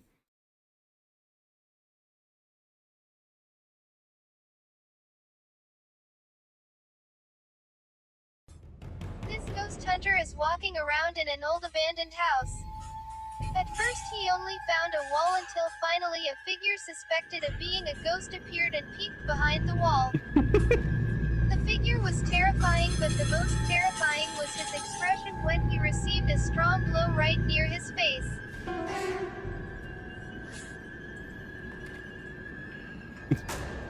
So these are all Indonesian, and apparently in Indonesia if you see a ghost you just beat the shit out of it with a piece of wood.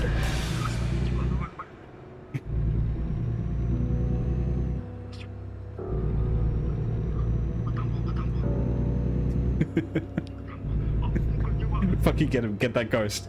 Get that ghost.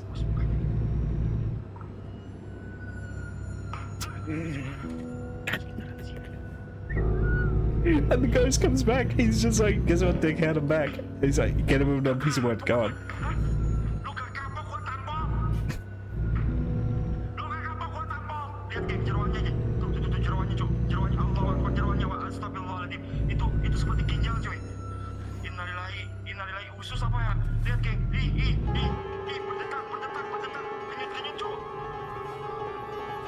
Oh my god, that's so spooky.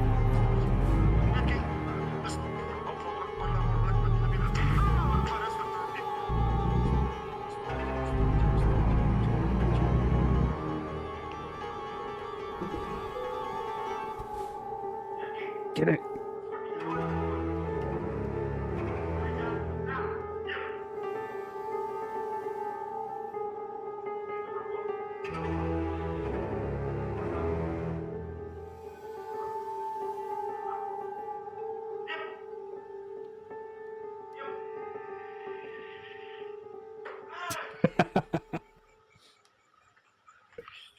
Hi everyone, welcome to my channel. Oh, I'm glad to be here. I love your channel. Some strange videos. Check it out. Thank you, Cincy. Thank you, Cincy. This guy as well. Like the ghost's just chilling, just looking at This him. one ghost hunter meets a scary figure suspected of being a ghost. This ghostly figure who looks defiant and stands silently makes the ghost hunter feel angry instead of afraid. But there is an unexpected, unique thing that this ghost hunter suddenly does.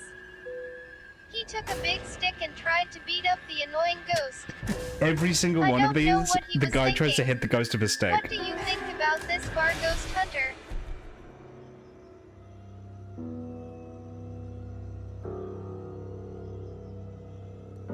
We lost $15,000 by damaging the cargo.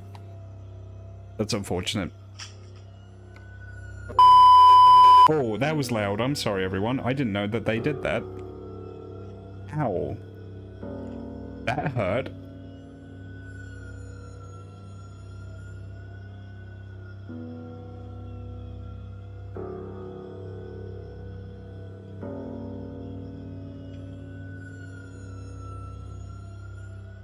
All right, what we got here?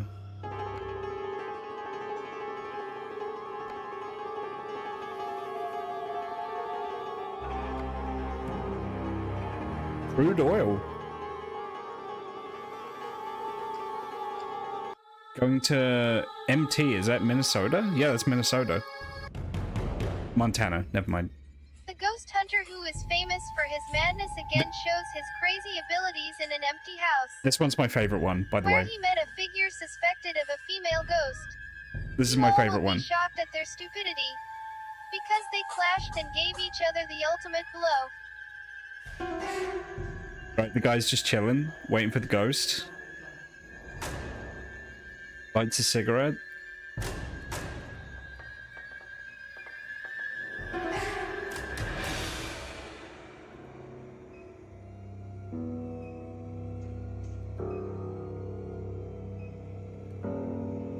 And then the ghost's got a piece of wood.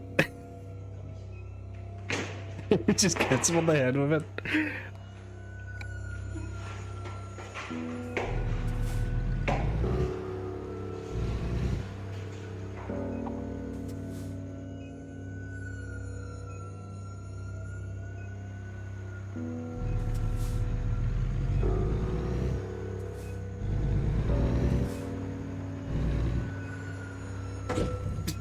God damn it.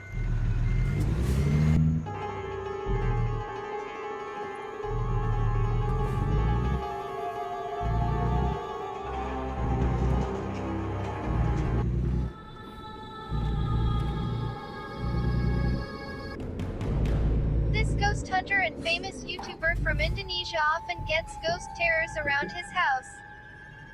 One of the scariest and most unique terrors is in this video, where a suspected ghost appears in the kitchen. Even this ghost hunter found him and immediately invited him to a one-on-one duel. An unexpected thing happened. The ghost figure was made to give up and run away.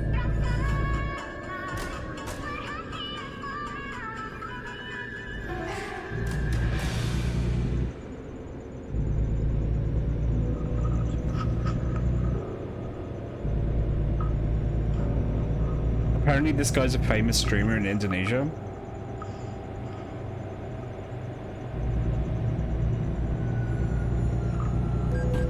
I don't know if this is like the Indonesian like Jake Paul and he's just getting ready to like fist fight a ghost.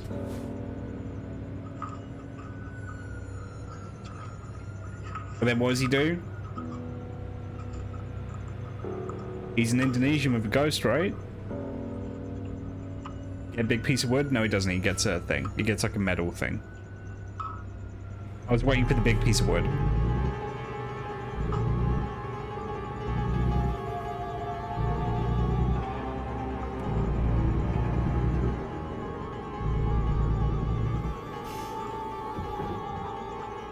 It's a buckler and dagger. Yeah, what? He just had those?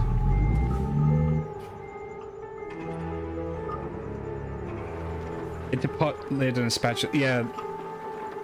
Oh, fuck me. Hang on.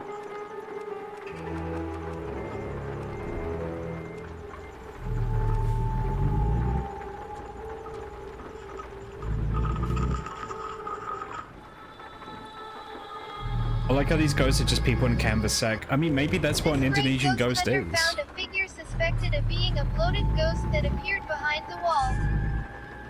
Because the ghost hunter was annoyed, he finally finally approached the suspected ghost to teach him a lesson as well as an appeal not to be a fad anymore. Armed with a large stick of wood, he struck the cursed figure and said goodbye.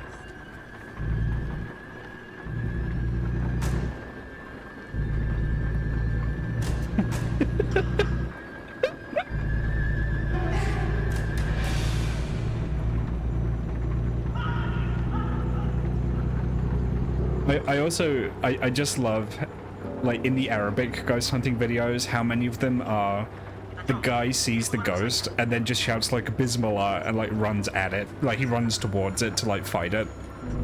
It's funny every time. Like these guys will just then walk into like abandoned apartments and then they'll just start like reciting prayers whenever ghosts attack them, or they typically call them jinn, I think. Like, they're not saying they're actual, like, ghostly spirits, they're, like, something else.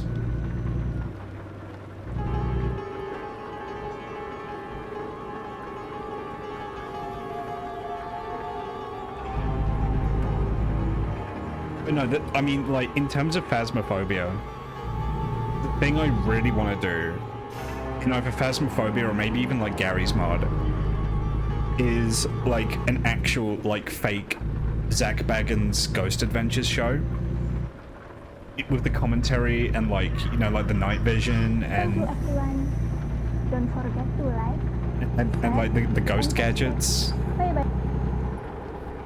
I'm in the wrong road. Oh fuck me, there's a barrier.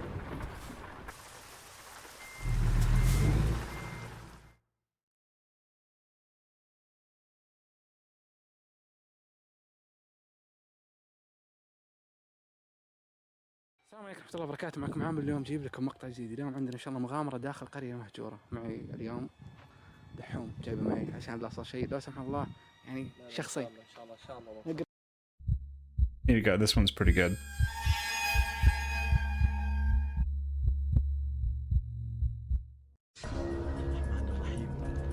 بسم الله من شر ما خلق.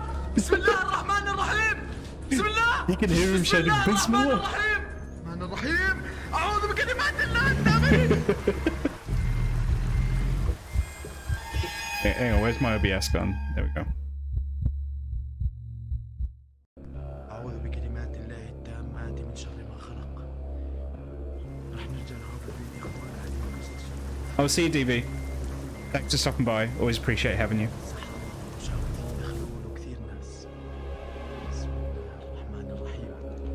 بسم الله الرحمن بسم الله الرحمن بكلمات الله التامات من شر ما خلق.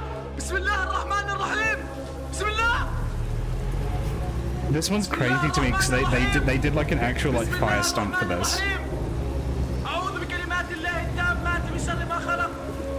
بسم الله. بسم الله الرحمن الرحيم. Actually, you know what? I am gonna get this off the screen quickly. I am gonna switch back to أعوذ بكلمات الله التامات من شر ما خلق. بسم الله الرحمن الرحيم. بسم الله الرحمن الرحيم.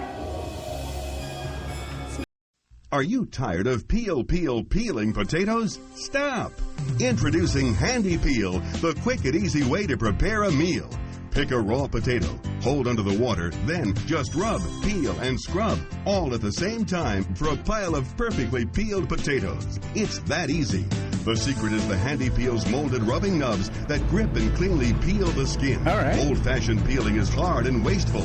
With Handy Peel, you just rub, peel, and scrub. Just look at the difference. I feel like I've seen this product Now you before. can prepare a pile of potatoes in no time for mounds of mouth-watering creamy mashed or fabulous homemade French fries cooked to perfection. Sweet potatoes are really hard to peel with a They're now knife. going to list everything Ouch, you can that make hurts. with a potato. Not with Handy Peel. Simply rub, rinse, and peel all at the same time for delicious whipped sweet potatoes or yams. Yep. With Handy Peel, you can prepare tasty homemade chips in no time. And it's not just for all types of potatoes. I just rear-ended a car. Handy Peel is perfect for carrots, done in 3 seconds. Preparing fresh veggies filled with vitamins and nutrients is as easy as rub, peel, and scrub. Use a gentle swipe and enjoy corn with no strings attached. Amazing! Stop with the old-fashioned tedious peeling. Stop with the painful slips. Oh my God. And Oh my look at God. all the waste. Get the handy peel and leave most of the veggie for the meal. Order your all-in-one rub, peel, and scrub handy peel No, not for that. just $10. That's right. Order during this special TV-only Just introductory offer $10? and get the incredible handy peel plus a risk-free 90-day money-back guarantee for just $10. This is a limited offer. Order now. To order Handy Peel for just $10, have your credit card ready and call 1-800-944-6516. That's 1-800-944-6516. Or send a check or money order to the address on your screen. So don't delay. Call 1-800-944-6516 and order Handy Peel today. Call now. Well, we took both Cravender and Suppress to the 3rd Street Promenade in Santa Monica, California, where there's over I can't say the 45 horrible great things in my restaurants head. a 3-block area. First, we tested Cravender. Oh, you know what?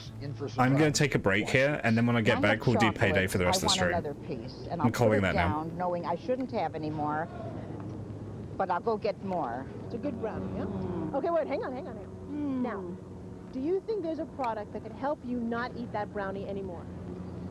Would that be amazing? That would be more than amazing. That would be a lifesaver. It's a good brownie, though. What's wrong? It's changing the taste. Do you want to finish the brownie? We've seen this one before. Yeah. I really don't want to. Are you serious? I really don't want it because it's changing the taste. It is definitely changing the taste. So you're going to tell me you don't want that brownie anymore? I really don't want it. Wait. You just... This is chocolate. I have no taste for another piece. And how do you feel? Aroma trim. Yeah, people I'm sniff a shaking piece of because I'm plastic. excited. Yep. I feel fabulous. I do not desire another piece of chocolate. This is wonderful. Oh, world, listen to this. This is fabulous. All right. Take a little bite. That's good. Now, you could probably eat that entire cookie, couldn't you? Oh, yeah, not a problem. No. Do you believe... 3 or 4. 3 or 4? All right, I'm going to be right Do you back. believe I'm there's going a to little get the product like this? infomercial All up you on the have to do screen is so you just can look at smell it while I'm gone. And you won't want that cookie. Not really. Keep chewing. Keep enjoying that cookie that you love so much. You can eat 3 or 4 of those. Right, I'll be right back. I couldn't even possibly eat this anymore. Are you serious? I'm really serious. He I just could told me not. 3 or 4 cookies. I could. Honestly, on a normal basis, I could. And I can't now. I just can't. The shakes or whatever, I tried. I can't do it. I never am able to stick with the diet. This I could stick with, definitely. I like this stuff. It's good. Because this is making it taste differently. Like really? It's like an herbal smell. Definitely took away my desire for the sweet. Is that amazing? Amazing. Yes, amazing. You could eat this whole thing. Yeah. If I gave it to you, you could consume the entire thing. That whole thing. That whole thing? That whole thing. All right. Take a French fry. And eat it. Keep it on There's your a nose. fellow that Keep can it on eat your nose. gallons of French fries. You don't But want I any don't more? want this. No. Are you sure? No, I don't Alright, want do you- any more. Well, if I had this in my face, I don't think I'd want any French fries. I know that would kill half of my diet there.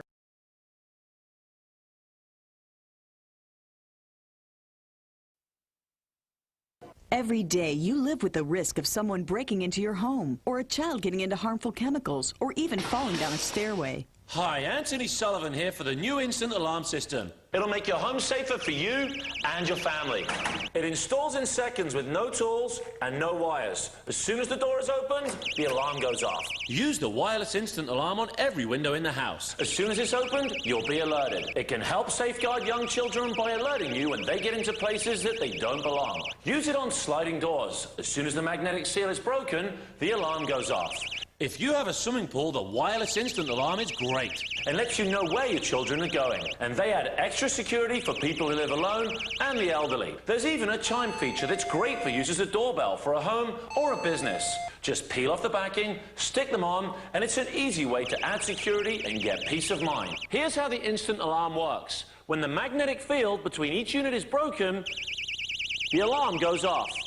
So even if somebody breaks a window, with the wireless instant alarm, the 90 decibel alarm will go off, and for all an intruder knows, the police are on the way. The wireless instant alarm lets you worry less and provides more security for your entire family. It really gives me peace of mind to know that Instant Alarm is providing security on my doors and windows, as well as monitoring my kids for much less than a security system. Call now and you'll get 4 instant alarms complete with batteries for just $10. But that's not all. Order today and we'll give you a second set of 4 free. Just pay separate shipping and handling. That's right. You'll get a total of 8 deluxe wireless instant alarms complete with batteries for just $10. So call the number on the bottom of your screen right now. Here's how to order. To get Instant Alarm, have your credit card ready and call 1-800-993-0986. Today's customers will also get a bonus set of 4 Instant Alarms. So call 1-800-993-0986. That's 1-800-993-0986. Ouch! That pen just poked a hole in your expensive leather couch. A rip in your favorite purse. That's $100 of cash in the trash. And that torn car seat will cost you a fortune to fix or replace. Save your money. Get Leather Miracle Tear Repair to fix them so they all look new again. It's the affordable way to permanently repair leather and vinyl just like the pros. It's so easy. Just apply Leather Miracle Tear Repair to the damage, cover with a textured finishing swatch, let dry, and it's as good as new. You just saved $200. Don't trash that designer handbag. Restore it and give it new life for just pennies. You just saved another $100. Leather Miracle Tear Repair fills holes, rips, and tears and creates a permanent bond that's virtually invisible. And it even works on vinyl. Incredible! It saves you hundreds of dollars on jackets, couches, office furniture, purses, and more. Even thousands of dollars to repair car seats and dashboards. So why spend money on new or pay a professional $150 or more to fix just one tear when Leather Miracle Tear Repair makes dozens of repairs at a fraction of the price? I'm just having a midstream snack, and then we'll get Payday going. Use it. Leather Miracle Tear Repair comes complete with a rainbow of colors, a mixing guide, textured finishing swatches, everything you need for fast, easy, perfect repairs every time for only $9.99. Call now and as a bonus, get our Miracle Carpet and Upholstery Repair. The quick fix for burns, holes, and tears in carpet and furniture. It's a $20 value, but it's yours for just separate processing and handling. But wait, call right now and get Miracle Stitch, the fastest way to mend a hem, reattach a strap, or repair a pocket, all without needle and thread. This bonus is yours for just separate processing and handling. So don't replace, save hundreds and repair. Get the Leather Miracle Tear Repair, the Miracle Carpet and Upholstery Repair, and Miracle Stitch, a $50 value, all for only $9.99. Call or order online now. Call 1-800-630-5937 to get Leather Miracle Tear Repair and bonuses. That's 1-800-630-5937. Introducing the one-of-a-kind Obama Ball, celebrating the game President Barack Obama loves. This full-size microfiber spalding ball with a detailed laser engraving of the presidential seal, facsimile signature, and likeness of Barack Obama is individually numbered, assuring its collectible value. The Obama Ball is available for a limited time for just $79.95 plus shipping and handling. Call the number on your screen or go to our web address. Only a limited number will be sold nationwide. Oh shit, it's the Obama Ball. Alright. Making homemade burgers is no picnic. You squish, you press. Thank you for that. Alright. Payday. Finally, we will be playing Payday 3 on stream. At long last. Am I there?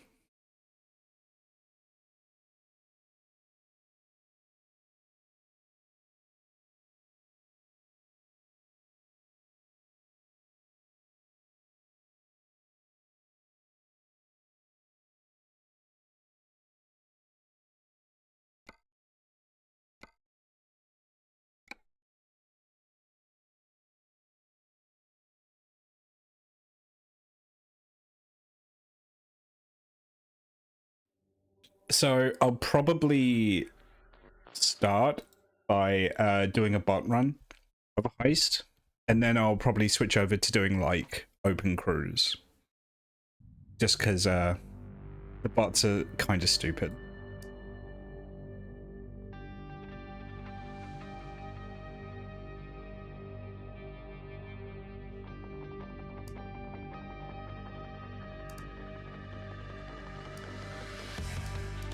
There's an armored transport carrying precious cargo.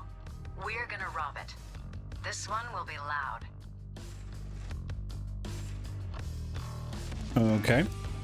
So you need to get back in the game? Earn some money? I have not forgotten what you did for me back in San Francisco.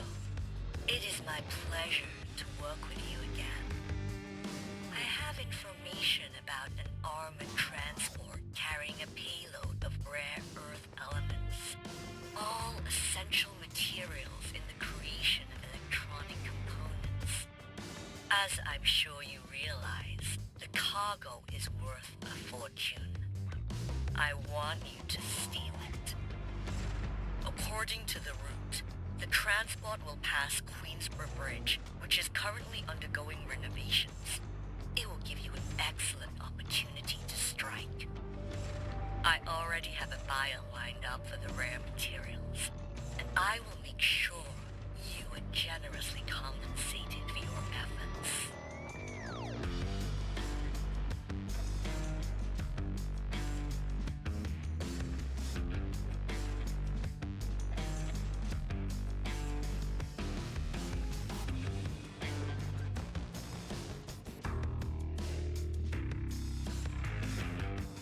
Well, we'll see if the matchmaking's up to it. It was working for me earlier, so...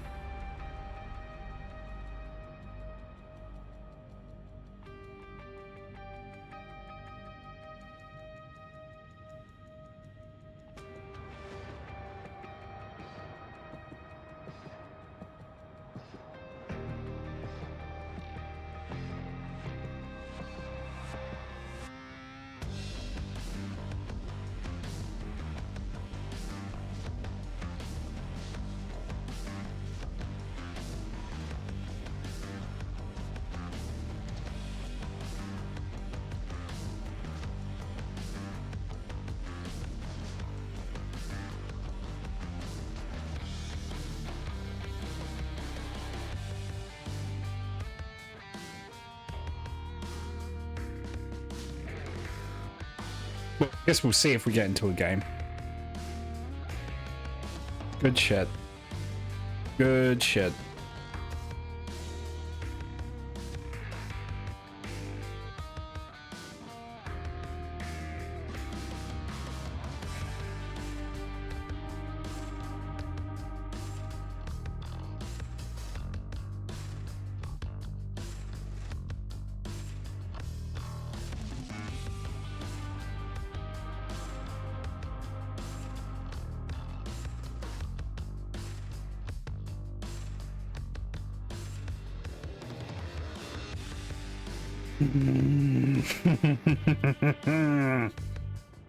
You were working earlier today. Why aren't you working now? Why aren't you working now?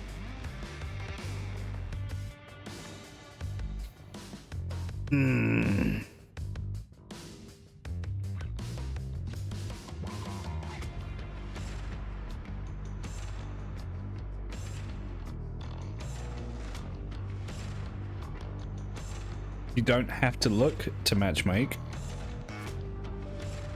I'm trying to play an invite-only game. You don't need to match me with anyone. This small bank has an unusually large amount of cash in it. You don't need to match me with anyone. I'm not looking to matchmake. You don't need to look for a match. Matchmaking is not necessary here.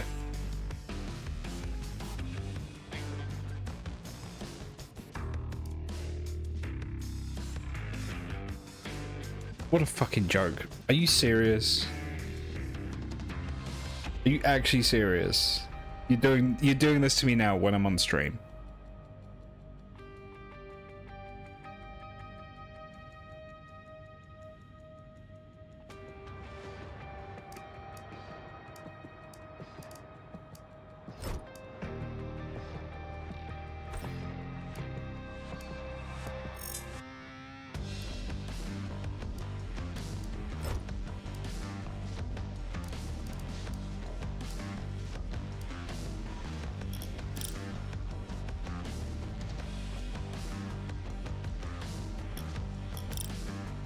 What a fucking joke. Hang on, let me check the Payday Twitter again.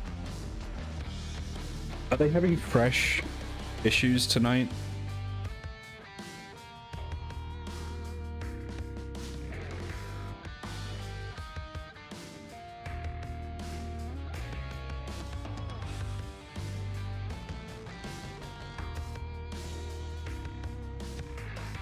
Guys, you won't believe this. As of 4 hours, no, as of 7 hours ago, they had a fresh wave of matchmaking issues that they still haven't resolved.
Okay. We need to think of something else. We need to think of something else. We need to think of something else to do for the rest of the stream.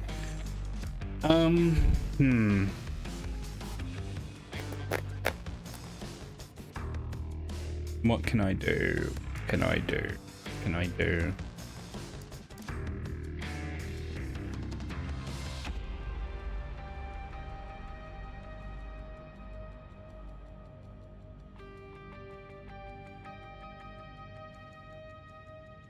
What have I got?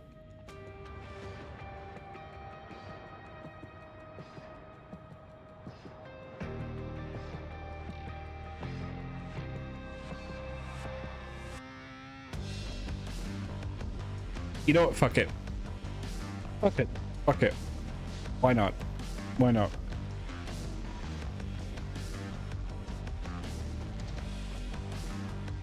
Why not?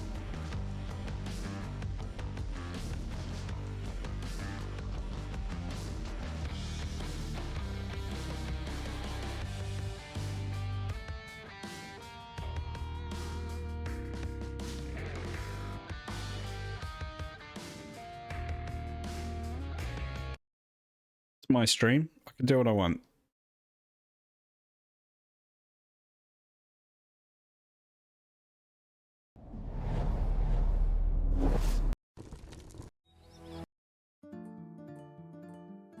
We're gonna play more of the guild too. For a couple hours. Why not? God is dead, I can do what I want. We'll start a new game because money lending is lame.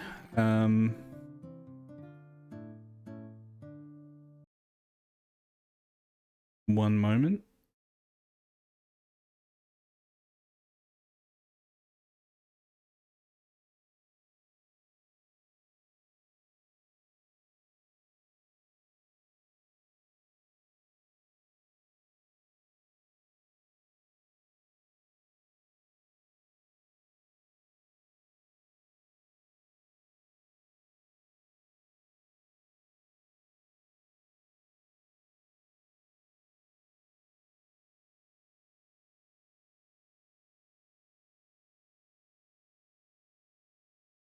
I need to decide what class I want to play as. You know, I'll leave that up to you, chat. I'll leave that up to you, what we do. Let's go for...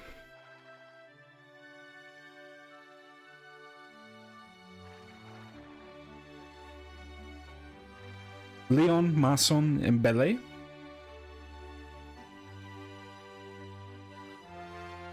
Linz, Vienna, and Pressburg. Yeah, we'll do that one.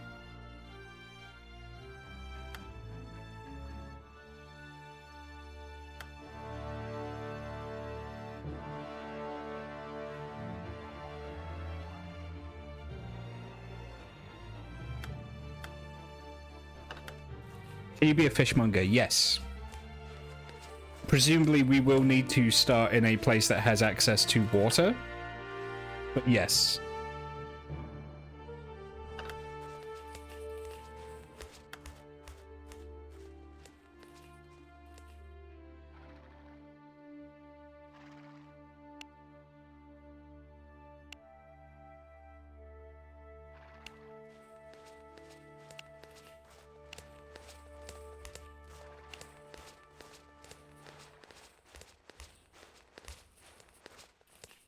Taking one tiny look at this game and I suddenly want to sink pirates in Patrician 3 again.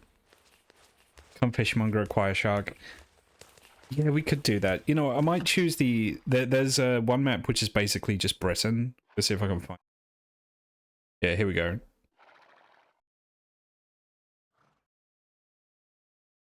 Oh, there's one that's like the entire North Sea. Yeah, we'll do that one.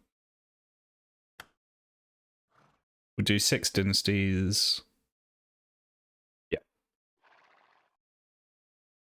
We'll start in London.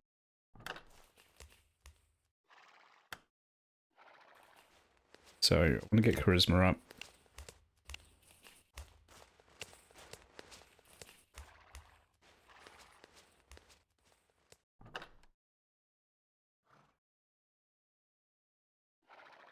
What was the voice I had? This plague of rats has me at my wit's end. My grain is not mouldy. Yeah, it's this guy because he shouts like every line he does. Okay, so if you're patron, you can start off with a fish business.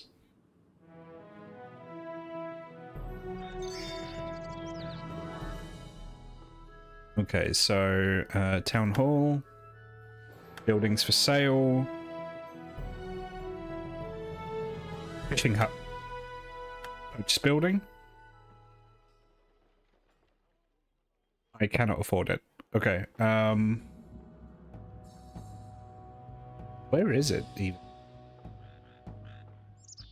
It's okay, we can build our own. So fishing hut, fisher shack. There we go.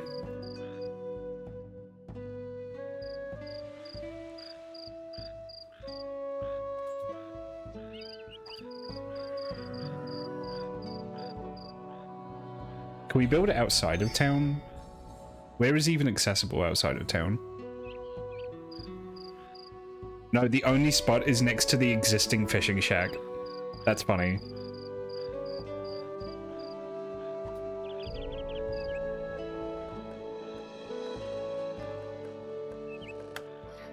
Okay, first order of business in this game is to court someone.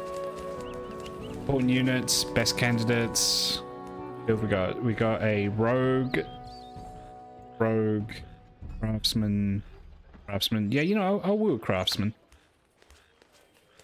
Difficulty easy, that's what I like to hear.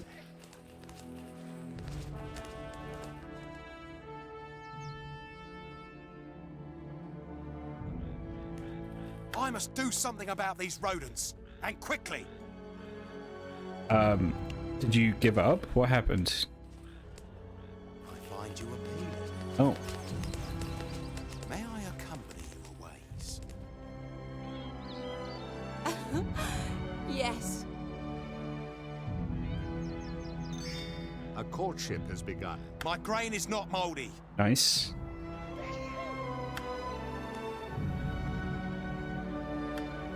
To work. Is your dress new? It is so clean. Thank you for your kind and gentle words, sir.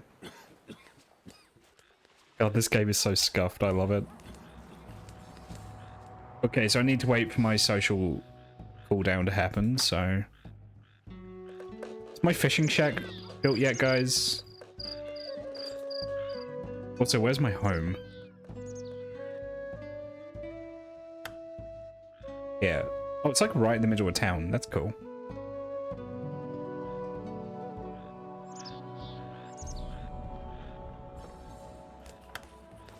There's a guy hanging around outside of it? A guard? Okay. And now?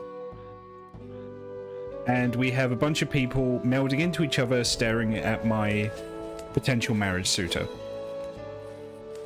Which is weird.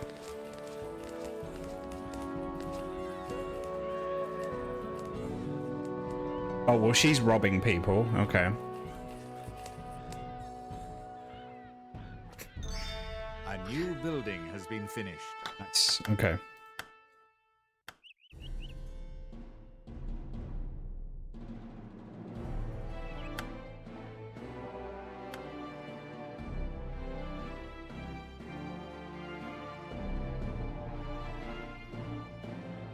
Okay, so that's salmon. I think I need herring. Yeah. No road is too long.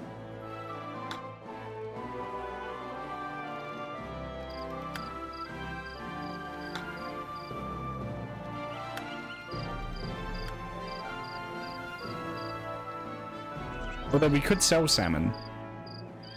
I think that's a bit more upmarket, so...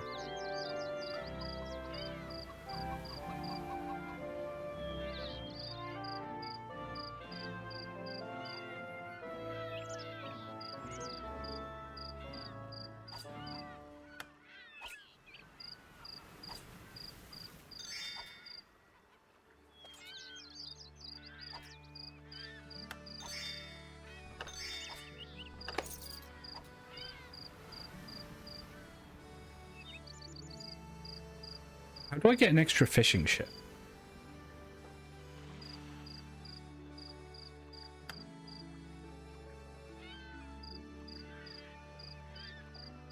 Do you just get the one fishing ship?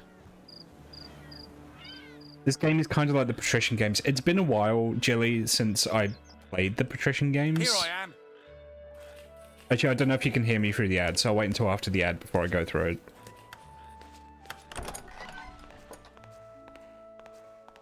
Where is she? There she is. To work.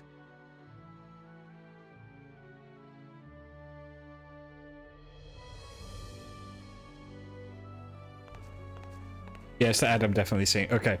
Yeah, it's been a while since I played the patrician games. Basically, this is a incredibly janky medieval economics life simulator. You are well built. My respects. That's what I say to all of my friends. I thank you for your pretty words, sir. I look at their pictures and I go, "You are well built. My respects."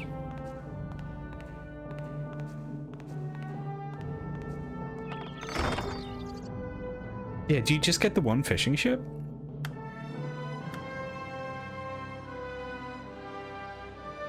No, okay, here we go. Purchase ships 1 of 1.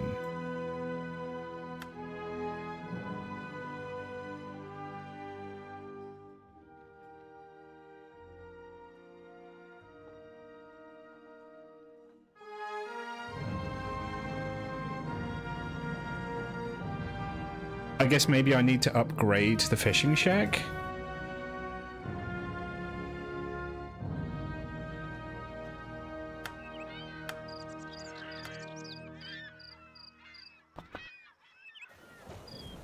Okay, well, clearly what I need to do is make enough money to buy out that one, and then I'll control all of the fishing in London. What?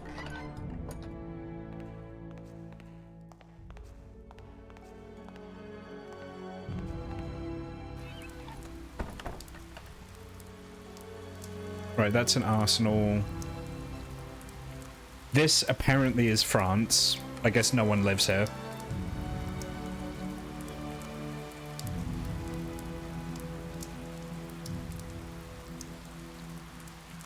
Oh, I didn't even know there was zero. Yeah, I don't think I've ever engaged with the naval combat in this game. The combat that exists is incredibly rudimentary.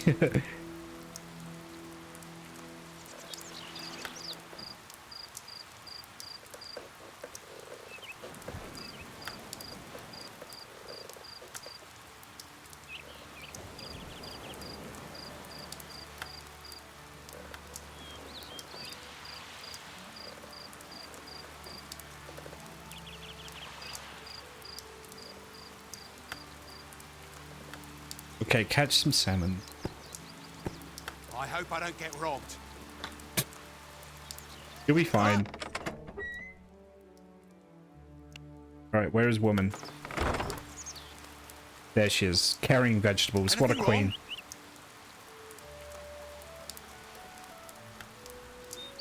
To work.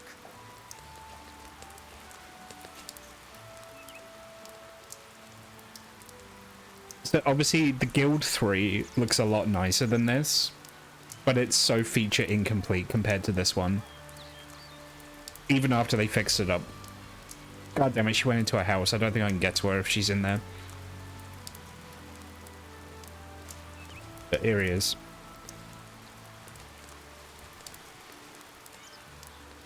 Yep. If that's all it is. I have to wait for her to exit that house.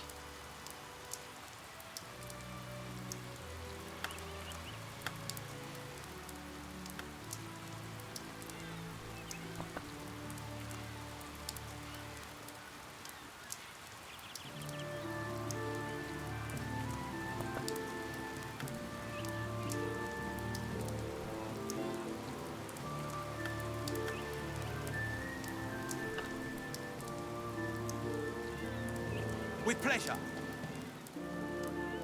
Okay, so I need pine wood. So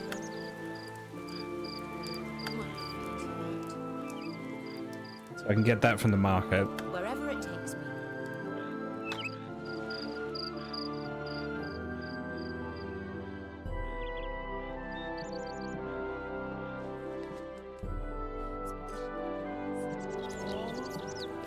Not sure what she's doing. What does she do? She's escorting. Okay.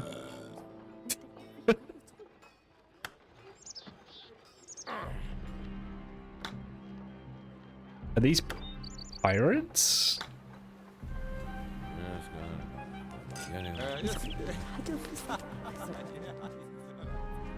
I don't want to be mean to this game by comparing it to an older game it feels entirely based on. Yeah. Like I said, I haven't double checked it. I believe this is built in Gamebryo, but I'm not 100%.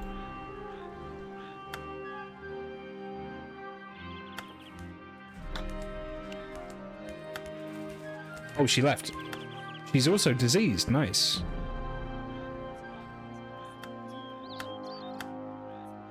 She has a sprained ankle. Okay, that's not contagious.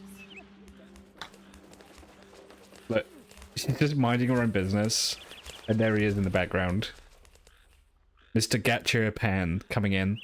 Swoosing in. Sweet talker.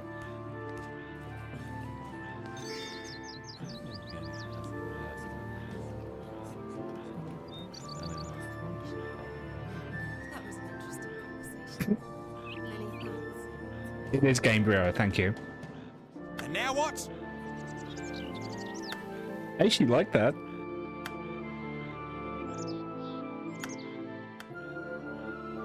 With pleasure. Oh, the herring is selling fairly quickly. Where would you like to go? Okay, pine woods.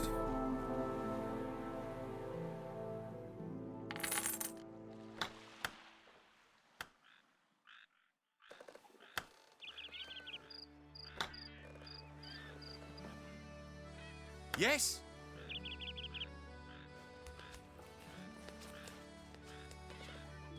You can tell by the bloom and lighting it's very similar to Oblivion. I was going to say, this is very Oblivion lighting. Yeah. Everything has this hazy glow to it, which I honestly hate. I think it looks awful, but it wouldn't be Gamebryo if you didn't have that.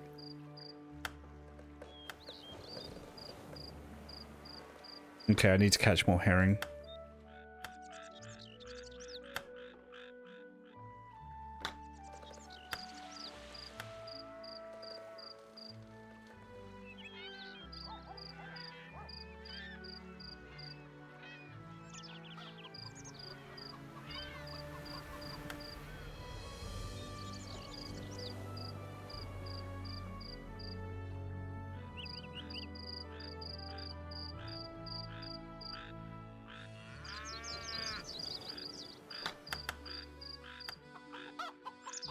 Oh, I'm gonna need another storage slot.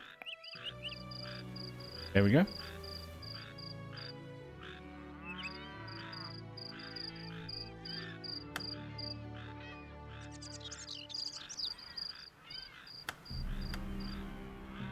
So I am selling directly from the business, but it may actually be more cost efficient to sell to the market because the market prices are actually pretty high for herring at the moment.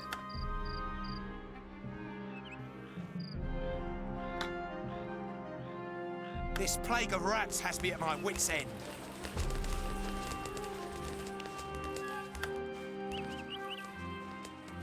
Oh, she's being pickpocketed. My grain is not mold. Blessed are those who do. They're pickpocketing my girlfriend. God damn it.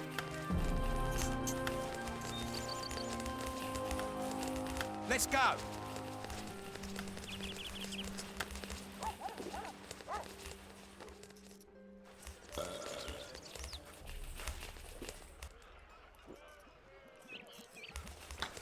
Now, I love this game, partly despite the fact, and also partly because of how janky it is.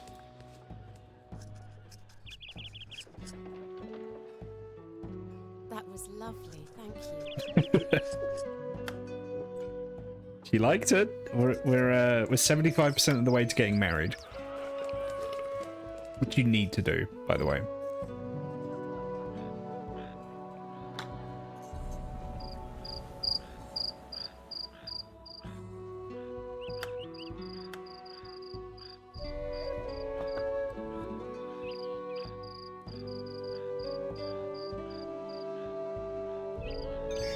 Production has been interrupted. Yeah, it's because I ran out of fish. God damn it.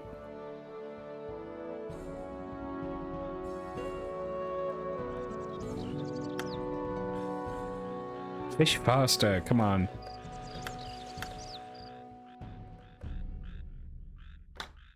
Providing for body and soul can be a heavy responsibility.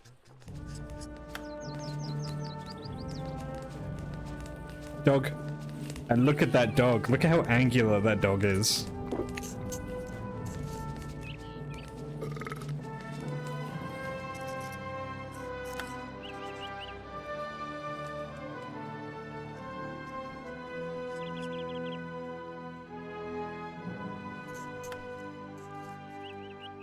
To work. Speaking of which, he doesn't have a weapon.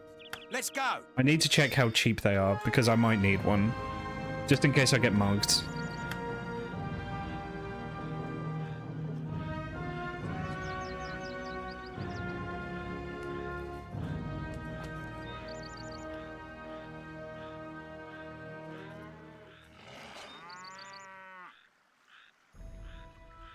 I don't have any for sale. It's unfortunate. Huh?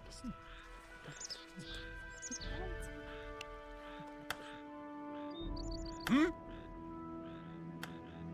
Blessed are those who do. Let's go.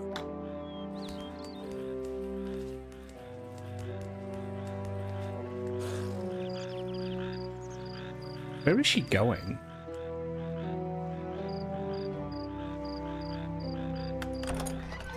Oh, is she going to borrow money? I think she is. What?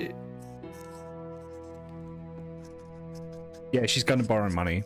God damn it. Marry me and you won't have to. Oh, she listened to me. Nice.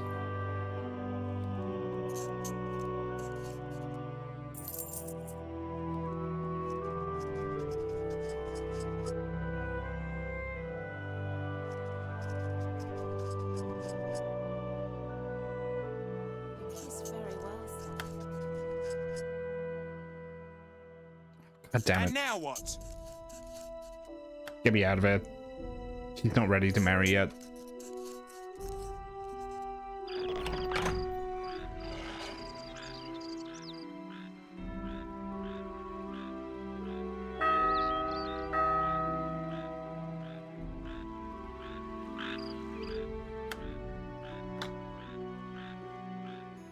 I mean, the thing is like, all things considered, I don't think this is a bad looking game, at least if you zoom out far enough. Like, when you look at the people, they're all kind of blank-faced potato people, but it's, you know, it's Gamebryo.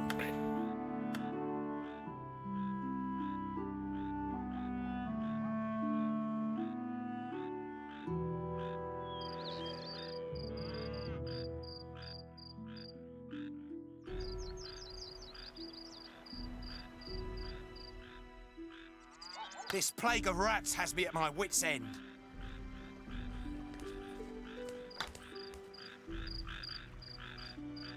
Oblivion, but you're a merchant from Kvatch. Basically, yeah.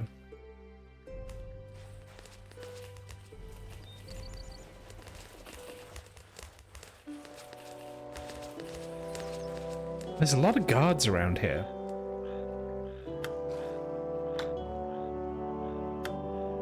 Also a lot of injured people.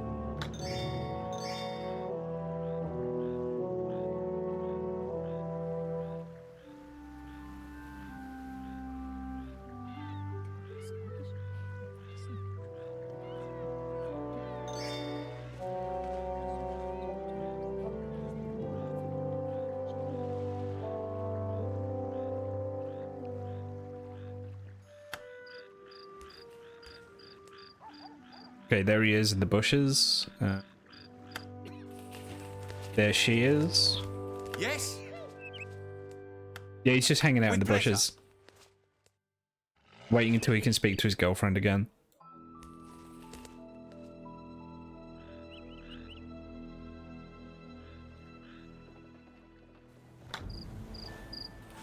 Which isn't creepy at all, by the way.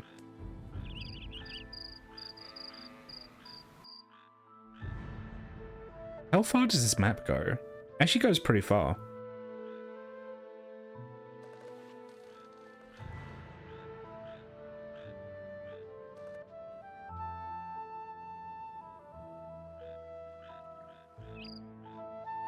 Then you've got that city over there. No, you can't reach that one. It's this one. Okay.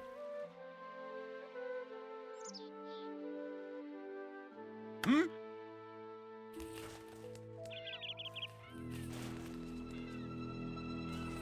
His little waddling run. Look at him.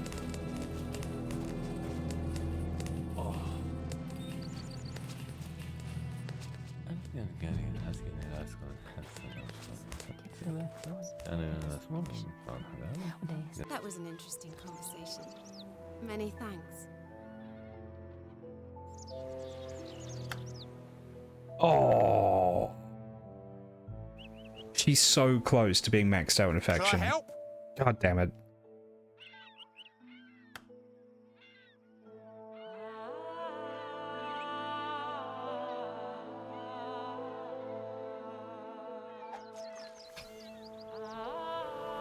We're almost there.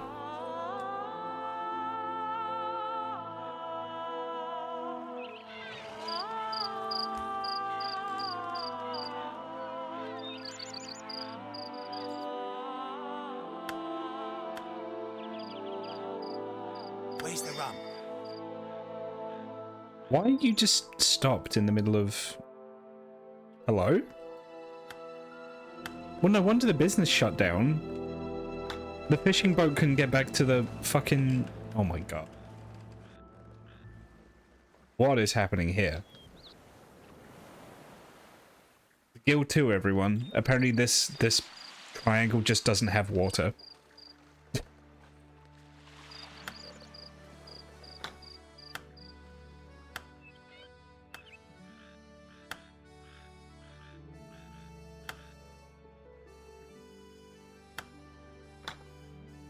This plague of rats has me at my wit's end.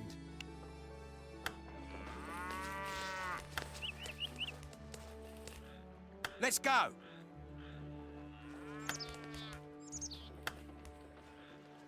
If that's all it is. Okay, almost there. You can see him running up all the way over there.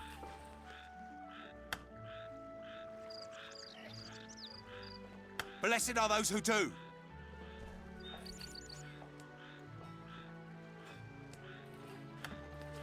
To work. Hmm?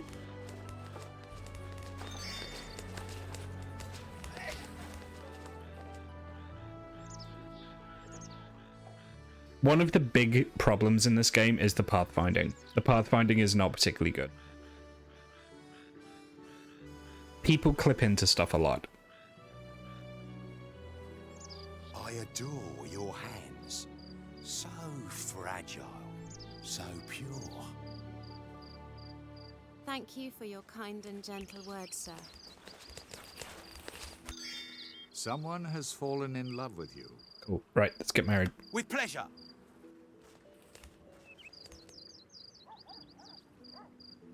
Will you take me as your husband? Yes. Yes. Yeah, we'll get married right here, right now. I'm not paying for a wedding.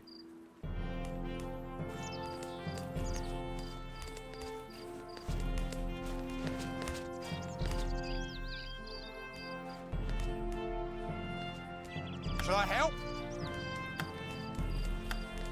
Shall I help? Let's go.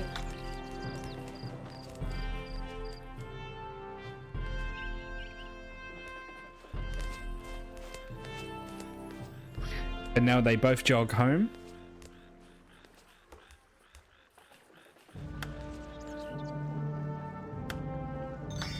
Court sentencing has been changed.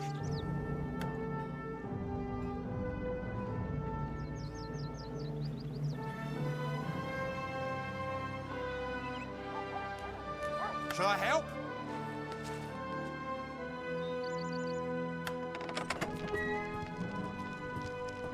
What is it? Blessed are those who do. Come to the bedchamber with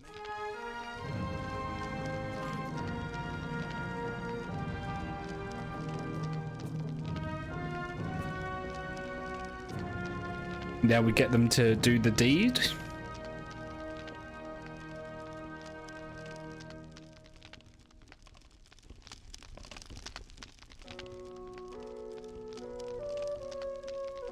We wait patiently.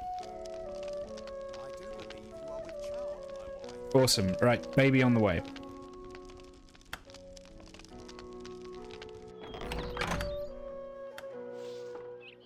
Let's go.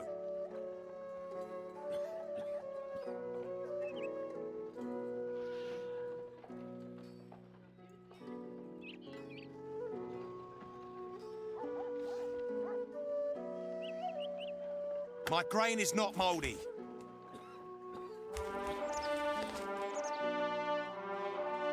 What? What's happening?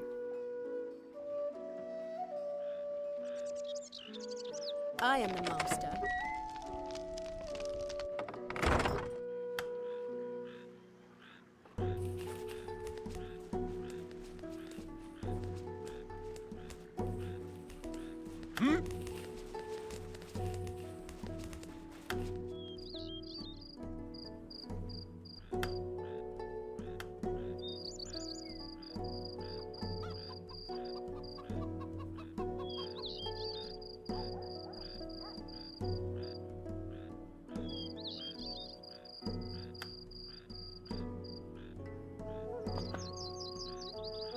Nothing but work.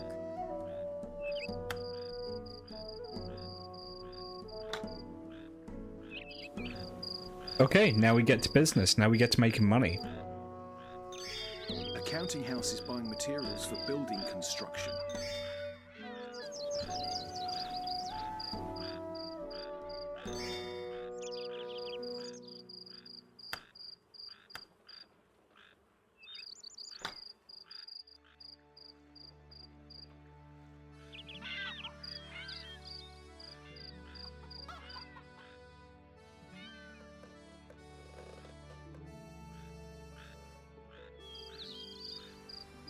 Honest beer, no less. God bless. Again, where is my ship? Is he just stuck here? It's fucking... Oh my god. Do I have to micromanage this fucking ship? Production has been interrupted. I think I do. I think I need to micromanage this fucking ship. Oh. Hang on, can I... If I set this to manage...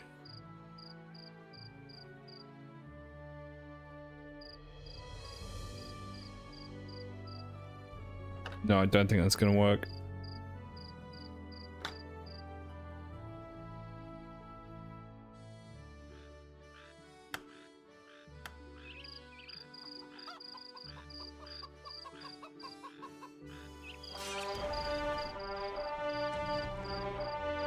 What is happening? What? Who's shooting shit at me? What? Where's the rum? Hello?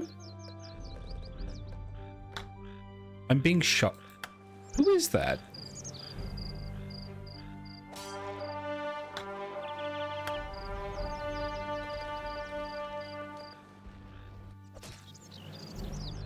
This building is owned by the Mayor of London. Why is the Mayor of London shooting a cannon at me?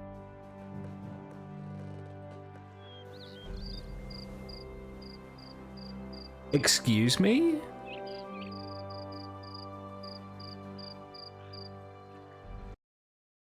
Hang on, I have a friend who's knowledgeable about this game. Let me just ask him.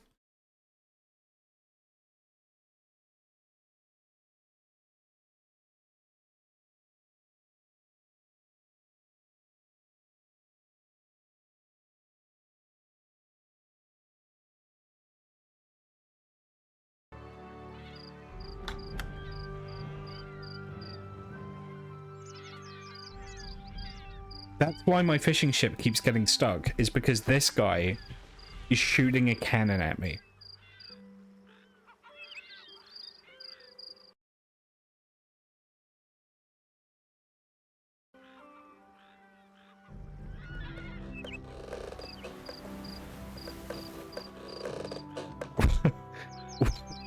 Why?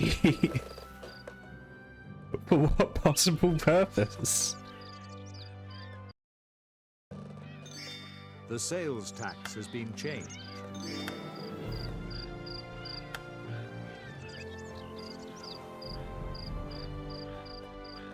Does he own an interest in the other fishing ship? What's going on?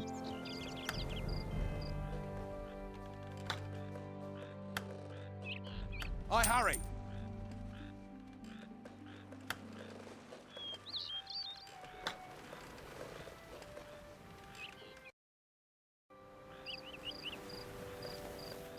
Alright, while he repairs, I'm gonna look this up, see if anyone else is,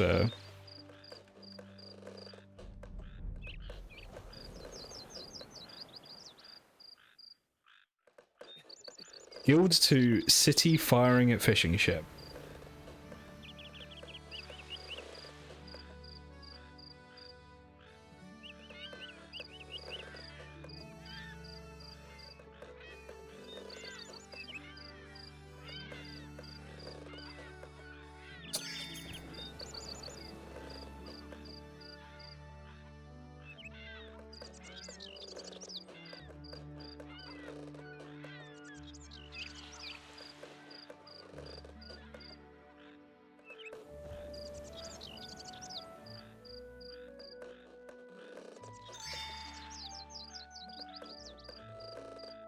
No one is talking about this. I don't know if this is a bug or what, but this is insane.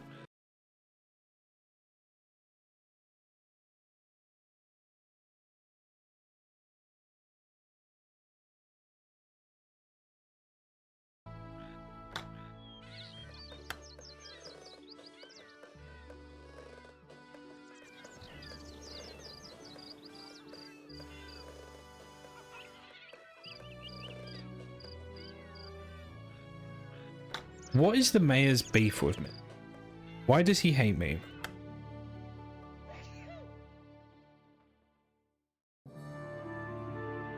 How do I even see who the mayor is? Enemies? He's my enemy. Why? Wait, why did all these people hate me? The mayor hates me for some reason. I didn't do anything. I didn't do anything to him. Look, there he is, Darian Honeyman. Why is your opinion of me so low? Have I started gaining any political offices? No. No, I barely started the game. I only just got married. And this guy hates my guts for some reason. Skill issue. Oh, fuck off, skill issue. Providing for body and soul can be a heavy responsibility. Okay. Maybe if I rank up a title, he'll like me more? Yeah, look, he deliberately built this lookout tower here, and now my fishing ship can't come home. Already on my way. Look, it'll try and sail over.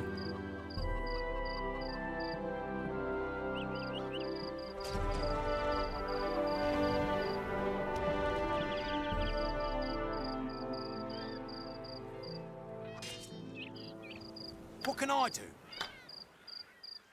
It's completely sunk my business. I must do something about these rodents, and quickly.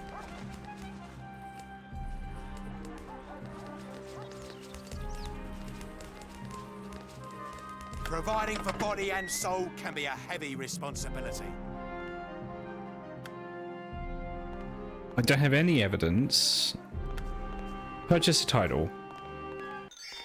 You now have a... Hello, how good to see you. Isn't this a beautiful summer morning? Just listen to those crickets. But I can't build a new fishery. There's no... So, a last bite There's no from my stretch of lovely coastline I can build it on that isn't near that lookout tower. I'm certain you have come to purchase a new title. And now go, for I must go back to work. You will soon be notified.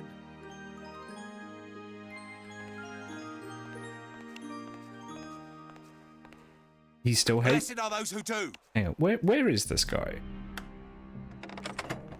Where is this guy? Show me him. Darian Honeyman. He's one of these people. There he is. Right, okay. Now? I can't compliment him because he's the wrong gender.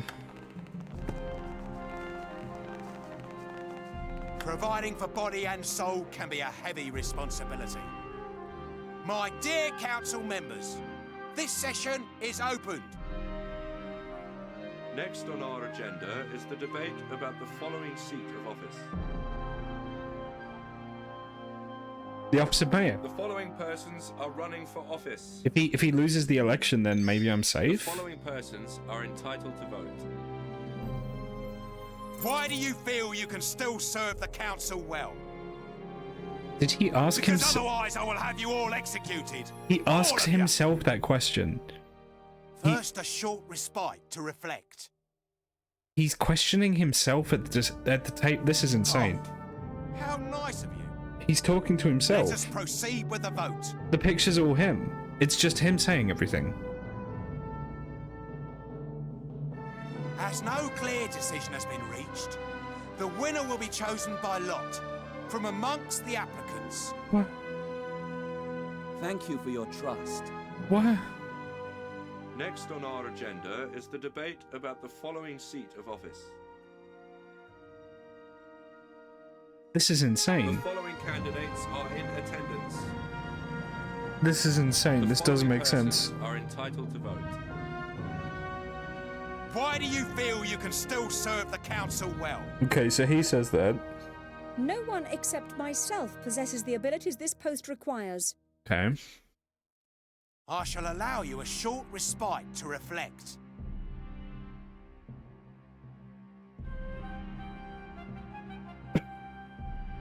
It is time to decide on the application.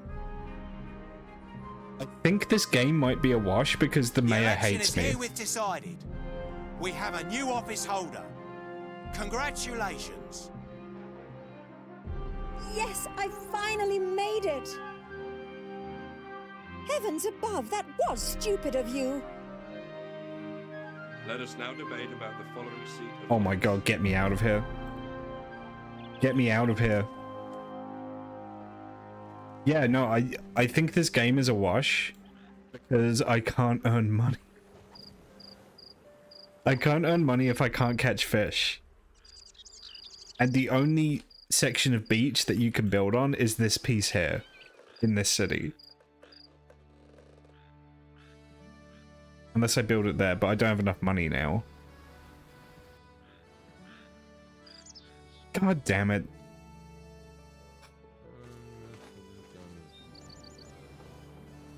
That's so frustrating.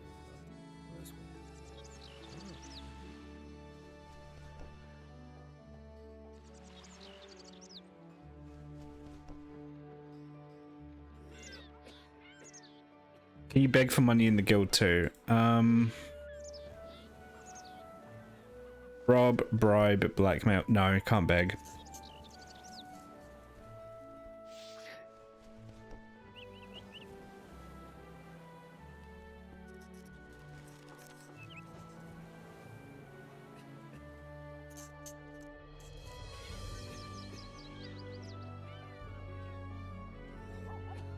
Apparently you can beg, but I don't think I've it unlocked yet.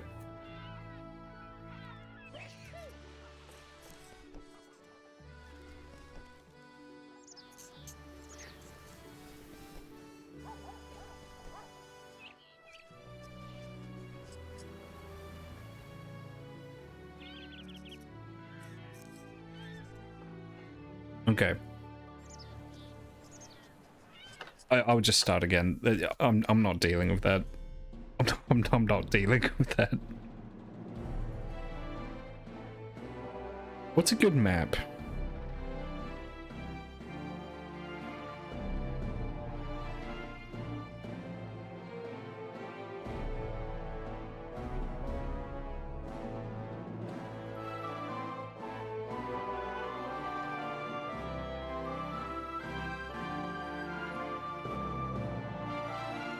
Yeah, we'll do Castrum Novisium.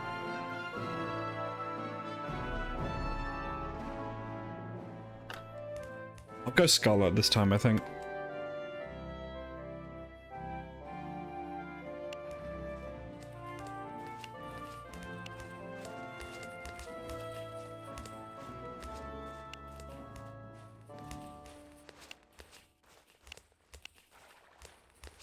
Yes. Look at that face. Face only a mother could love. Churches are better here than Guild 3. I was thinking of maybe going the apothecary route. But you know what? Let's see what's for sale.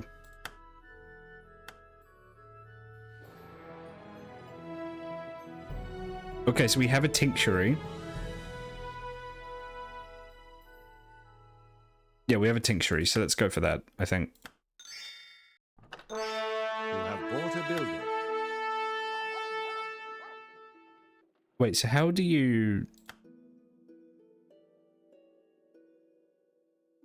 Can you not buy the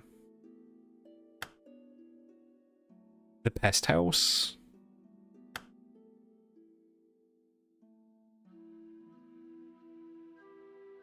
You cannot. You just have to build or purchase it separately, I guess.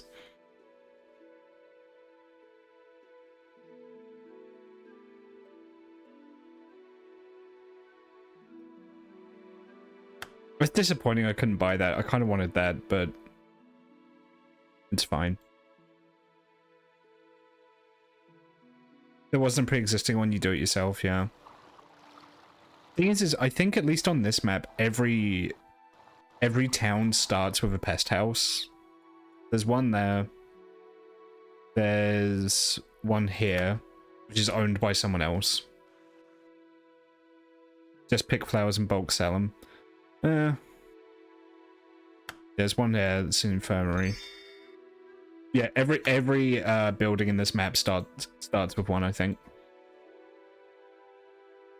It's fine. I'll get right to it. Okay, I need more employees. Yep.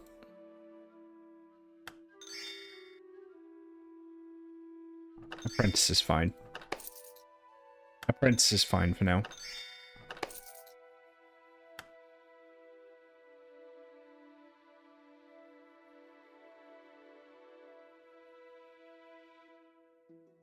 Yeah, you can't have the Guild 3 problem where you catch the plague within 2 seconds and can't find a hospital. Well, unless you're me, last time that I played this map, where I did get leprosy within the first 10 minutes of the game and no one had the medicine to treat me. In Vino Veritas. Okay, so... Candidates. She's a scholar. He's a craftsman. She's a rogue.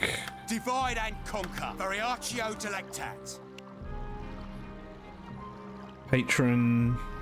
Craftsman. You know, we'll go craftsman.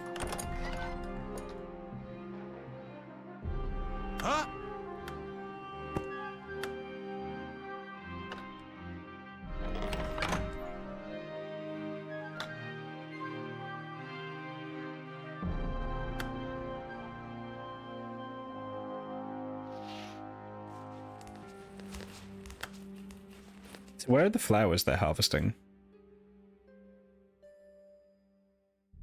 Where are they going?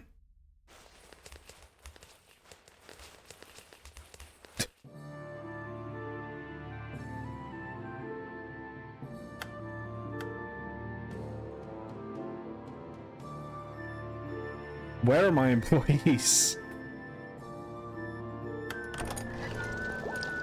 One's in the pub. No, this is the tinctuary, okay. Oh, they're all the way out here, god damn. A courtship has begun. That's such a long way to run. Oh no. Oh yeah, I switched to the guild because Payday wasn't working. Beauty purpore spiritu. Yeah, Payday is broken again, by the way. The servers went down 7 hours ago. It is so Never recovered. It worked when I tested it this afternoon. Your kind and gentle words, sir. But yeah, the 7 hours ago the game went down and they still haven't got it back up yet, as of the last time I checked. Which is honestly pathetic. Genuinely pathetic. Overkill, get your shit together.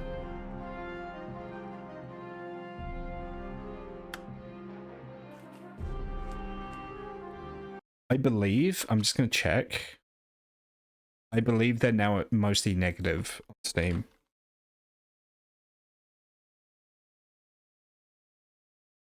They are at mostly negative, yeah. Almost 15,000 user reviews, 31% of which are positive. They are getting their asses beat on the Steam store at the moment. And rightfully so. Cogito ergo sum. Apparently PlayStation didn't even get the right version at launch.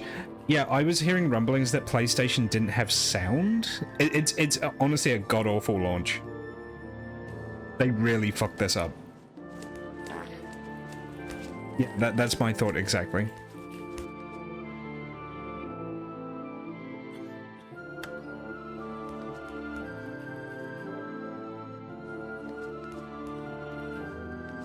Is this Nottingham? No, this is Castrum Novium, I think. The map.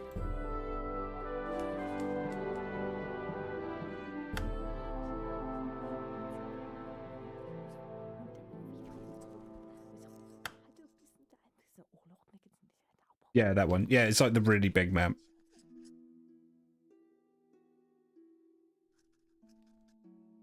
We looked at it, it was flat. It is pretty flat, yep. So, how do you make money here? Is it the herbal tea? The market prices aren't great, but...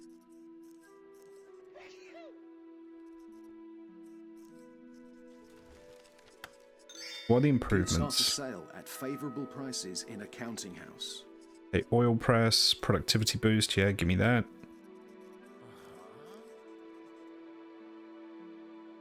Fire protection. Take more storage slots.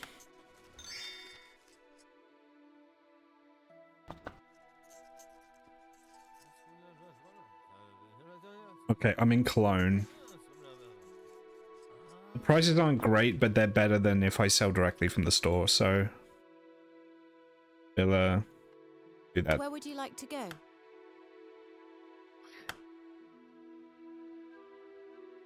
Thankfully, I am right in the middle of town, which is pretty good. Look like an Oblivion mod. Yeah, I mean, it is Gamebryo, you know? Same engine. Beauty purpore spiritu. Okay. Where is she? She's in church. Good.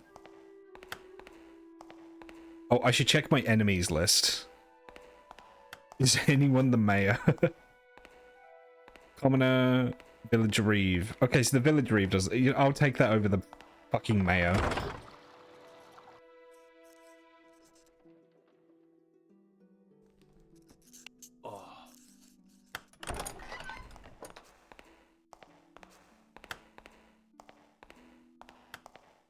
Alea iacta est. We were a full and opened a money lender in a small town with 2 other money lenders just because we want to try it. We have a single debtor owing us like 8 gold. Then our DoorDash business failed. Yeah, money lending seems like it has the capacity to be good, but you need a lot of startup capital. The insurance really isn't high enough for you to get like a lot of growth off it. Well, no, but there's having you start off with enough money to lend it to people, but the interest is so low that in order to see any kind of real return, you have to lend out a lot of money.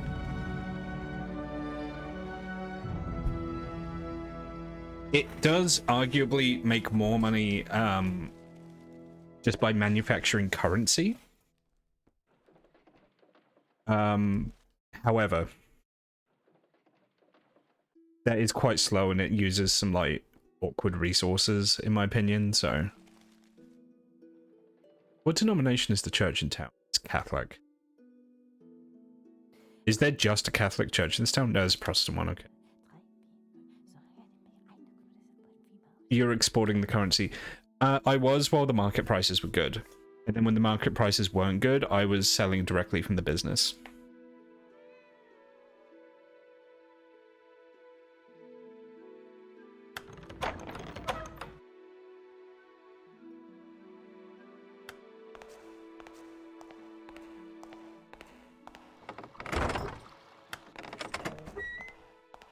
Okay, so this is the Protestant church. What's the Catholic one side? It looks exactly the same. Okay.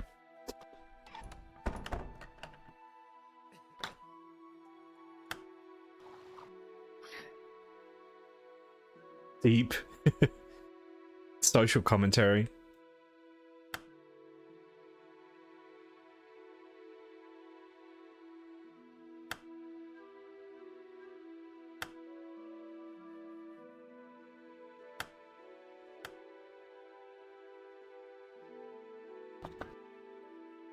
Where to? Wherever it takes me. Thankfully, I'm like right outside the marketplace, so my cart doesn't have to go far.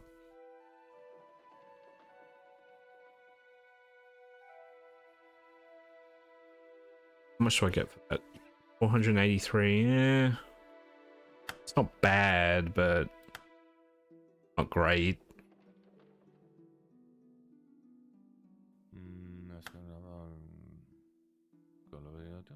It is prime real estate, yeah.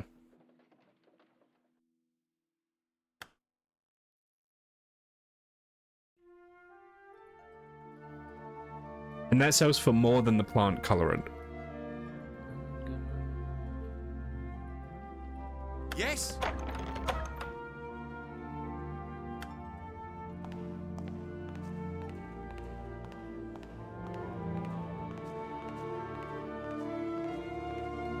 Ah, greetings. A lovely spring morning, isn't it? All the plants in blossom. Oh, but I do go on. But you certainly didn't come here just to hear the sound of my voice. Haha. Oh, he's a joker. So, you would like to acquire a new title, eh? Put your coin on the table and I'll see if I can arrange the title for you. And don't even think about trying to bargain. That would be a complete waste of time. And now go, for I must go back to work. You will soon be notified.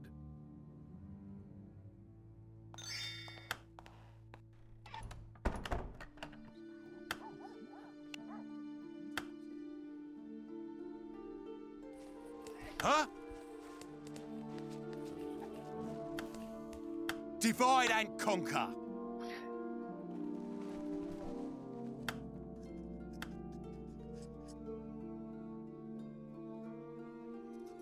No cheese toast joke. Yeah, I know. I'm sorry.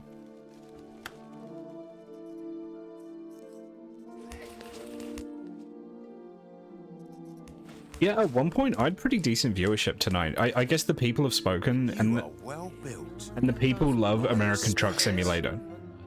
It's what they want. It's what the people want. Thank you for your pretty words, sir.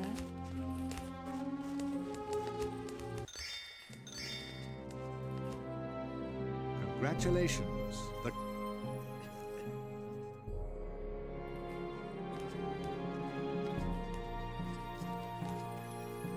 And now what?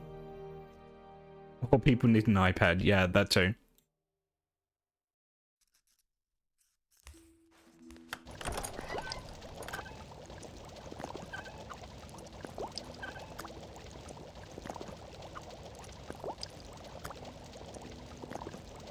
Yeah, this is still selling for a fair amount in Cologne.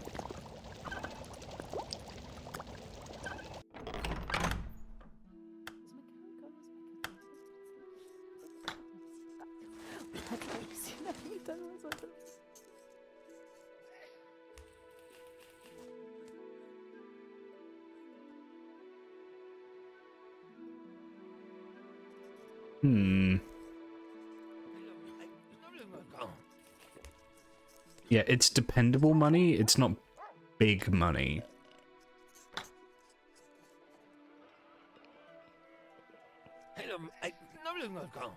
What?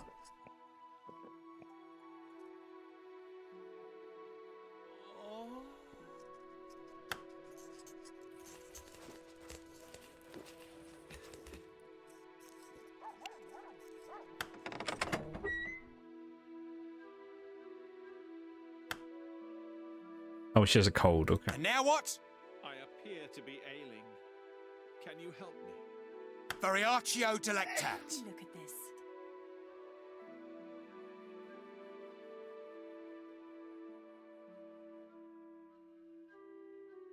A simple cold. Stop making such a fuss.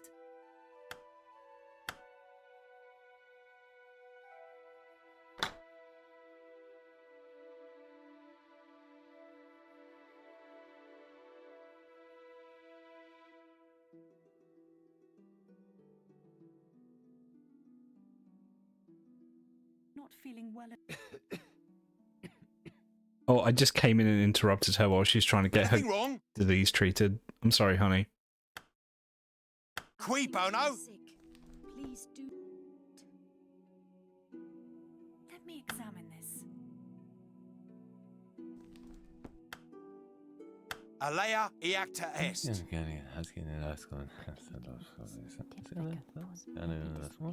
She was just speaking to the doctor, and then I knocked her out of that process, so now she's not being looked at. Sorry.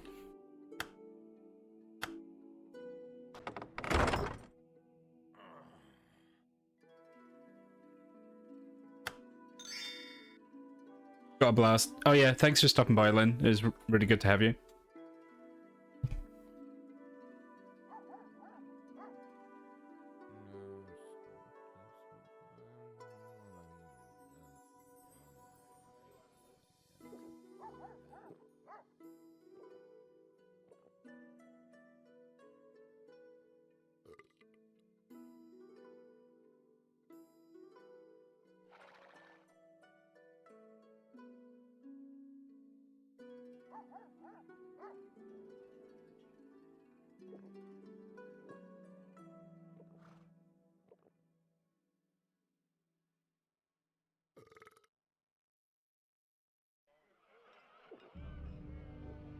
All right.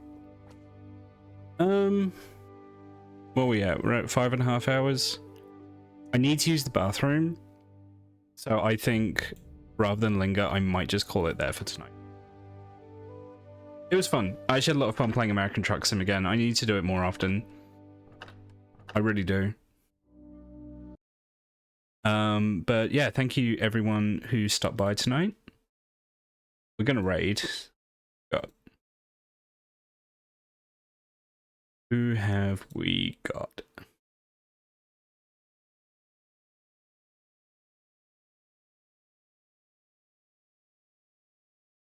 Sue is playing Alan Wake's American Nightmare. So yeah, we'll say hi to Sue. Sue, for those that don't know, she was the one that was with me on the Sea of Thieves stream.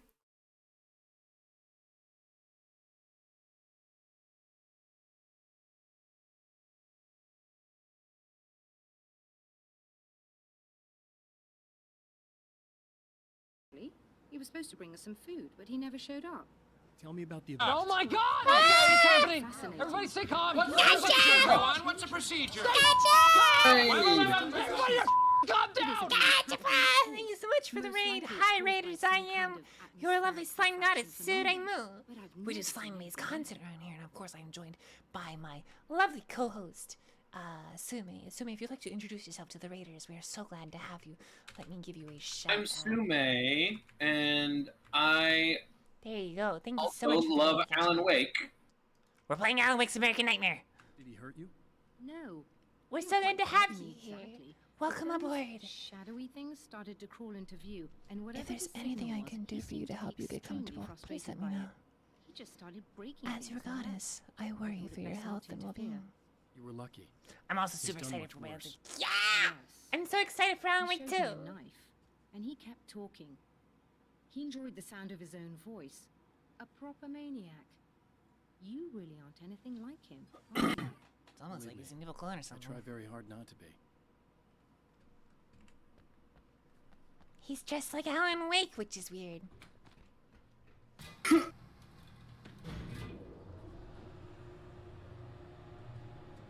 But yes, I am quite excited. This is the first time I've seen Alan Wake myself. Oh boy. You completely missed Alan Wake 1. Yeah. There may be VODs of it on my channel. I'm not sure if those are still up.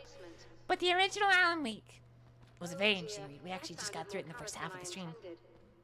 Yeah. This is Alan Wake's American Nightmare.